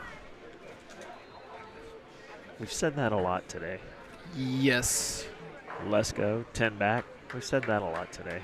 Nah, Ron Moore 10 back. A lot today. Ron Moore 10 back. Let's go. 10 back or 8 split. Or 8 split, yep. All right. Or 9 Did that spare, get 6 there? spare to lose the match by 10. But at any rate, we are in the finals. A whole lot of money coming out of going on here that they're playing for. Early on, Mark Waldrip may be the only one that doesn't strike the first frame. See, it was in the Calcutta. Mark Waldrip and Bob McGregor were the top choice. They were $550 a piece, or not a piece, as a team. And the opponents that they're bowling against is Rick Minier and Doug Hayes, and they were $500. So these were the premier Calcutta teams that are going to end up 1-2. So that is the way that the money goes there. And then over on the younger side, we have Ron Moore and Keith Lesko were the top choice in the Calcutta, $550. And they are bowling against David McCauley and Eric Collier, who went for 100. So big disparity there. A lot of value and a great showing for David and Eric. It's one thing I do like about the Calcutta is, especially when the tournament already pays well, you get yourself for just a couple bucks compared to everybody else who's paying 10x what you're going for. You guys are good. Next time, Tony Franklin. Thanks, guys. Appreciate it. Next time what? Oh, he was going to sit down for 6 frames, but now he's going to the lake. It's going to be a little bit nipply out there, but A little bit. a little bit. 100 on it, Tony, if you just full out cannonball into the middle of the lake. We'll get you a perfect strike towel to dry yourself off with. It is all strikes here in the overs match. And except for that, man, another 7 that just doesn't go today. We had a lot of strikes, but who's up on? Yeah, we can flip over there. Oh, no, I just looked. So,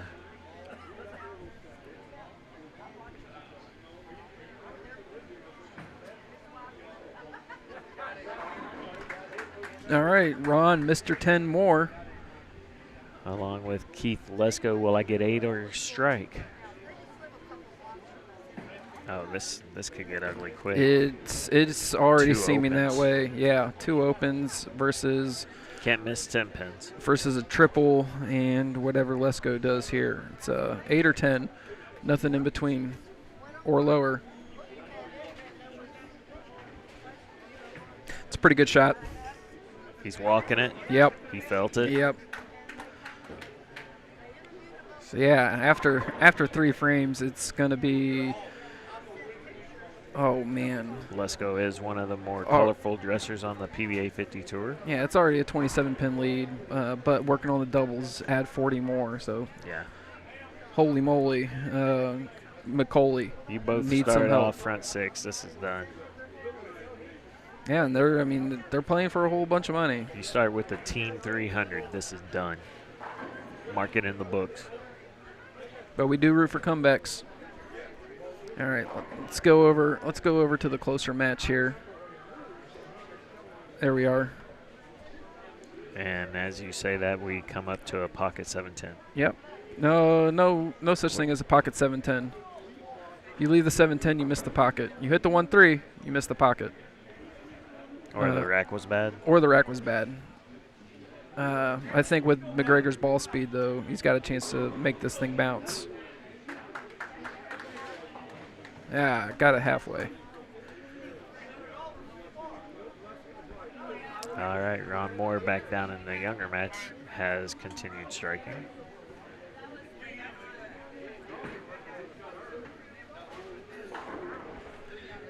And if you are just coming in from that Southwest Bowlers link, it is Perfect Strike Live, bringing you the Saturday-only bowling tournament presented by Global Spheres. I am Brian Roberts, sitting next to my partner, Chris Lucas.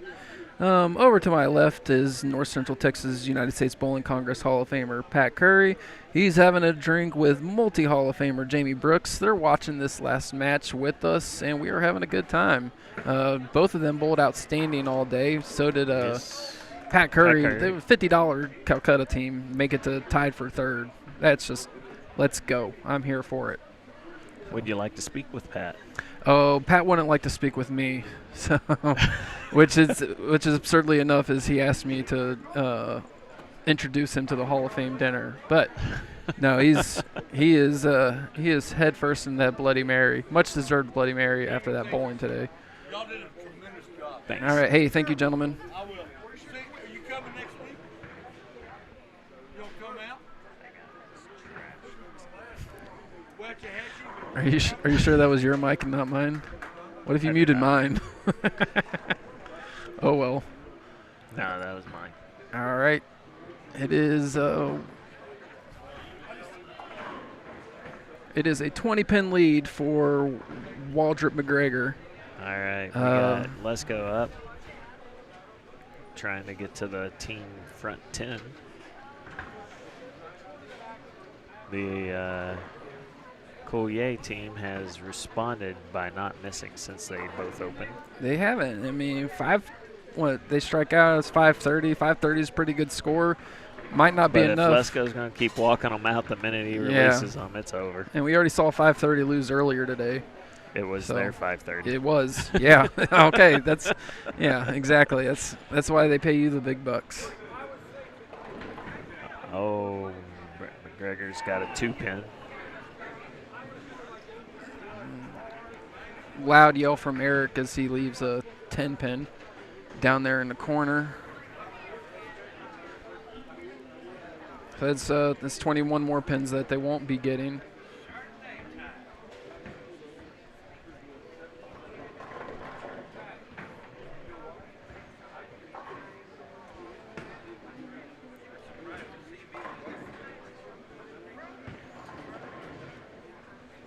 Rick Manera has struck.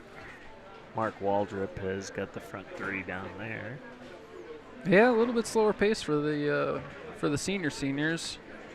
The younger half has already bowled 6 frames, while the upper half has only made its way through 3. Well, there's more striking going on currently. There is. Looking for number 11 for Team Lesko. Let's go more. Let's go more. It is There 10. you go. Ron, Let's give go him 10 more.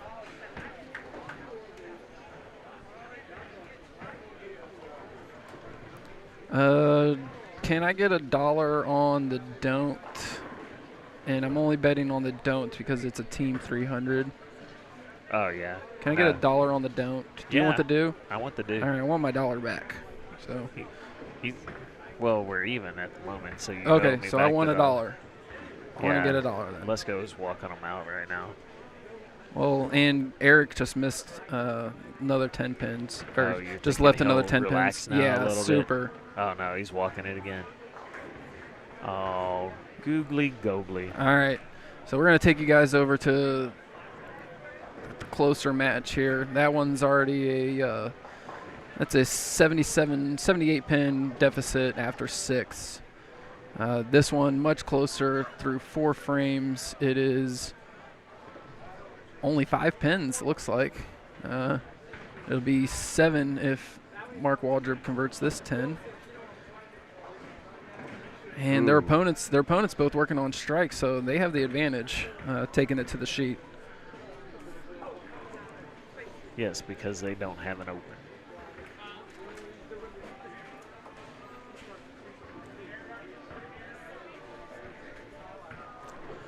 So Plano Super Bowl is always busy, and right now it is a ton of bowlers coming in. A lot of people sticking around to watch this Bloodbath. to watch this tournament Oh. and bloodbath. Yeah, for sure. All right, Doug is left at 10 pin. Ron, flat. give him 10 more. Number 7. I mean, if Lesko had tried the last shot, he might have got that flat 10 out. Yeah, he'll bring it back on this frame though. Oh, I got $1, says he don't. Well, Down 2. I would like to see Ron shoot 300 in this finals match.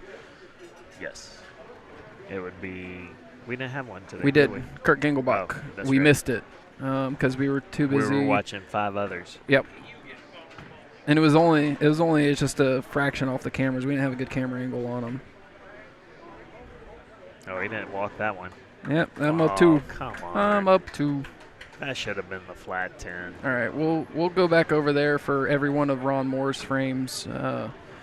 But that match is a 100 pin difference after 7 of the frames. And meanwhile, Rick Manier is working on a strike, doubles him up, giving him and his partner Doug Hayes 188 after 5. And that's going to be to Mark Waldrip's 195 here with Waldrip's able to strike here. Excuse me. Oh, almost puck is 7-10. Almost. Another 10 pin, back-to-back 10 pins for Waldrip. All right. The last 10 pin was kind of iffy. Here's Ron Moore's 7-bagger, also known as a rock lobster.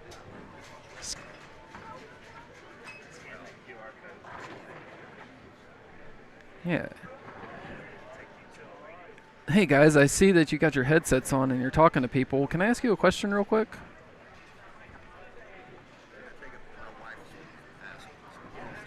Here we go, Ron. Ron, give him 10 more. Front 8.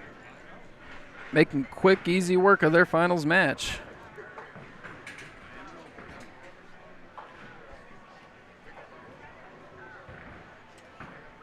Still very close, tight match over here on 23-24.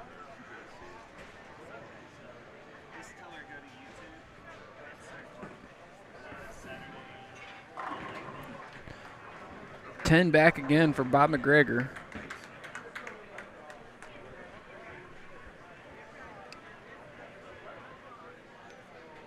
Tis back. What did I miss? You missed Ron Moore getting number 8. Bob McGregor getting a double to keep them in the lead.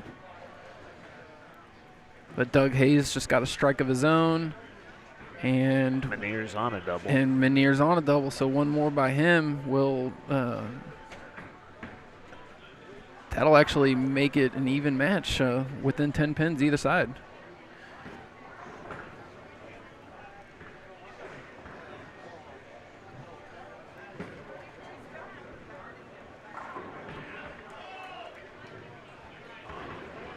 Solid shot there by Mark Waldrip. We're going to take you back over to Mr. Moore. Looking for perfection in the finals. It's never been done here before. And there's a hefty bonus of a Handshake. handshake from probably Jamie Brooks. Well, I was thinking a good high five maybe from Oh, Lesko. got a wheel back. Ooh. Gets the 5 to spin down off the deck. All right, he did get that high five from Lesko. All right. Oh, wow. Hey, another person wanted to ask Chris Lucas a question while he's got a headset on trying to do this broadcast with us. How excellent is that? Here we are anyways. Excellent shot there by Doug Hayes. One more double. This match is getting good. Hey, So can I ask you a question? I see you guys are broadcasting. Can I ask you Yeah. something? All right. Who do you got here in this last match? Who do you think it's going to come down to? Is there another match after this? No, like right now. No, like right now. This match. This is Meniere. it. The other, yeah. You think it's? I got Meniere. You got Meniere? Okay. No, this is the last match. The other one is already I thought over. you were going to tell me they were going to make the 2 Champions Bowl. Oh no. No, that's a different tournament format. It'd be great if this match, the Meniere-McGregor match, comes down to the 10th frame. We're going to shoot over here back to Ron Moore's 10th. He looks a little shaky. Like this might be his first one. Who was it? Oh, we were here doing the monster, and I was working with Trey Ward, and Pete Weber had shot 300. Trey said, "First one, Pete," and he was just like, "Really, guy?" It's Yeah, really good good. reaction. There's 10. There it is. 10. All right.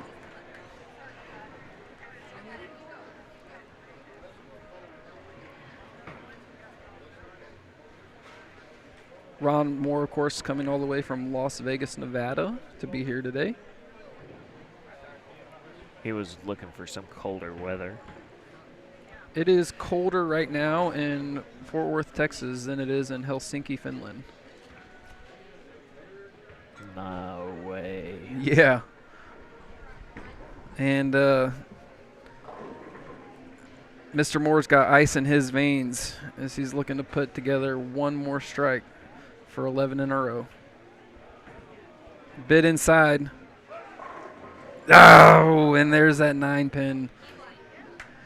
Never seen somebody so mad in the 10th frame of a championship I think it was game. his first one. Yeah, it I must think have been. He got nervous. It's okay. That's why he's a little irritated.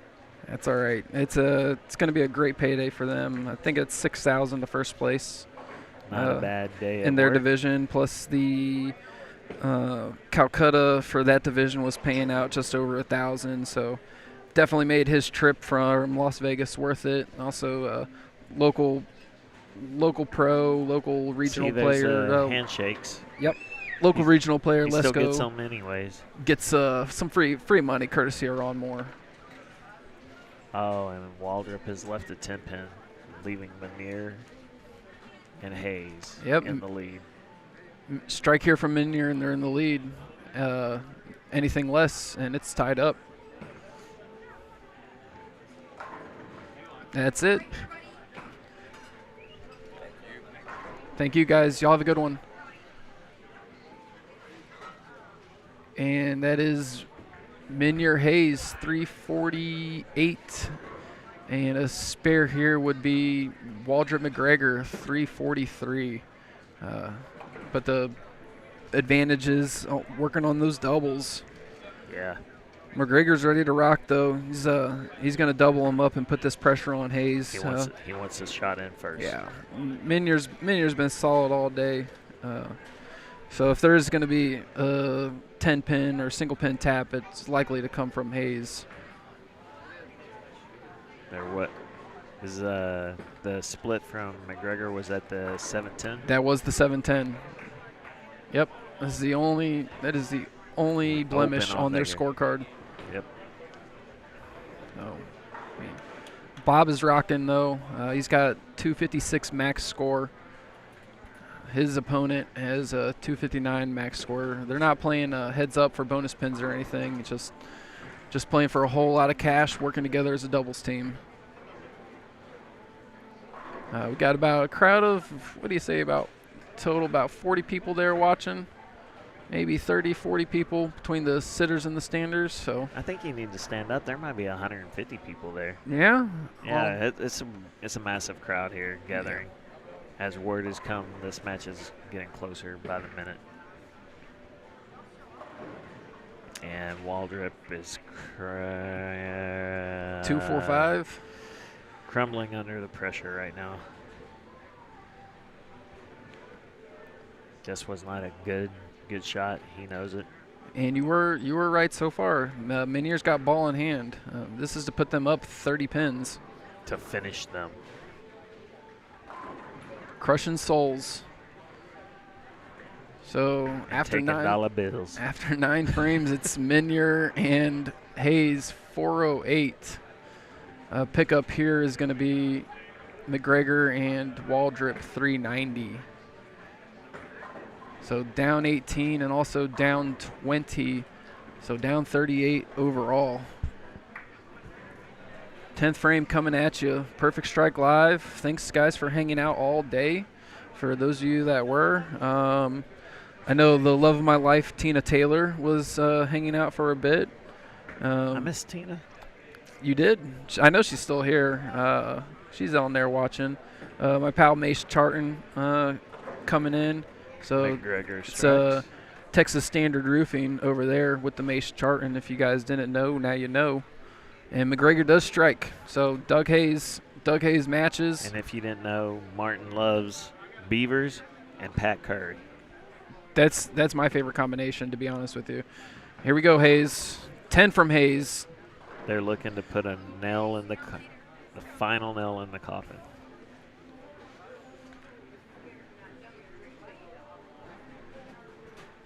All right, Mr. Bob, let's go out in style. 256 to 259.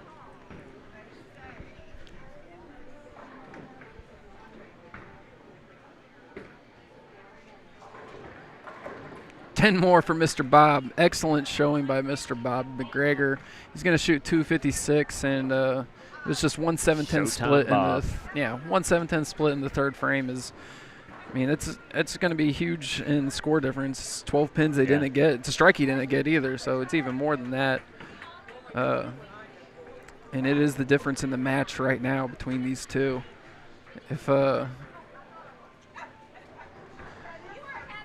So what do we got here? 458 to 440. So it's basically whatever. It's going to be Minier's up. Yeah, it's going to be Rick Minier, just good count, spare it up, and it's over. Oh yeah, he's got 2-0 with just the first shot in the 8th frame.